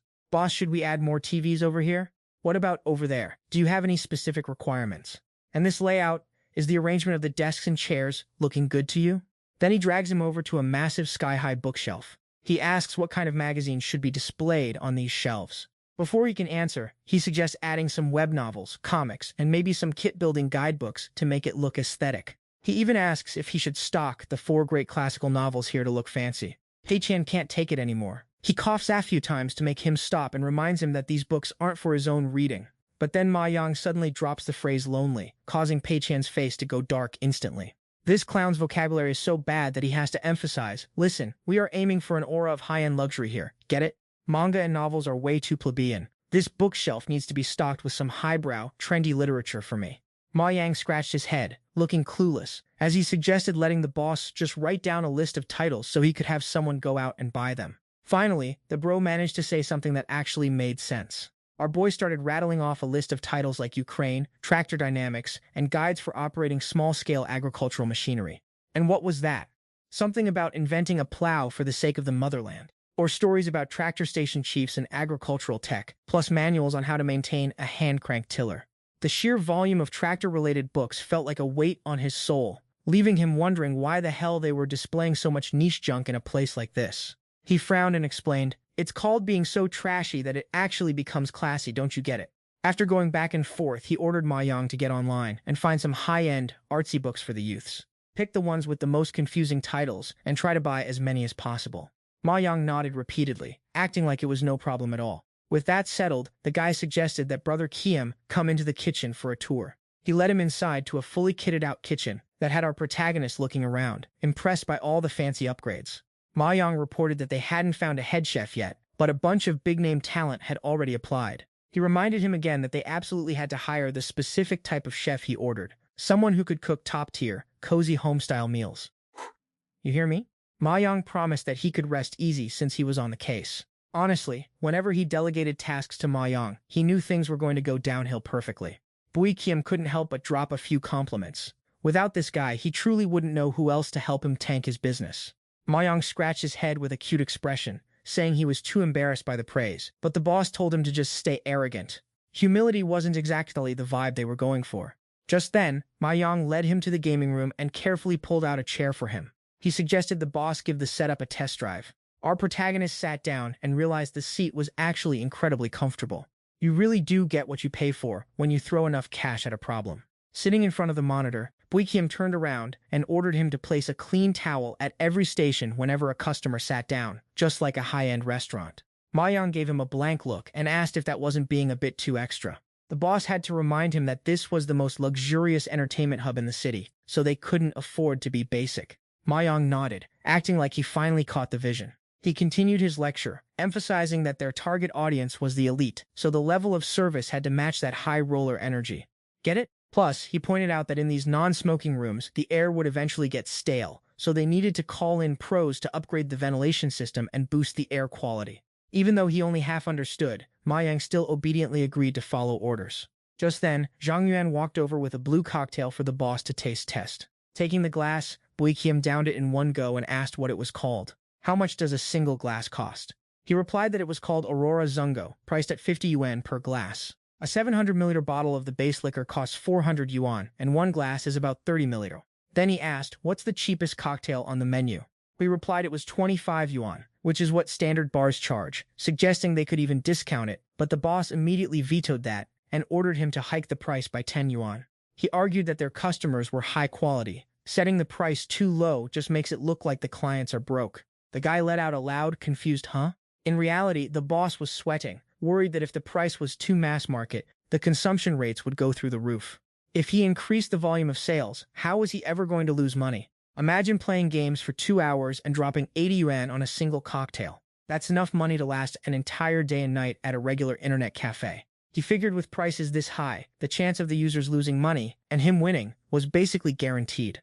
After wrapping up the orders, he felt like everything was set for the place to fail, so he headed out. But Ma Yang grabbed his arm to announce that the grand opening was scheduled for the day after tomorrow. He asked if there was any need to organize any special events. Maybe cut the gaming rates in half to celebrate? Drinks were also set to be discounted for the first 3 days of the grand opening. But he shut that down, calling it trashy, insisting this is a high-end internet cafe, so we aren't doing any of that low-budget marketing junk. He dropped that line with the most serious face, like he was announcing the end of the world. He scratched his head and just gave up, letting the boss have his way since he's the one calling the shots. Walking out the door, he thought to himself, once opening day hits and I see this place in ruins, I'll finally be able to sleep in peace. On the 9th, the Slacker Internet Cafe officially opened, and while the street was packed with people, nobody even glanced at the place. Inside, Zhang Yuan was just listlessly wiping tables, and with so many staff members and 0 customers, they had literally nothing to do. Our protagonist sat there sipping tea, acting like he was at a 5-star hotel and giving the drink a glowing review. Seeing the staff standing around gossiping, Ma Yang started getting heated and tried to pitch some ideas to him. Like, at least let them hand out some flyers or something, bro. But Pei Qian just hit him with a why would we do that? Where is the class in that? Customers should find us on their own. That's the only way it's a surprise. His face went pale. He was seriously suggesting they wait for customers to magically discover them? The guy was getting so frustrated talking to him that he stormed outside to find customers himself. After looking around, he spotted a kid standing by the entrance, just lurking. He walked up to invite him in, asking if the kid wanted to hop on a PC or grab a coffee. The kid asked tentatively, "Hey boss, how much is an hour of gaming here?" He replied, "It's $10 an hour, buddy." The kid was shook, deadass asking if the keyboards were made of solid gold. "Why are your prices so insane?" He defended the shop, saying this place isn't some low-tier dump, and if the kid thought it was expensive, then that's on him. Heck, we even think these prices are too cheap. The kid looked nervous and panicky, asking if there were any membership deals or discounts. Without thinking, he pulled something out of his pocket and hyped up the shop, saying a membership gets you 10% off drinks. The broke kid just put his hands together in apology and bailed, saying this place was way out of his league. The kid vanished into the crowd, leaving Ma Yang staring after him with pure heartbreak. He looked like he was about to burst into tears, right there on the sidewalk. Ma Yang had officially been traumatized by this interaction. Meanwhile, Pei Qian couldn't help it anymore and spat out his tea, secretly dying of laughter and thinking Ma Yang was doing a god-tier job. He walked up to the boss and whined, "Brother Pei, everyone who comes in just asks the price and then bolts. Nobody is actually staying to use the services." Pei Qian set his cup down and decided that, yeah, this definitely isn't working out. He felt a glimmer of hope, thinking Brother Pei finally saw the light and was going to launch some actual promotions. He looked at him with puppy dog eyes, but Pei Qian just ordered him to put a price board out front, so people stop wasting everyone's time asking for prices they can't afford. He stared, completely stunned, letting out a massive, "Wait, what?" Our protagonist made a sour face and grumbled, "If they think it's expensive, don't let them in. It saves time and effort for everyone involved." That's how you keep the vibe exclusive. Only now did he realize that when the boss said this isn't working, he meant he wanted to filter out the pores. Pei Qian stood up and said, "It's fine, it's only been a few days." He told Lao Ma to remember that this is the company's long-term roadmap. Even if we lose money for 3 months or half a year, it doesn't matter. It'll be fine eventually. Do you get it now? While talking, he patted the guy on the shoulder, and he just kept nodding like he had absolutely no clue what was happening. Walking away, Pei Qian was having the time of his life, thinking this coffee really was top tier. Sunday the 14th at the Slacker Internet Cafe. That night, Ma Yang and Zhang Yuan sat down to crunch the numbers. The revenue for the past week was basically a big fat zero. The expenses were listed out, $315,000 for rent, equipment costs, depreciation, and payroll, totaling over $70,000. This meant, in just 1 month, they'd managed to burn through nearly $400,000 without doing a single productive thing. And it didn't stop there. Since the cafe opened, they had already dumped over $2 million into this hole. The total number made Ma Yang shake like a leaf, turning him into a literal statue of despair.